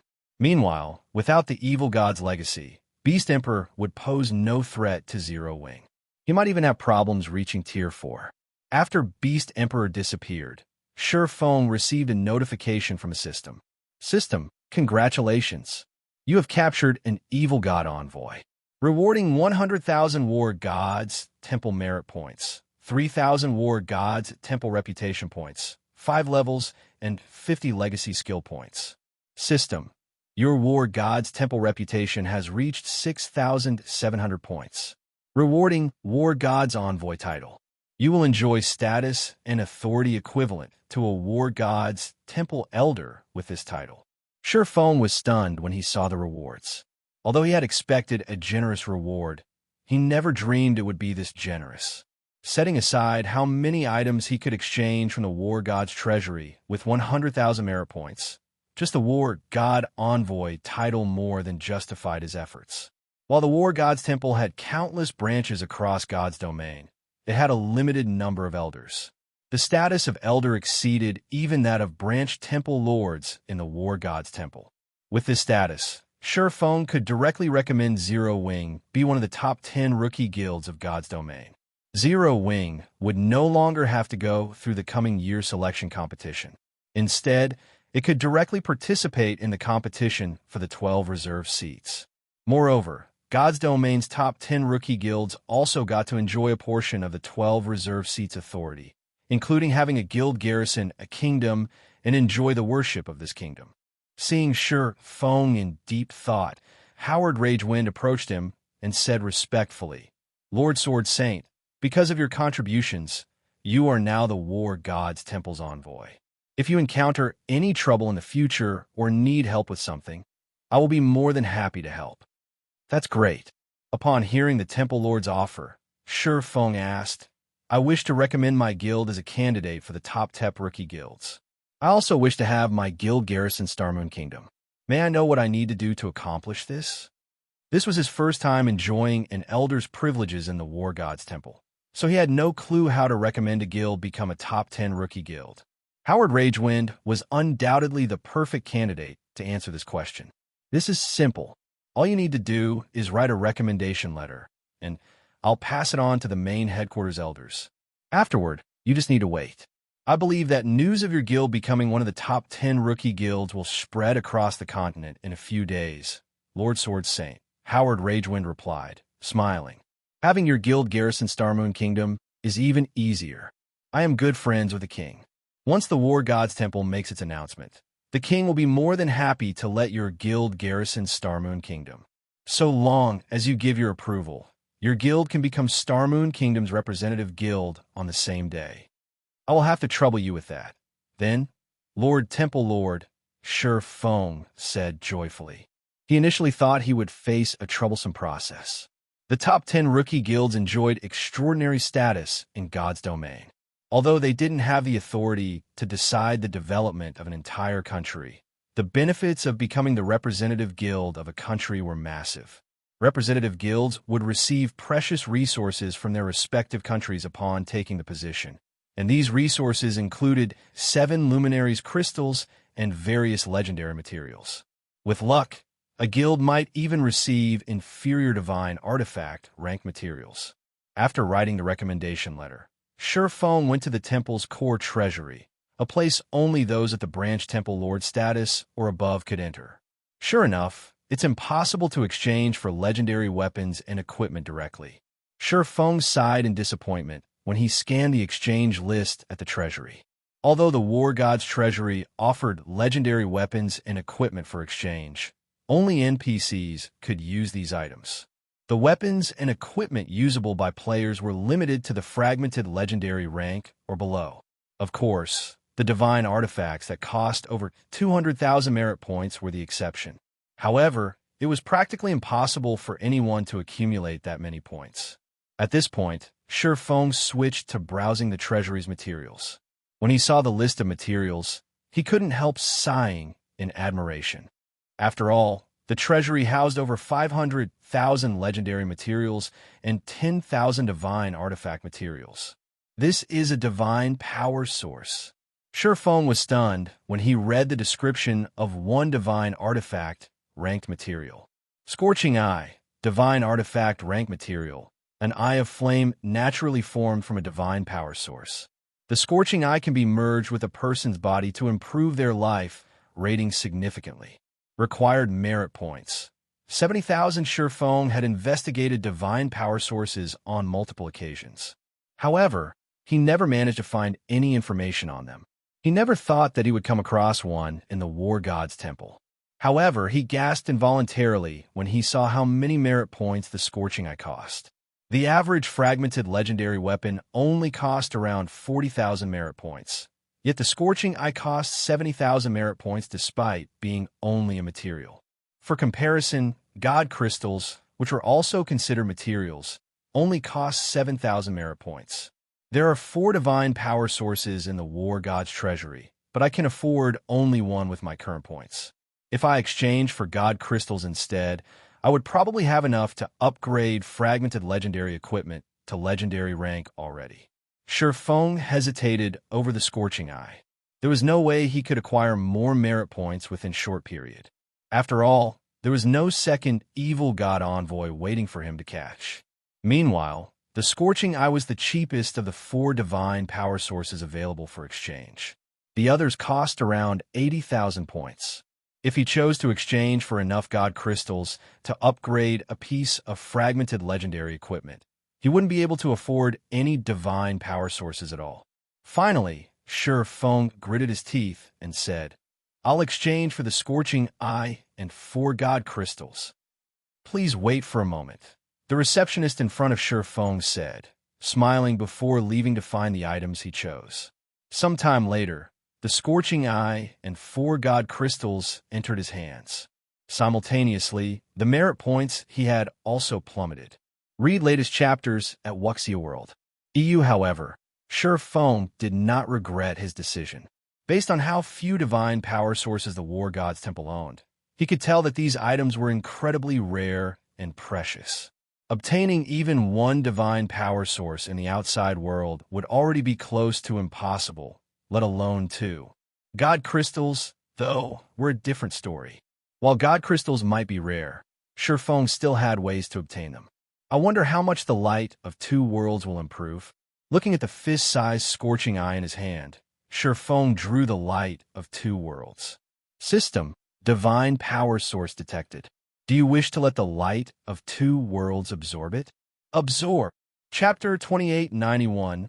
Upgrade to Legendary. The moment Feng chose to have the light of 2 worlds absorb the Scorching Eye, the latter transformed into a bundle of flames and merged with the fragmented legendary weapon.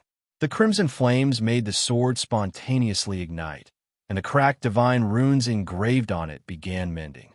Several seconds later, crimson divine runes lit up all over the sword, followed by a significant increase in the light of 2 worlds' aura. What a powerful aura! Feng was astonished as he looked at the weapon in his hand. The aura the light of 2 worlds now exuded was more than enough to deter ordinary Tier 4 players from approaching it. A Tier 4 player would need to break through the 100% threshold of their mana body to withstand the devastating power overflowing from a sword. However, compared to the light of 2 worlds' external changes, the changes to its statistics were much more remarkable. The upgrade had boosted the basic attributes that the weapon provided by 15%. With the weapon, Feng's strength finally exceeded the 70,000 threshold. Now, he was only slightly inferior to level 150, Tier 5 legendary monsters in the strength attribute. In addition, the light of 2 worlds' 3 additional skills had been upgraded to Tier 5. World Breaker, in particular, could now increase an attack's power up to the Tier 6 basic rank. The skill's cooldown had also decreased from 1 hour to just half an hour.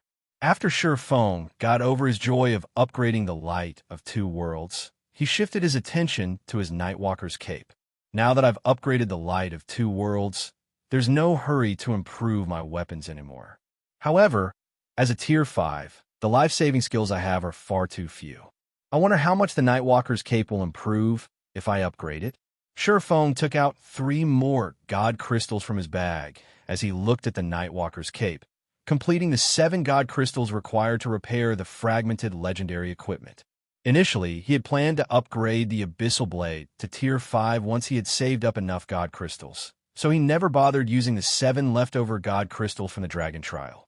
However, now that he had upgraded the light of 2 worlds, he wasn't in as much of a rush to upgrade the Abyssal Blade. This meant there was no need for him to reserve those remaining God crystals. Instead, he could use them to raise his survivability. After all, Tier 5 players might be powerful, but they weren't invincible.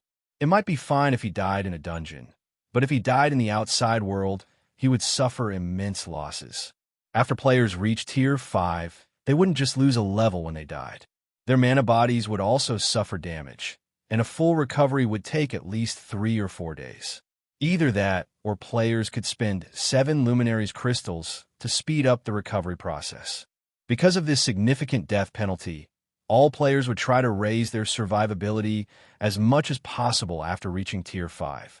System: Sufficient God crystals detected. Do you wish to let the Nightwalker's cape absorb them? Absorb. Feng agreed to the prompt without hesitation. The 7 God crystals in Feng's hands gradually disintegrated into 7 streams of light that lingered around the Nightwalker's cape, then merged with the cape's tattered divine runes, repairing them. When the 7 God crystals were gone, the Nightwalker's cape's divine runes suddenly lit up. A layer of black fog then appeared around the ordinary-looking cape, reducing Feng's presence significantly and preventing others from inspecting his information. Now, Feng could even erase his presence completely if he wanted to. Apart from the cape's hidden effects, its statistics had also undergone earth-shattering changes. Nightwalker's cape, Legendary rank, Cape, equipment requirement. Strength 8,000, agility 5,000 when equipped. All resistances increased by 300%. All damage received reduced by 60%. Strength increased by 150%. Agility increased by 120%. Endurance increased by 120%. Ignore levels plus 80. Movement speed increased by 100%. Attack speed increased by 100%. Reaction speed increased by 100%. Additional passive skill, 1 Nightwalker. When the cape is equipped, no information about the player can be examined. Physique improved by 60%. Additional passive skill, 2 Divine Speed. Player's starting movement speed increased to 100% of player's maximum movement speed. Additional passive skill, 3 Void Walk. Players can freely enter the void and traverse it. Void Walk significantly weakens the oppression exerted by the void. Additional active skill, 1 Divine Steps. Summons 36 doppelgangers before a maximum of 36 targets for 5 seconds.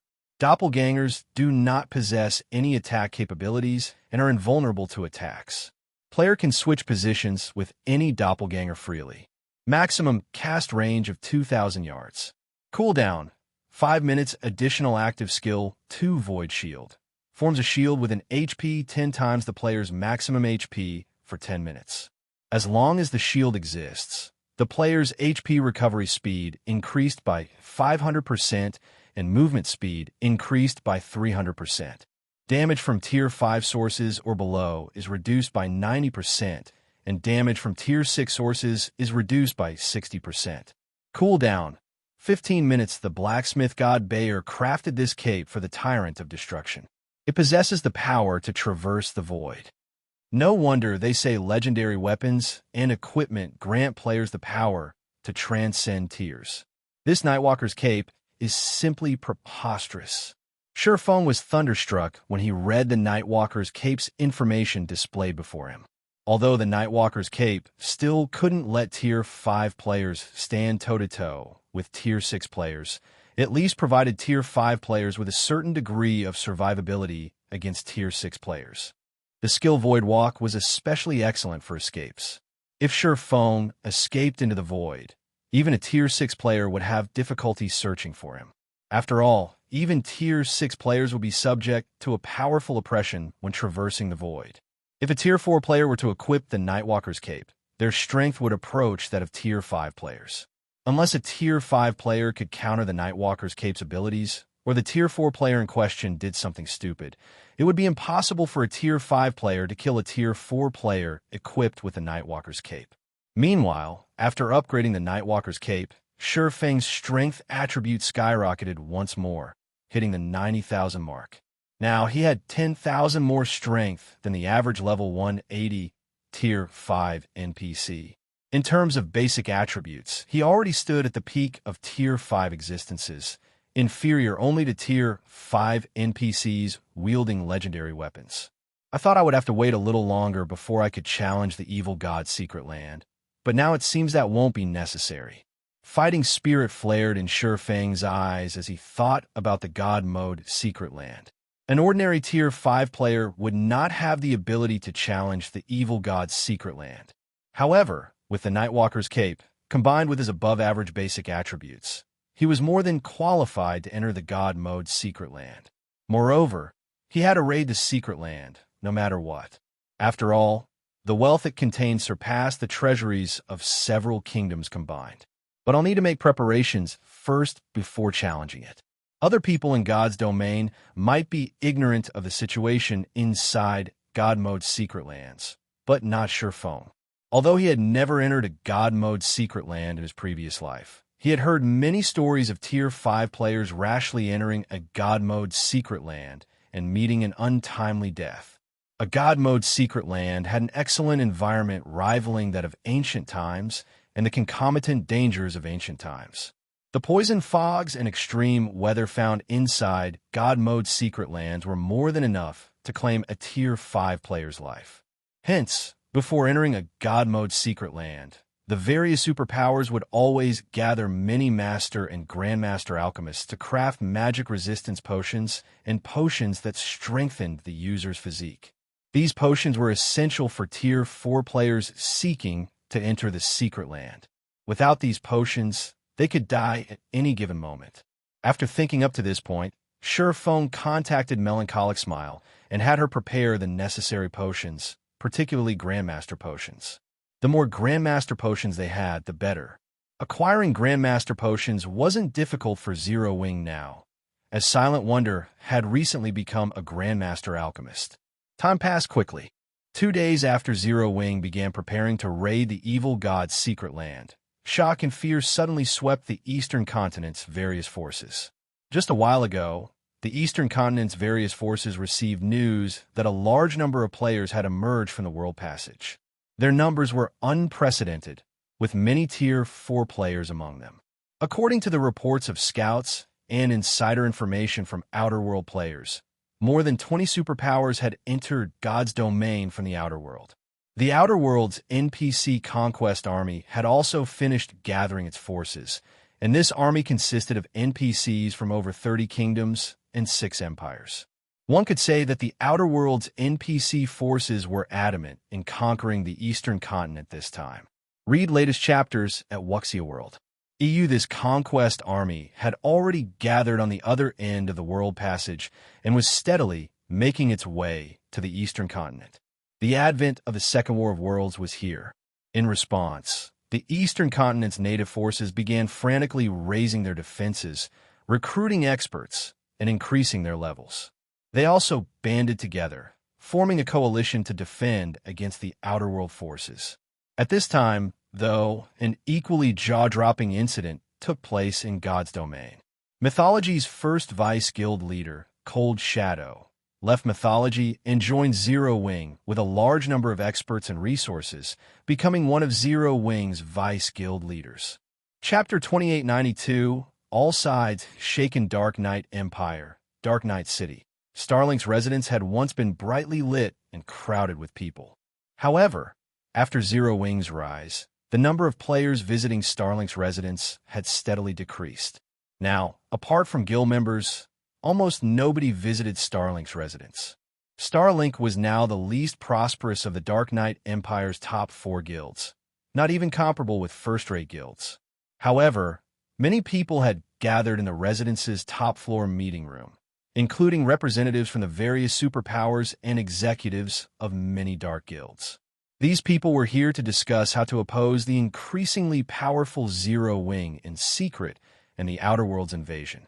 Only, after everyone present read the report they just received, their complexions turned indescribably ashen.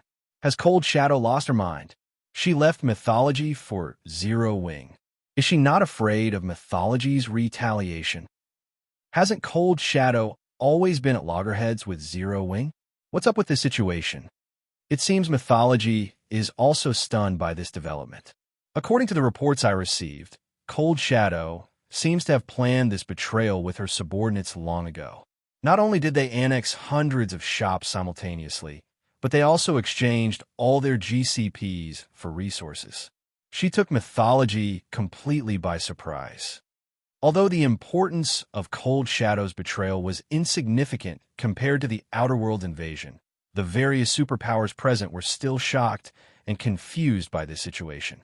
Mythology was one of the 5 great super guilds. Cold Shadow herself also possessed extraordinary strength and status within the guild. She had a high chance of becoming Mythology's guild leader. With such a bright future ahead of her, there should be no reason for her to leave Mythology. Moreover, Zero Wing was currently in a terrible situation. The guild's ability to facilitate teleportation between the 2 main continents had made it an eyesore for the native superpowers and also a priority target for the Outer World forces. Now that the Second War of Worlds had begun, everyone was steering clear of Zero Wing. Despite that, Cold Shadow had taken the initiative to join Zero Wing. The various representatives present simply couldn't wrap their heads around this situation. Some of them even suspected Cold Shadow of having a secret relationship with Feng. Otherwise, why would Cold Shadow, a woman with a promising future, join Zero Wing, a guild in a precarious situation? All of you be quiet. Lu Tiandi shouted as the babble in the room reached unbearable levels. Standing up, he said, "Although Cold Shadow's betrayal has increased Zero Wing's strength substantially, our plans remain unchanged. According to the information I obtained, over 10 Outerworld superpowers will lead a portion of the NPC Conquest Army to the Twin Towers Kingdom and Starmoon Kingdom. To ensure the swift destruction of these two kingdoms, we must get the experts there to leave as quickly as possible. We must also get the players of the neighboring kingdoms and empires to distance themselves from these two kingdoms. Without the help of expert players, the two kingdoms will fall with only their NPCs and Zero Wing to defend them." The various superpowers representatives and the various Dark Guilds executives nodded in agreement with Lu Tiandi's words. "Guild Leader Lu, rest assured, we will mobilize all available personnel to lure the independent experts of those kingdoms and empires away. We won't let them assist Zero Wing." "That's right. We can also commission those experts to join the armies of other kingdoms and empires. I believe those independent experts will be more than happy to do so for an appropriate price. The Twin Towers Kingdom and Starmoon Kingdom will have nobody to help them." In the current era where Zero Wing dominated the Eastern continent, the superpowers and Dark Guilds hostile to Zero Wing were having an incredibly bad time. Moreover, with Feng defending Zero Wing, even the 5 great super guilds could do nothing against Zero Wing. Nevertheless, Zero Wing couldn't stop them from secretly carrying out small schemes. Players played a significant role in the War of Worlds. This remained true even for Tier 3 players because players could resurrect continuously even after falling in battle. While NPCs could also be resurrected, the process was much more complicated. Moreover, the battlefield spanned far and wide. Even if an individual possessed heaven-defying combat power, they could affect the outcome of only a limited area.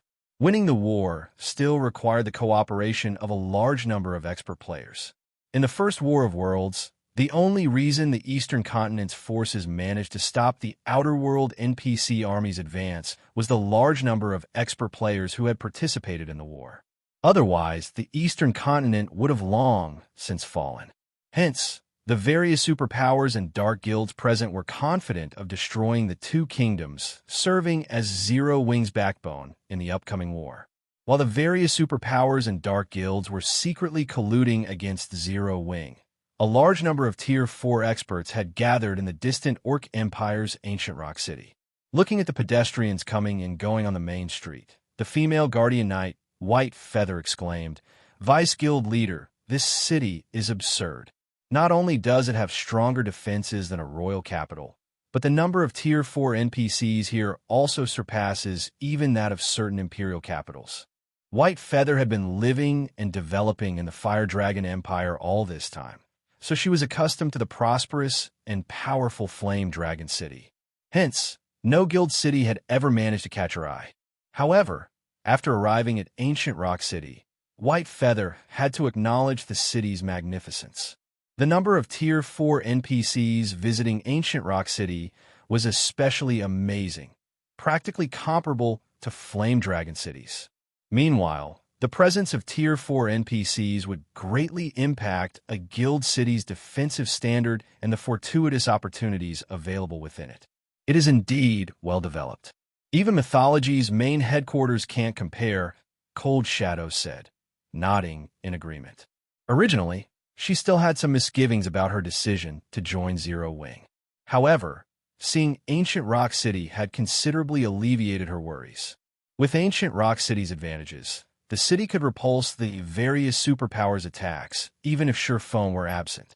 It also wouldn't have any problems fending off mythology's retaliation. Moreover, given enough time, Ancient Rock City would not only attract a large number of players from the surrounding kingdoms and empires, but also acquire increasingly better resources from the Orc capital city. Afterward, so long as the Eastern Continent succeeded in fending off the Outer World's army, it wouldn't be difficult for Zero Wing to become God's Domain's strongest guild. Her only concern was that fending off the Outer World's conquest army wouldn't be an easy task. If the defense were mishandled, Zero Wing might even perish in the upcoming war. After thinking up to this point, Cold Shadow couldn't help frowning.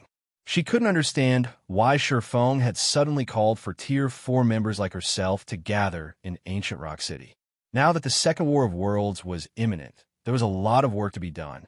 It was especially important for them to recruit expert players from the neighboring kingdoms and empires. If they acted slowly, the other superpowers would definitely interfere with their plans. When Cold Shadow and her team of nearly 10 Tier 4 experts entered the City Lord's mansion, they were instantly stunned by the environment inside the building. Read latest chapters at Wuxia World. EU. Why are the operating principles of mana so clear here? The clarity inside Mythology's special secret land doesn't even come close, White Feather exclaimed. The special secret land Mythology had found and secured after paying a great price had an excellent environment that provided players with greater insight into the operating principles of mana. However, only a limited number of people could enter the secret land at a time, resulting in fierce competition among the guild's many Tier 4 experts and the Tier 3 experts seeking to get promoted to Tier 4. Moreover, even after one clinched a slot, they still needed to fork out a lot of resources to enter the secret land. One had to pay for these resources out of one's own pockets, the total cost of which was enough to make even Tier 4 experts wince. Yet, not only did Ancient Rock City's City Lord's Mansion's environment surpass that of Mythology's special secret land, but there was hardly an entry limit. With the size of the City Lord's Mansion, thousands of players could enjoy this wonderful environment simultaneously. If Mythology's many Tier 4 experts found out about this, they would probably die of envy. While Cold Shadow and the others were in a daze, Feng, who had been waiting in the City Lord's Mansion for some time now, suddenly said, "All right, now that everyone's here, let's enter the evil god's secret land." Chapter 2893, Natural Holy Land. Entering the secret land at this time, Cold Shadow was stunned when she saw Feng instructing Zero Wing's executives to enter the evil god's secret land's entrance located on the second floor. She couldn't understand what was going through Feng's mind. It wouldn't be long before the Outer World's NPC conquest army launched its invasion of the Eastern continent. Meanwhile, even 10 Zero Wings wouldn't be enough to stop the advance of these armies. Zero Wing's top priority should be the recruitment of a large number of expert players to fend off the Outer World's players and NPCs. Otherwise, only annihilation awaited the guild. Even without conducting any investigations, Cold Shadow was certain that the Eastern continent's various superpowers had already begun recruiting expert players themselves. If Zero Wing did not hurry, it would fall behind them. Hence, this was no time for Zero Wing's Tier 4 members to be raiding a secret land. However, when Cold Shadow saw Zero Wing's members entering the secret land one after another, she had no choice but to enter the secret land together with White Feather and the others. After all, not only was this the guild leader's arrangement, but the other Zero Wing executives did not voice any objections, either. It wouldn't be appropriate for a newcomer like herself to express her views in such a situation. What Cold Shadow didn't know was that Fire Dance and the others had previously reminded Feng of Zero Wing's situation.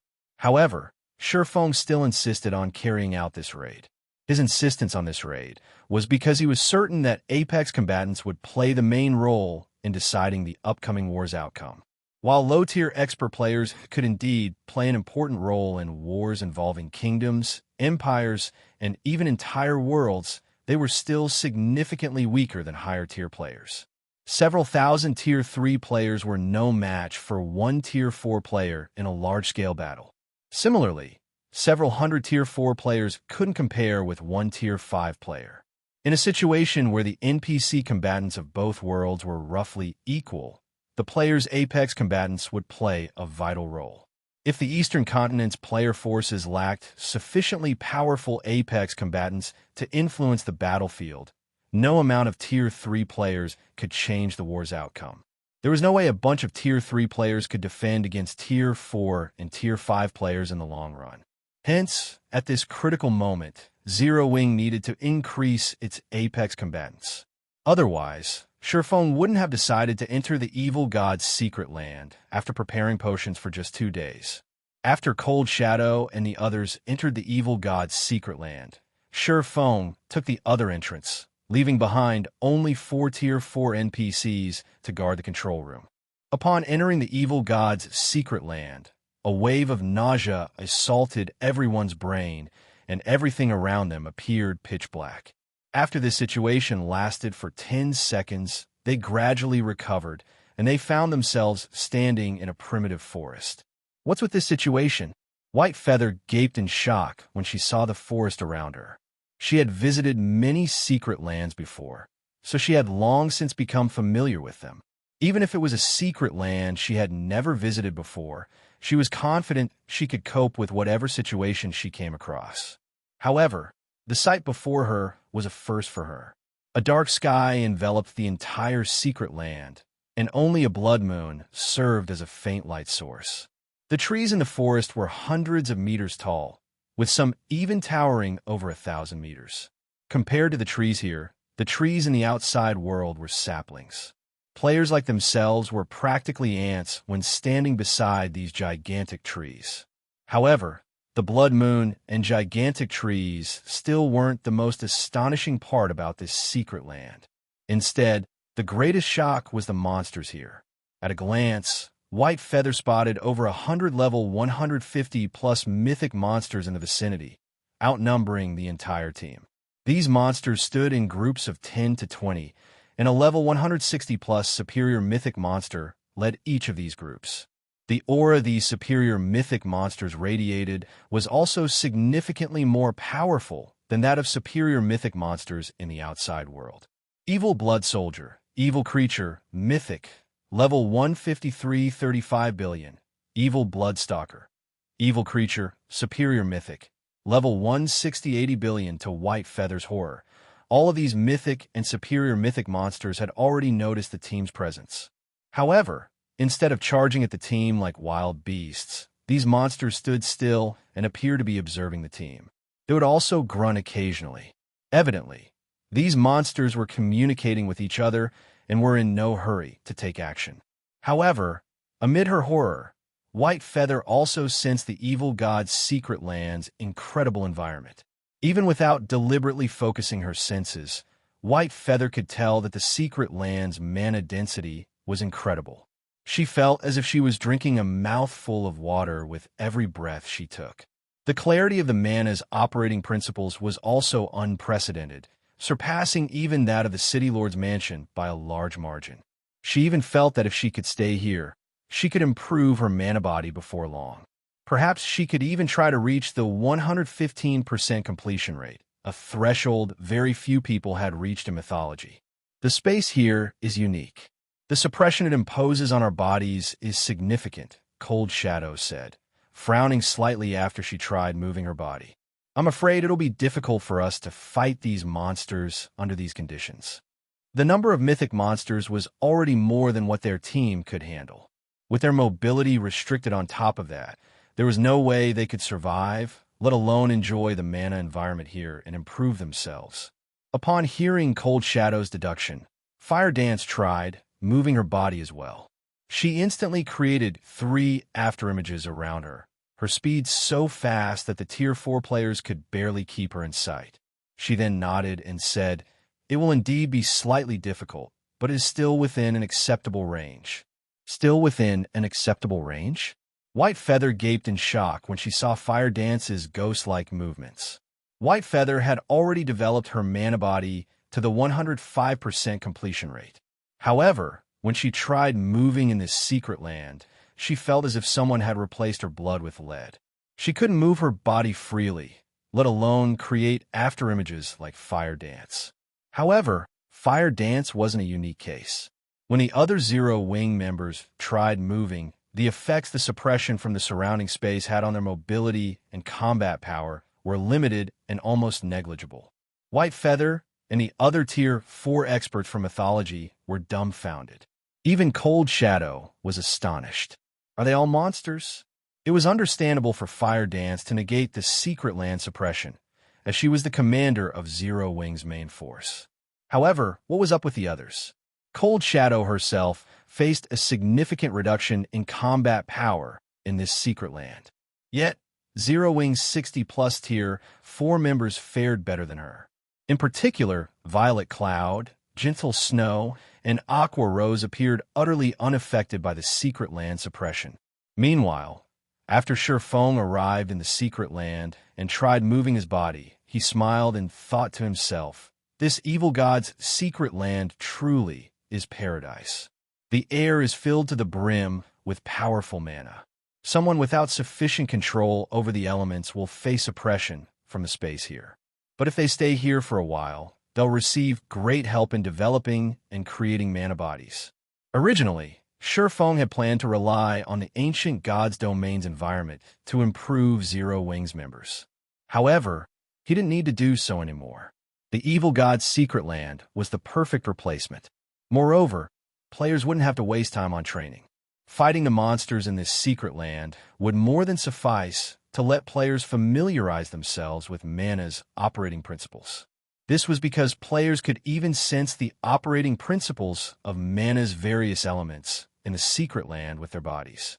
Hence, players simply had to fight and experience the ambient mana's operating principles repeatedly to improve their control over mana's various elements.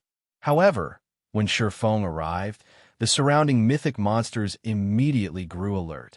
Shortly afterward, a 40-meter-tall, evil bloodstalker clad in exquisite armor and holding a spear let loose a roar, inciting all of the monsters to charge at Zero Wing's members. "Damn it, why are they charging at us all of a sudden?" Cold Shadow frowned when she saw the oncoming monsters. Because of the secret land suppression, they might not even be a match for these monsters in a one-on-one situation. Over 100 of these monsters charging at them en masse was an absolute nightmare. Among those present, only Feng could cope with the attacks of multiple mythic and superior mythic monsters simultaneously. However, Feng wasn't an MT, but a damage dealer. In front of high-intellect monsters, dealing high damage wouldn't be enough to attract their aggro. Only the mock skills of MTs could forcibly secure the aggro of these monsters. Feng couldn't aggro all of these monsters to himself. Read latest chapters at Wuxia World. So, they've decided to get rid of everyone else before targeting me? How smart of them. Feng smiled when he saw the evil blood soldiers and stalkers splitting up and targeting different players. Unfortunately, group tactics are useless against me. He immediately unleashed his mana domain and caught the evil blood soldiers and stalkers within it. The instant he did so, Cold Shadow and the others were dumbfounded. This was because Feng was practically a god descending onto the mortal world at this time. Despite the mana domain holding no hostility to them, they still had their breath stifled. As for the oncoming evil blood soldiers and stalkers, Feng's mana domain reduced their mobility by at least 50%. Some evil blood soldiers even had difficulty taking a step. Compared to the time Feng unleashed his mana domain against Saint's Hand's Tier 4 experts, his current mana domain was significantly more powerful. Chapter 2894, Rapid Improvement. This is a real Tier 5. Cold Shadow and her subordinates were all deeply shocked by the strength Feng displayed. The evil beast soldier's basic attributes far surpassed those of the average Tier 4 player. Even Tier 4 players wielding fragmented legendary weapons and had mana bodies developed to the 110% completion rate would have difficulty going up against these mythic monsters. Yet, Feng had immobilized the 100-plus evil blood soldiers after deploying his mana domain. If this mana domain were used against players, the results would be unimaginable. Cold Shadow and the others had already gotten a solid understanding of how powerful Tier 5 existences were from watching Feng's fight against Beast Emperor and Saint's Hand. But it was only after experiencing Feng's power in person that they understood the terror of Tier 5 existences. When subject to Feng's mana domain, they would be fortunate if they could even move their bodies to launch an attack at him, let alone trade blows with him. Truthfully, this outcome gave even Feng himself a bit of a surprise. He never thought that his mana domain would improve so much after equipping one legendary equipment. If it were before he had upgraded the Nightwalker's cape, his mana domain would reduce the mobility of monsters like the evil blood soldiers by 60% at most. It couldn't have lowered these monsters' combat power by over 70%. I'll keep those 4 stalkers busy. You guys deal with those soldiers. Feng commanded after seeing that the evil blood monsters didn't halt their charge. He then activated Blade Domain, created 4 magic swords, and launched them at the 4 evil blood stalkers. Although Blade Domain was only a Tier 4 legacy skill, in Feng's hands, every magic sword carried power close to the Tier 5 advanced standard. Even superior mythic monsters couldn't take such powerful attacks.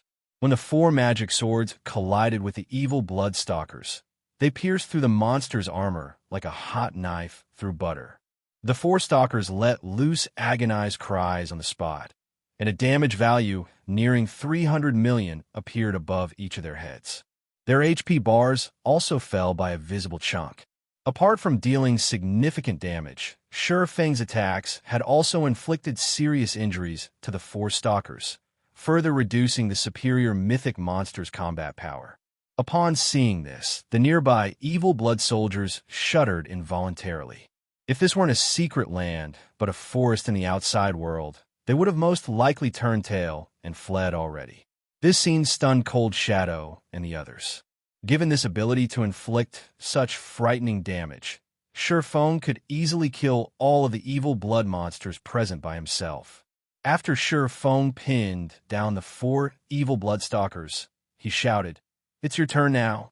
Fire Dance and the others immediately split up and charged at the slowly advancing evil blood soldiers. The members of Cold Shadow's group also snapped out of their daze and went into action.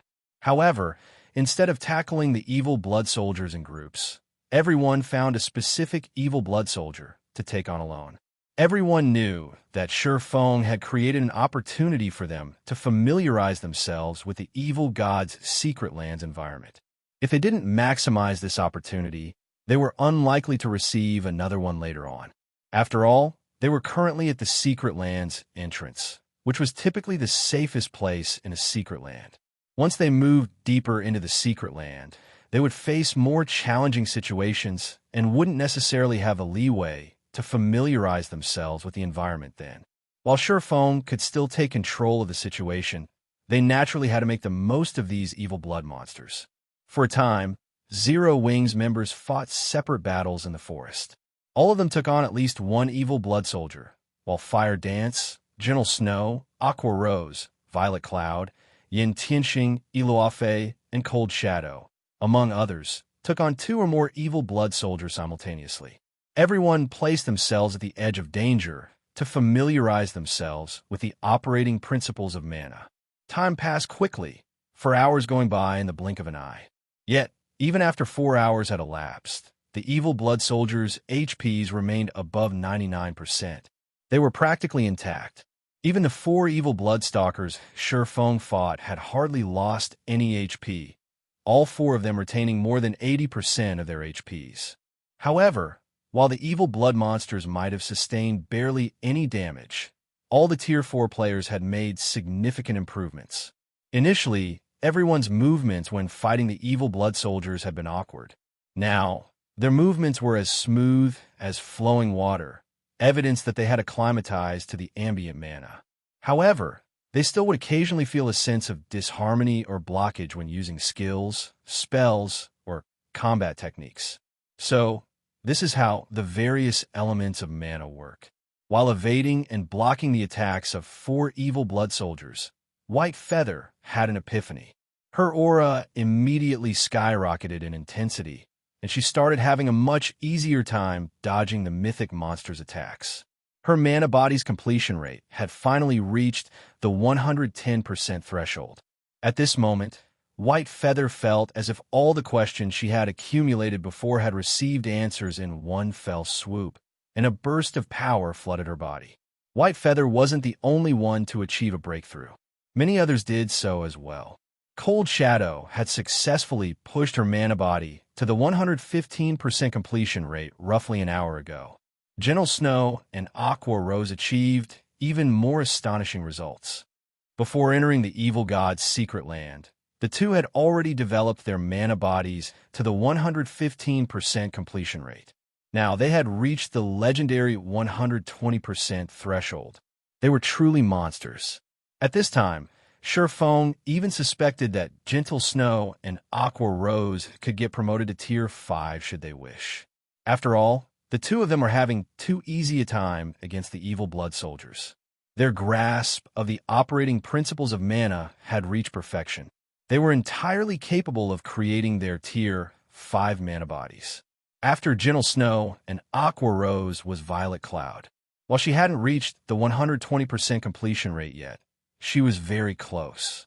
And after Violet Cloud were Fire Dance, Xianxia, and Ilua Fei. While Zero Wing's Tier 4 members were frenziedly sparring with the evil blood soldiers, large batches of NPCs came through the world passage one after another. Their arrival terrified the scouts the various superpowers had sent to monitor the world passage. It's over. It's over. Why are there so many Tier 4 NPCs? When the Tier 4 assassins saw the NPC army emerging from the world passage, despair filled their hearts. This was because Tier 4 NPCs composed roughly 1% of the NPC army. In other words, there was one Tier 4 NPC in every 100 NPCs in the army. At this time, the portion of the NPC army that had crossed over to the Eastern continent already exceeded 10 million. This meant that more than 100,000 Tier 4 NPCs had crossed over to the Eastern continent, and more NPCs were yet to come. Moreover, the average kingdom had only a little over 1,000 Tier 4 NPCs operating within its borders. Even if hidden Tier 4 NPCs were included, this number would only hover around 2,000 or 3,000. Tier 4 NPCs were not cabbages that one could find anywhere. Nevertheless, the Outer World forces had dispatched 3 times more NPCs than they had previously. During the First War of Worlds, the Eastern continent had lost nearly 20 kingdoms to the Outer World forces. In this upcoming war, even empires wouldn't be safe. After the Eastern continent's various forces received this piece of news, they all fell silent. The Outer World's NPC latest army thoroughly exceeded the various forces' expectations. If they factored in the Outer World's player forces, it wouldn't be impossible for the Outer World forces to conquer the entire Eastern continent. Meanwhile, the threat posed by the Outer World NPC army had the Eastern continent's various player forces frantically recruiting helpers. Many superpowers even contacted the Western continent's player forces. And upon receiving the request for help, the Western continent's player forces agreed without hesitation. After all, once the Outer World forces took over the Eastern continent, their next target would be the sea and the Western continent. For a time, anxiety enveloped both players and NPCs native to the Eastern continent.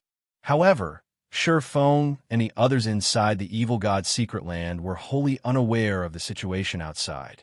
They were still sparring with the evil beast stalkers and soldiers. Read latest chapters at Wuxia World. EU after everyone had sparred for over a dozen hours and resolved most of their problems. Feng gave the command to start culling the evil blood soldiers. The mythic monsters of a god mode's secret land were unquestionably powerful. Even when working together in groups of 20, Fire Dance and the others took over a dozen minutes to kill just one evil blood soldier.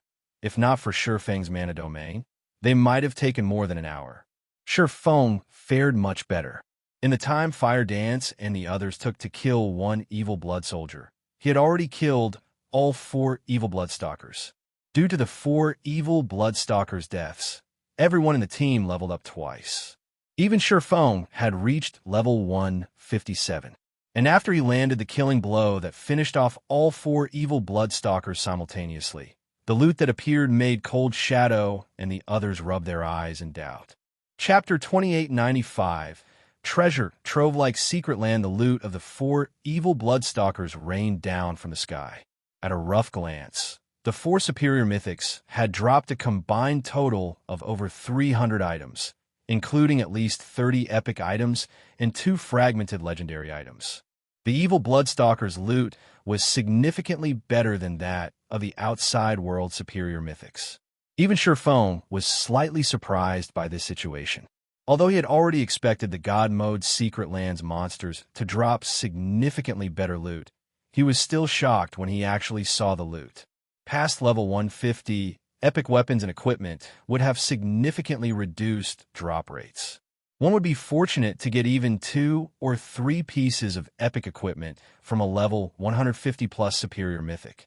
Nevertheless, the 4 evil Bloodstalkers had dropped more than 30. Moreover, these were all level 150 plus epic items. However, Feng did not rush to collect the loot. Instead, he joined the others to clear out the evil blood soldiers. Only after fighting for close to an hour did the team finish off the 100-plus evil blood soldiers. Although the deaths of the evil blood soldiers did not raise anyone's level, everyone still saw their experience bar increase by a sizable chunk. Moreover, the total number of epic items the evil blood soldiers dropped was not the slightest bit lower than that of the evil Bloodstalkers. Guild leader, I found some epic weapons and equipment. They can all be used up to level 180. Moreover, one of them is even part of level 180 epic set equipment. Kola said excitedly as he ran up to Feng while waving a plate armor glove in his hand. Feng was slightly surprised when he saw the glove Kola held. The 8-piece level 180 Saint's Heart set. Level 180 epic sets were rare in God's domain, and 8-piece sets were even rarer, rivaling fragmented legendary items. Typically, even the guild leaders of large guilds would have difficulty getting themselves an 8-piece set. However, so long as one completed a set, the basic attributes they received from the set would be only slightly inferior to equipping 8 discrete pieces of fragmented legendary equipment. The set could be used up to level 200 without any problems. It wasn't an exaggeration to call an 8-piece level 180 epic set equipment a graduation set in God's domain. In his previous life, Feng had owned only a 6-piece set of level 180 epic set equipment. An 8-piece set had been something he could only dream of owning. Rather than trying to get an 8-piece set, it had been more realistic to try to obtain 1 or 2 fragmented legendary items. He never thought that these evil blood monsters would drop 8-piece level 180 epic sets. This was definitely a pleasant surprise. A complete set would be the best set equipment available in the current God's domain. It could let an ordinary Tier 4 player gain Tier 5 combat power. Unless a real Tier 5 player appeared, this Tier 4 player would be invincible. Shortly afterward, Xianxia also picked up a part for an 8-piece set of level 180 set equipment. However, this wasn't for the Saint's Heart set, but for the Spirit Abyss set, a cloth armor set. Moreover, this wasn't the only piece their team got for that set. Violet Cloud also found one. When all of the loot had been tallied, everyone couldn't help their excitement. They had obtained 71 level 180 epic weapons and equipment, including 5 pieces for 8-piece level 180 sets, 1 for the Saint's Heart set, 2 for the Spirit Abyss set, and 2 for the Magic Dragon set of leather armor. They also had 2 fragmented legendary items. One of them was a shield called Wind's Protection, and the other was a ring called the Spectral Ring. Most importantly, there was also 1 God Crystal among the loot. Upon seeing the evil blood monster's loot, Cold Shadow and the others were exhilarated. Although current superpowers had already acquired a substantial number of fragmented legendary items, with some powerful super guilds having up to 30, these were still far from enough to sate demand. With how many experts there were in a superpower, even core executives would be fortunate to obtain 1 fragmented legendary item. Moreover, the drop rate of fragmented legendary items did not increase along with the level of players. Players had only so many sources of fragmented legendary items. The God Crystal, on the other hand, was crucial for the upgrade of many fragmented legendary items, and practically all superpowers sought to obtain a God Crystal. Unfortunately, nobody knew of any reliable sources of God Crystals. After Feng took a look at the 2 fragmented legendary items, he said, "White Feather will take the Wind's Protection. The Spectral Ring is suitable for assassins, so Fire Dance will take it." The GCPs for these two items will be gradually deducted from you two afterward. Does anyone have a problem with that? Upon hearing Feng's decision, White Feather hurriedly tried to reject his offer, saying, "Guild Leader Black Flame, I'm just a newcomer. Isn't it inappropriate to let me have this shield?" She would be lying if she said she didn't want the wind's protection. However, fragmented legendary items served as a guild's foundation. They would normally be passed to the most trustworthy members of the guild. Meanwhile, she had joined Zero Wing just recently. If she were to receive a fragmented legendary shield out of the blue, many people within the guild would surely have opinions about it. When White Feather tried to refuse the shield, Fire Dance said, "Little Sister White, you should take it. The guild leader naturally has his reasons for assigning the shield to you. Moreover, it's just a fragmented legendary shield. The other tier 4 MTs in our team already have one. If you don't use this one, it'll just end up in the warehouse. Rather than let it collect dust, we will be better off increasing our team's combat power." Cola, Yi Wumian, and Turtle Dove nodded in agreement. Only 4 MTs were participating in this raid, and White Feather was one of them. If she didn't have a fragmented legendary shield, she would be in for a tough time later. Seeing that none of the 3 other MTs objected to Feng's and Fire Dance's words, White Feather decided to accept the shield. Although she didn't voice her feelings, the sense of belonging she felt for Zero Wing increased significantly. She also secretly admired Zero Wing's generosity. Following this, Zero Wing's members continued exploring the evil god's secret land after an hour's rest. The team encountered many ambushes throughout the expedition, with some ambush parties having more than 200 evil blood soldiers. The combat tactics these evil blood monsters employed also became increasingly subtle. Initially, they only blindly charged at Zero Wing's members. Afterward, they began launching sneak attacks and relying on healers in combat. At one point, they even set traps for Feng, incapacitating him for short periods. Fortunately, thanks to Feng's presence, Zero Wing's team never suffered a catastrophic loss. After every battle, the dead were resurrected, and the team's combat power returned to peak condition. The team fought in the evil god's secret land for 4 consecutive days. Apart from logging off to rest and receive updates on the outside world situation, everyone spent the rest of their time exploring the secret land until they reached the inner region. By the time the team arrived in the inner region, everyone was at least level 165 already. Feng had even reached level 167. Their leveling speed was astonishing even for Tier 4 and Tier 5 players. Past level 150, every level up required an astronomical amount of EXP. Tier 4 players would be fortunate if they could gain a level a day. Yet, Zero Wing's members had gained over 10 levels in the past 4 days. However, compared to their levels, what excited everyone more were the weapons and equipment they got. At this point, everyone in the team had already replaced their old items with level 180 epic weapons and equipment. The team had also obtained a total of 45 fragmented legendary items. Read latest chapters at Wuxia World. Even Feng was astonished by this harvest. He never thought that a level 150 plus God mode secret land would be such an amazing place. It was no wonder the various superpowers in the past have been so desperate to enter these secret lands. In addition to this harvest, the team had also completed 6 8-piece level 180 epic sets, 1 Saint's Heart set, 3 Spirit Abyss sets, and 2 Magic Dragon sets. The sight of these sets rendered Cold Shadow and her subordinates utterly speechless.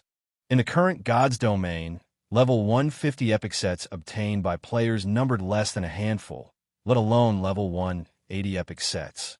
After some deliberation, Feng had decided to give the Saint's Heart set to Gentle Snow, the Spirit Abyss sets to Aqua Rose, Violet Cloud, and Ilua Fei, and the Magic Dragon sets to Fire Dance and Xianxia. Upon equipping these sets, the 6 players saw their combat power skyrocket. Now, their basic attributes were only second to Feng's. Gentle Snow, in particular, had her strength attribute near the 70,000 mark, surpassing even ordinary level 150, Tier 5 NPCs. Lastly, Feng had given the 24 god crystals they acquired during these past 4 days to Gentle Snow, Aqua Rose, and Fire Dance to upgrade their fragmented legendary equipment to legendary rank. Even Cold Shadow's eyes had grown bloodshot at this sight, envy filling her heart. At this time, Fire Dance, who was scouting ahead of the team, suddenly reported through the team chat, "Guild leader, I found a primordial ruin." Chapter 2896. Primordial Ruin, a primordial ruin? Feng's interest was piqued when he heard the words primordial ruin. Ruins were commonly found in secret lands, and they could be differentiated into ancient ruins and primordial ruins, depending on their era of creation.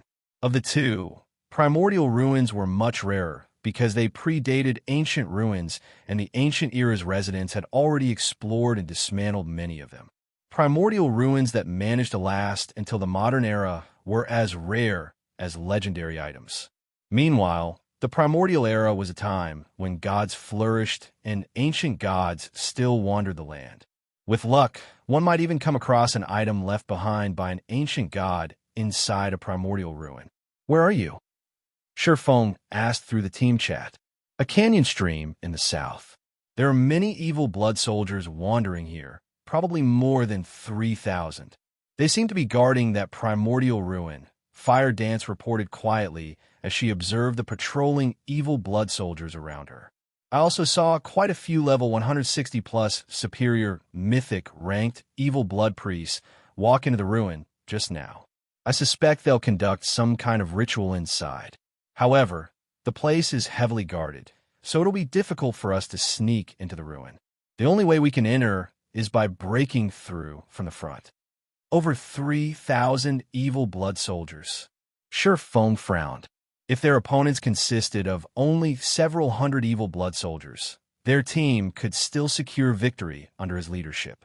However, 3,000 evil blood soldiers was a number even he couldn't stop. Not to mention, there were bound to be many superior mythics as well. Even if he could withstand their assault, the others on his team couldn't. After all, these evil blood monsters weren't idiots. If all 3,000 evil blood soldiers used their Tier 4 skills simultaneously, even Feng wouldn't dare take them head-on. He would have to evade their attacks and kite them. After all, a Tier 5 player would still take significant damage if a Tier 4 mythic monster's attack struck him. Naturally, it would be even more impossible for Tier 4 players to dodge and block so many Tier 4 skills. It wouldn't matter even if a Tier 4 player were at the world creation standard. This was because mythic monsters could keep up with the speed of Tier 4 players, and thus could precisely aim and time their attacks. Let alone hundreds or thousands, just a few dozen evil blood soldiers working together would be more than enough to take down a Tier 4 metric tons at the world creation standard. A team would need at least 3 or 4 Tier 5 players to take on 3,000 mythic-ranked evil blood soldiers adequately. Relying only on one Tier 5 player and several dozen Tier 4 players was simply impossible. Such a team would have to expend all its efforts just dodging and blocking the Tier 4 skills and spells of the mythic monsters. In other words, while Zero Wing's team could defend itself against the army of evil blood monsters, it had no chance of defeating the army. "Guild leader, how about we take them on in batches?" Cold Shadow suggested. "Those soldiers might be numerous, but they aren't grouped up closely. It'll take some time for all of them to gather at a single point. We can use this time to kill some of them and retreat once their combatants have gathered. With sufficient repetition, those soldiers are bound to fall." After listening to Cold Shadow's suggestion, Feng shook his head and said, "That is one way to do it. However, that assumes that the other side doesn't have any healers. Those evil blood priests are all capable of healing. Moreover, as superior mythics, their healing range should be massive. If I'm not mistaken, the soldiers are patrolling within the healing range of the priests. Once we attack the soldiers, the priests will heal the injured soldiers immediately. Unless we can one-shot those soldiers, there is no way we can out-damage a superior mythic's healing." Cold Shadow fell silent at Feng's words. Choosing to kill the evil blood soldiers or the evil blood priests first didn't matter. Neither was a viable option. The evil blood priests' healing capabilities were simply too powerful. If the team didn't have the strength to kill several evil blood priests instantaneously and simultaneously, they couldn't deal with so many evil blood monsters. Are we going to give up just like that? White Feather grew anxious. That's a primordial ruin we're talking about. Even mythology had never found a primordial ruin. It had only ever explored ancient ruins.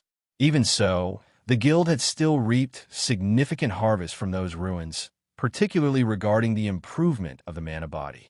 Those harvests were the reason mythology's old monsters managed to develop their mana bodies so quickly.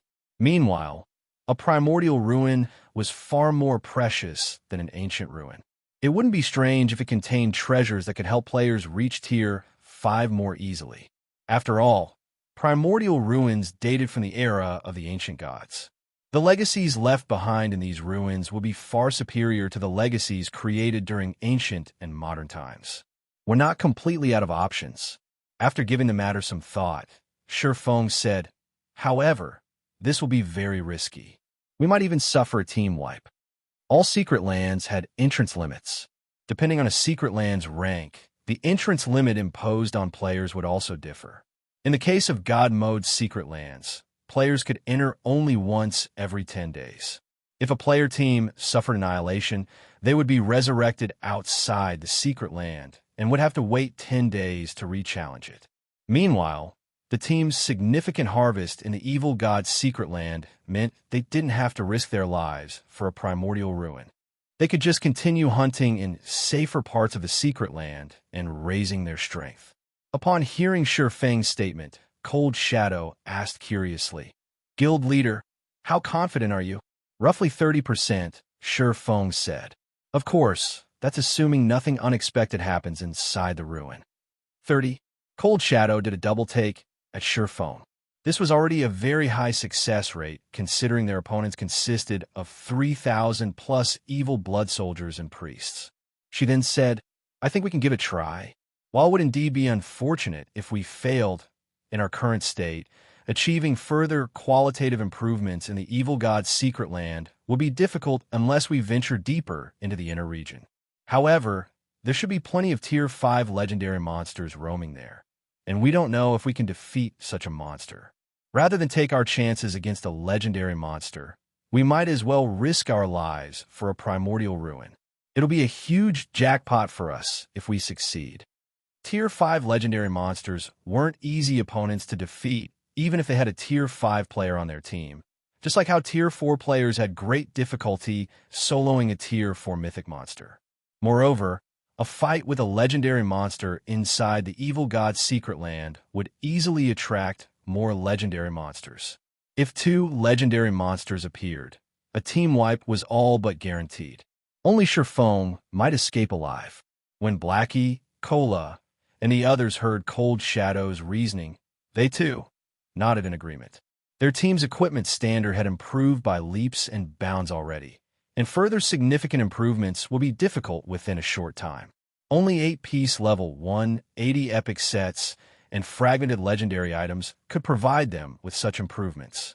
Upgrading fragmented legendary items into legendary items was also highly dependent on luck, as not every fragmented legendary item needed only God crystals for their upgrade. Not to mention, the drop rate of God crystals was completely random. These weren't items that could be obtained on demand. Since you all see no problem with it, let's give it a try, then Feng said when he saw everyone's willingness to risk their lives. Entering the primordial ruin is actually a very straightforward process. I just need someone to attract the evil blood monster's attention. So long as a sufficient number of them get lured away, I will be able to enter the ruin. However, you must also make sure to pin down those lured monsters. Otherwise, if they flood into the ruin after me, I won't be able to do anything. Leave it to us, guild leader, Cola said, confidently patting his chest. If we 4 MTS take turns using our mock skills and life-saving skills, we can keep them busy for 5 minutes without any problem. We magical classes can also use our magic barriers to trap those monsters for some time, Zhao Yueru said, nodding. After hearing everyone's suggestions, Feng nodded and said, all right, I'll leave it to you. I'll try to explore the ruin as quickly as possible. When Feng finished speaking, Fire Dance, Cold Shadow, and Yin Tianxing split up, moving in different directions. The three assassins attracted the evil blood soldiers' attention and lured them toward the appointed location. However, after attracting the attention of a certain number of evil blood soldiers, the three assassins had to activate their berserk skills and all sorts of life-saving skills to stay alive. Fortunately, they eventually succeeded in luring over 70% of the evil blood soldiers to the appointed location. There, Cola, Yi Wumian, Turtle Dove, and White Feather used their mock skills on the lured evil blood soldiers, forcefully shifting the monster's aggro to themselves. The four MTs then activated their life-saving skills and began kiting and dodging the monster's attacks. The healers standing in the distance also showered healing spells on the four MTs, repeatedly dragging them back from the jaws of death. Once the four MTs had the evil blood soldiers pinned down, Feng, who was hiding near the Primordial ruin, entered the void and dashed toward the ruin. With the Nightwalker's Cape's ability, Feng could cross several hundred yards with just one step. As if he had activated instantaneous movement several times consecutively, he crossed a distance of several thousand yards in just 2 seconds and arrived at the Primordial ruin's entrance. And before the evil blood monsters standing guard there could react to his arrival, he had already dashed inside. The instant Feng entered the Primordial ruin, the evil blood monsters in the vicinity went into a frenzy and swarmed toward him. The several evil blood priests kneeling inside the ruin's main hall also began chanting incantations and bombarded Feng with Tier 4 curses, one after another. However, now that Feng possessed a piece of legendary equipment, this degree of offensive was nothing to him. He easily evaded the oncoming attacks. In the blink of an eye, he disappeared from the main hall and entered the tunnel leading underground. Although he came across various magic traps along the way, they were practically non-existent to him, as he was a Grandmaster Magician. In less than a minute, Feng arrived in the Primordial ruin's deepest section. The deepest part of the ruin was like an empty void. A majestic, ancient temple stood in this void. Despite the corrosion of countless years, the temple still radiated an unbelievably powerful divine might. If Feng had come here before reaching Tier 5, he wouldn't have been able to withstand this divine might. What a powerful temple! If I hadn't upgraded the Nightwalker's Cape to legendary rank, its divine might would have had a significant effect on me. Feng was astonished as he looked at the temple before him. The Nightwalker's Cape didn't just hide his aura. It also functioned to resist the auras of others. It acted as an isolation barrier that prevented the user's aura from interacting with other auras. However, despite the Nightwalker's Cape's isolation effect, the temple's divine might still reduced Feng's mobility by 30%. Even a true Tier 6 god's divine might couldn't compete with this ancient temple's divine might. Apart from ancient gods, there should be no other existence capable of creating such a powerful construct. When Feng arrived in front of the temple, the several hundred evil blood monsters that had been frenziedly chasing him suddenly stopped. They simply stood at a distance and worshipped the temple, none of them showing any intention of approaching it. Feng sighed in relief at this sight. Now, all he needed to do was figure out how to enter the ancient temple. However, when Feng entered the temple, what greeted him inside the brightly illuminated hall was the sight of a cloaked, scholarly young man. The youth was piecing together several golden tablets using magic arrays so complex that they gave Feng a headache. The instant Feng laid eyes on this youth, his soul shuddered. "It's you." Feng's eyes filled with disbelief as he looked at the scholarly youth. This was because this youth was none other than the mysterious youth who had caused a huge commotion in Blackwing City and bound his soul using soul chains during the early stages of the game. "Oh, it's you?" The mysterious youth was slightly surprised when he saw Feng behind him. "You actually survived until now, even after getting hit by my soul chains? What a surprise. Should I be honored that you remember me?" Feng eyed the mysterious youth cautiously. Back when he encountered the mysterious youth in Blackwing City, he had already thought the NPC was extraordinary, definitely not your average Tier 5 NPC. Otherwise, this mysterious youth couldn't have escaped Blackwing City after causing such a huge scene. Read latest chapters at Wuxia World. In fact, Feng still couldn't glean much information from the mysterious youth despite being Tier 5 himself. The only thing he found out from inspecting the mysterious youth was that the latter was also at Tier 5. Moreover, the mysterious youth gave off a weird vibe. Feng felt an inexplicable fear when standing in the youth's presence. Not bad. Not only are you blessed by this world, but you also managed to get promoted to Tier 5 so quickly. You just barely qualify to become my puppet, the mysterious youth said, a delighted smile appearing on his face as he looked at Feng, like a child who had just found a new toy. Since you took the initiative to come find me, let me liberate you from your suffering. After saying so, the mysterious youth raised his arm and pointed a finger at Feng. A black ball of mana shot towards Feng. In mid-flight, the ball of mana shattered and enveloped the surrounding space in darkness. Tier 5 Curse, Dark Wonderland. Chapter 2897. Terrifying scholar Feng tensed when he saw the mysterious youth's Tier 5 Curse activate.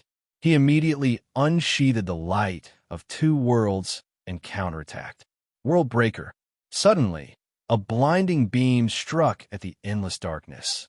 The two powers entangled for a moment, neither side gaining an advantage over the other until a second later. Boom! Accompanied by an explosion, an intense shockwave sent Feng stumbling 2 steps back. His HP also instantly fell by over 9 million. Besides reducing Feng's HP by more than 20%, the shockwave also left his entire body trembling. The hand he used to wield the light of two worlds was numb. In contrast, the mysterious youth came out unscathed from the clash. He still stood quietly in his original position. He also maintained the incomparably complex fourfold magic array he was using to manipulate the several golden tablets with his other hand throughout the attack. As expected of an existence daring enough to cause a scene in Blackwing City, he not only cast a Tier 5 curse without chanting, but even maintained such a complex magic array while doing so. Feng frowned when he looked at his trembling right arm. This was undoubtedly the most dangerous situation he had ever come across since entering God's domain. Feng had long since known that the mysterious youth was incredibly powerful and that the youth could cast Tier 5 curses without chanting. However, only after facing the youth's Tier 5 curse did he understand just how frightening the mysterious youth B was. /B, if Feng hadn't upgraded the light of two worlds, the Tier 5 curse would have killed him just now. Meanwhile, the powerful shockwave from their clash also shattered the space some distance behind the youth, revealing a woman with 8 black wings. Numerous chains bound this woman's body, and her HP was below 10%.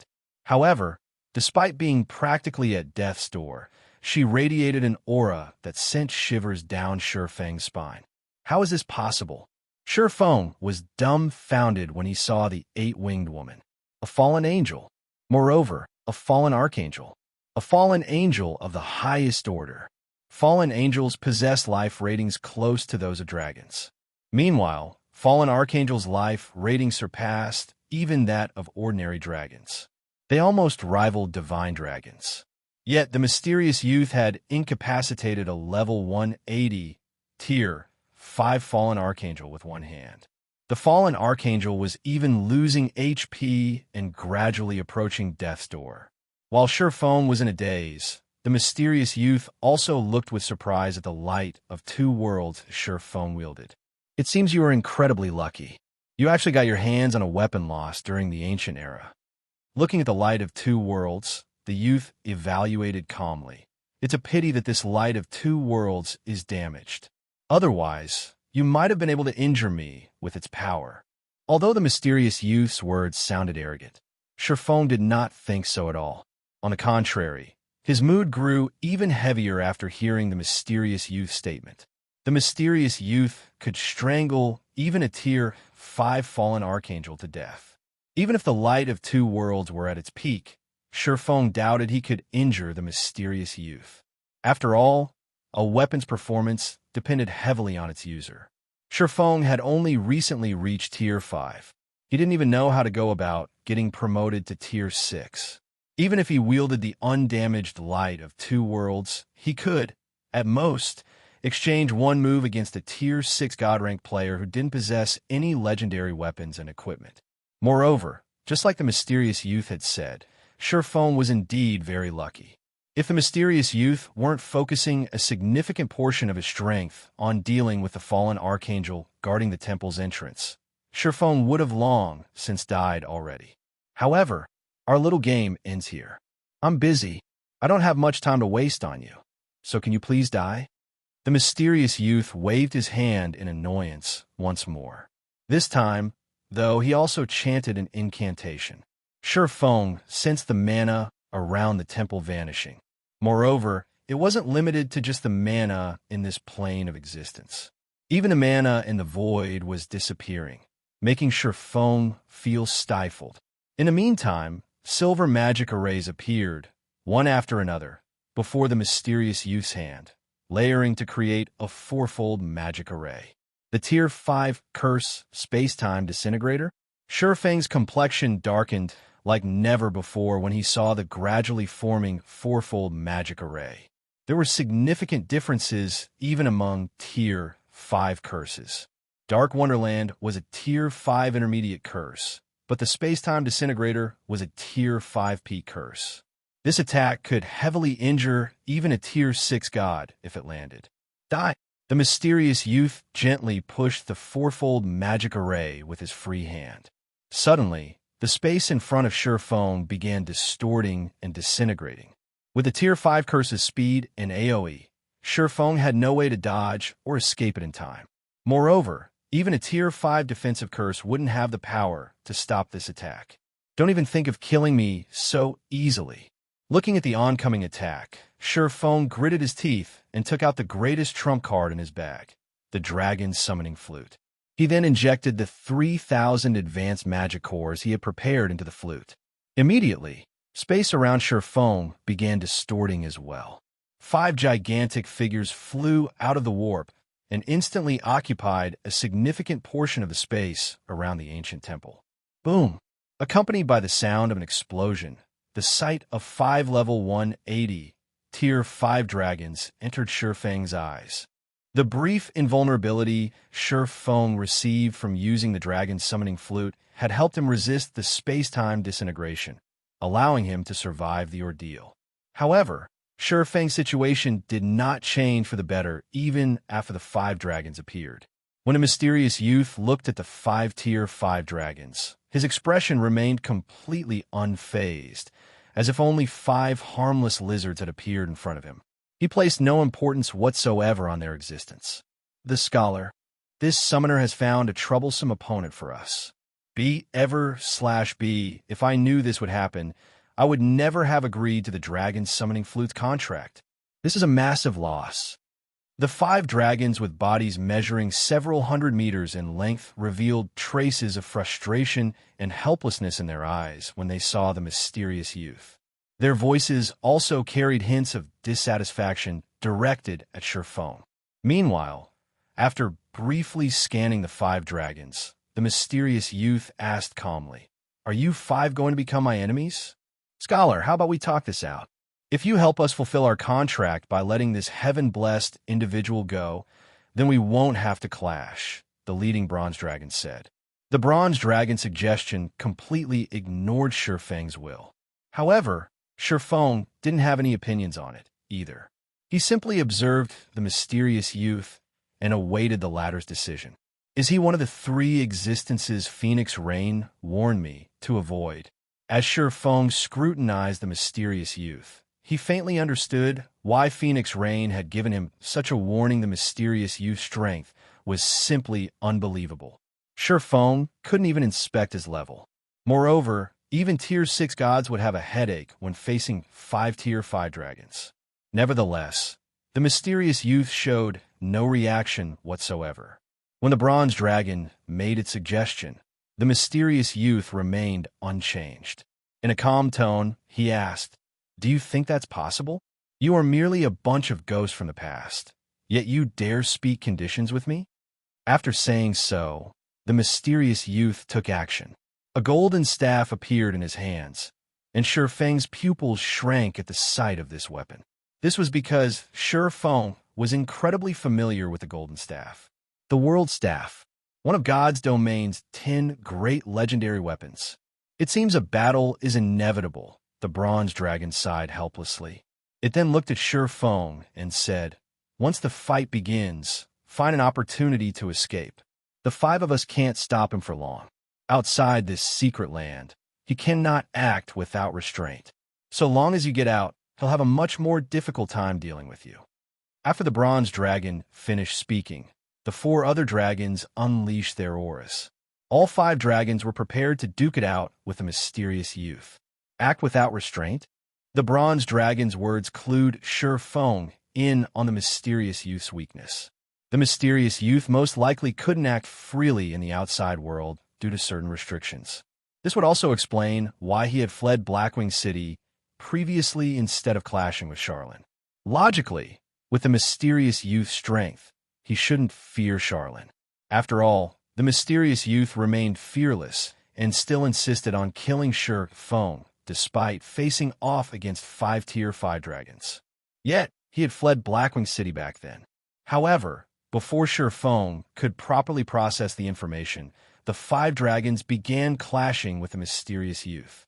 The dragons did not hold anything back, utilizing their breath attacks right off the bat. Meanwhile, the mysterious youth waved his staff. A barrier appeared before him, stopping the breath attacks completely.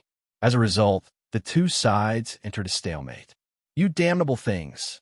If I wasn't occupied with something important here, do you think you 5 little bastards can stand up against me? The mysterious youth grew dissatisfied when he saw the stalemate. Ignoring the mysterious youth's words, the leading bronze dragon shouted at Feng, "Run now." Although the 5 dragons had pinned down the mysterious youth with their breath attacks, the mysterious youth barrier was also steadily advancing toward the dragons. He held a clear advantage over the dragons. Do I leave? Feng hesitated as he looked at the mysterious youth and the golden tablets beside him. He had a hunch that if he let the mysterious youth achieve his goal, something very troublesome would happen in the near future. He might even get swept up in this big problem. Despite facing the all-out attacks of 5 Tier 5 dragons, the mysterious youth still split a significant portion of his attention into manipulating the golden tablets to unravel the divine runes wrapped around the fallen archangel. Feng was certain that the fallen archangel had a big secret hidden on her body. Screw it. Gritting his teeth, Feng chose to spend his legacy skill points to learn the Tier 5 legacy skill Returning Blade, the sole Tier 5 Berserk skill available to him. Even after players reach Tier 5 in God's domain, the legacy skill points they earned through leveling up wouldn't be enough to learn even one Tier 5 legacy skill. Typically, they would still need to accumulate more points through quests. Fortunately, Feng had acquired a lot of legacy skill points from handing Beast Emperor over to the War God's Temple. Those, combined with his leftover points, were just enough to learn one Tier 5 legacy skill. Feng had previously chosen not to learn a Tier 5 legacy skill first to have more options in future predicaments. However, he no longer had the luxury of waiting. Immediately after learning Returning Blade, Feng activated the Berserk skill, causing the light of 2 worlds he wielded to vibrate and let out a low hum. Simultaneously, incomparable power flowed into Feng's body, elevating his basic attributes and life rating to a whole other level.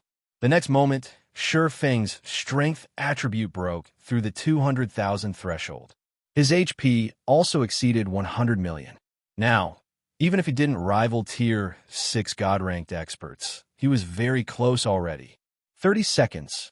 I need to foil his plans in 30 seconds. If I fail to do so, I must leave immediately. After taking a look at Returning Blade's description, Feng found that the skill had a 45-second duration and a cooldown of 1 natural day. He estimated that escaping the evil god's secret land within 15 seconds shouldn't be difficult with his current basic attributes. After thinking up to this point, Feng charged straight toward the restricted fallen archangel. Feng didn't have the slightest thought of dealing with the mysterious youth. If even 5 level 180 Tier 5 dragons were helpless against the mysterious youth, then his chances were even less. The only thing he could do in this situation was kill the fallen archangel and foil the mysterious youth's plans. After all, he had long since formed an irreconcilable grudge with the mysterious youth. If he didn't kill the mysterious youth, or the mysterious youth did not take the initiative to dissolve the soul chains binding his soul, he would still perish sooner or later, despite being a Tier 5 player. In that case, he might as well use this opportunity to weaken the mysterious youth. For all he knew, he might even get to live longer. "You bastard!" The mysterious youth's complexion sank when he saw what Feng was trying to do. Immediately, he began chanting an incantation. Tier 5 curse, dark space. Numerous pitch-black chains emerged from the space above the temple and shot toward Feng, preventing him from approaching the fallen archangel. Upon seeing the several hundred chains raining down toward him, Feng immediately activated divine steps. Suddenly, 36 doppelgangers emerged from Feng's body and dashed toward the fallen archangel from different directions.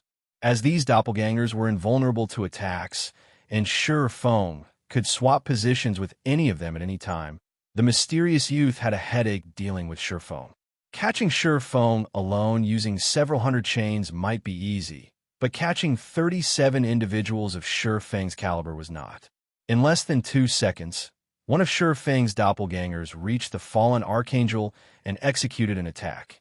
However, before the doppelganger's attack could connect, several dozen chains immediately bound its body. Afterward, 6 more doppelgangers arrived before the fallen archangel, and the several dozen chains in the vicinity were insufficient to stop all of them. In the end, one of the doppelgangers successfully evaded the chains and executed a ruthless attack on the fallen archangel. The moment the doppelganger's sword was about to connect, Feng, who had been preparing for an attack in the distance, swapped positions with this doppelganger. Second sword, Holy Devour. Now that Feng had a life rating and basic attributes close to rivaling Tier 6 God rank players, he could perfectly execute Holy Devour. The next moment, scorching flames capable of devouring even space itself enveloped the defenseless fallen archangel. -5,416,541,412. A damage value exceeding 5. For billion appeared above the fallen archangel's head as she lost more than 2% of her HP. This development ignited some hope in Feng. "You little bastard. You've angered me now." A cold gleam flashed in the mysterious youth's eyes as he shook his staff. The barrier he summoned shoved back the 5 dragons' dragon breath completely, and the golden staff he wielded released a blinding radiance. Then, the space around the fallen archangel shattered. Countless beams of light shot out of the shattered space and pierced every one of Feng's doppelgangers, leaving an irrecoverable wound on them. If Feng hadn't swapped positions with his distant doppelganger immediately, he would have most likely lost his life to this attack. However, Feng did not stop despite this situation.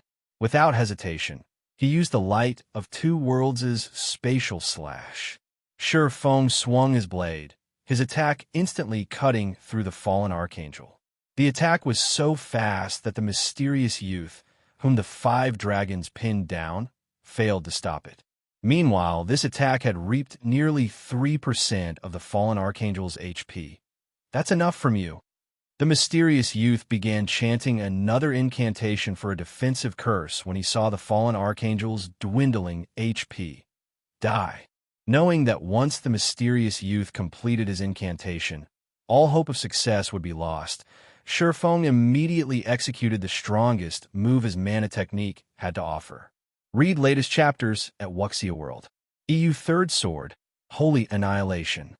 Holy Annihilation was an unostentatious technique. There was no giant blade of light or a scorching sea of flames. All that could be seen was Feng executing a simple downward slash. However, When this modest slash connected, it plundered all of the fallen archangel's remaining HP. Following the fallen archangel's death, Feng's level skyrocketed, and several hundred items appeared around her corpse. The mysterious youth's eyes turned bloodshot, and he went into a frenzy. Feng immediately grabbed a few of the strongest items he saw, swapped positions with his doppelganger again, entered the void, and dashed for the temple's exit.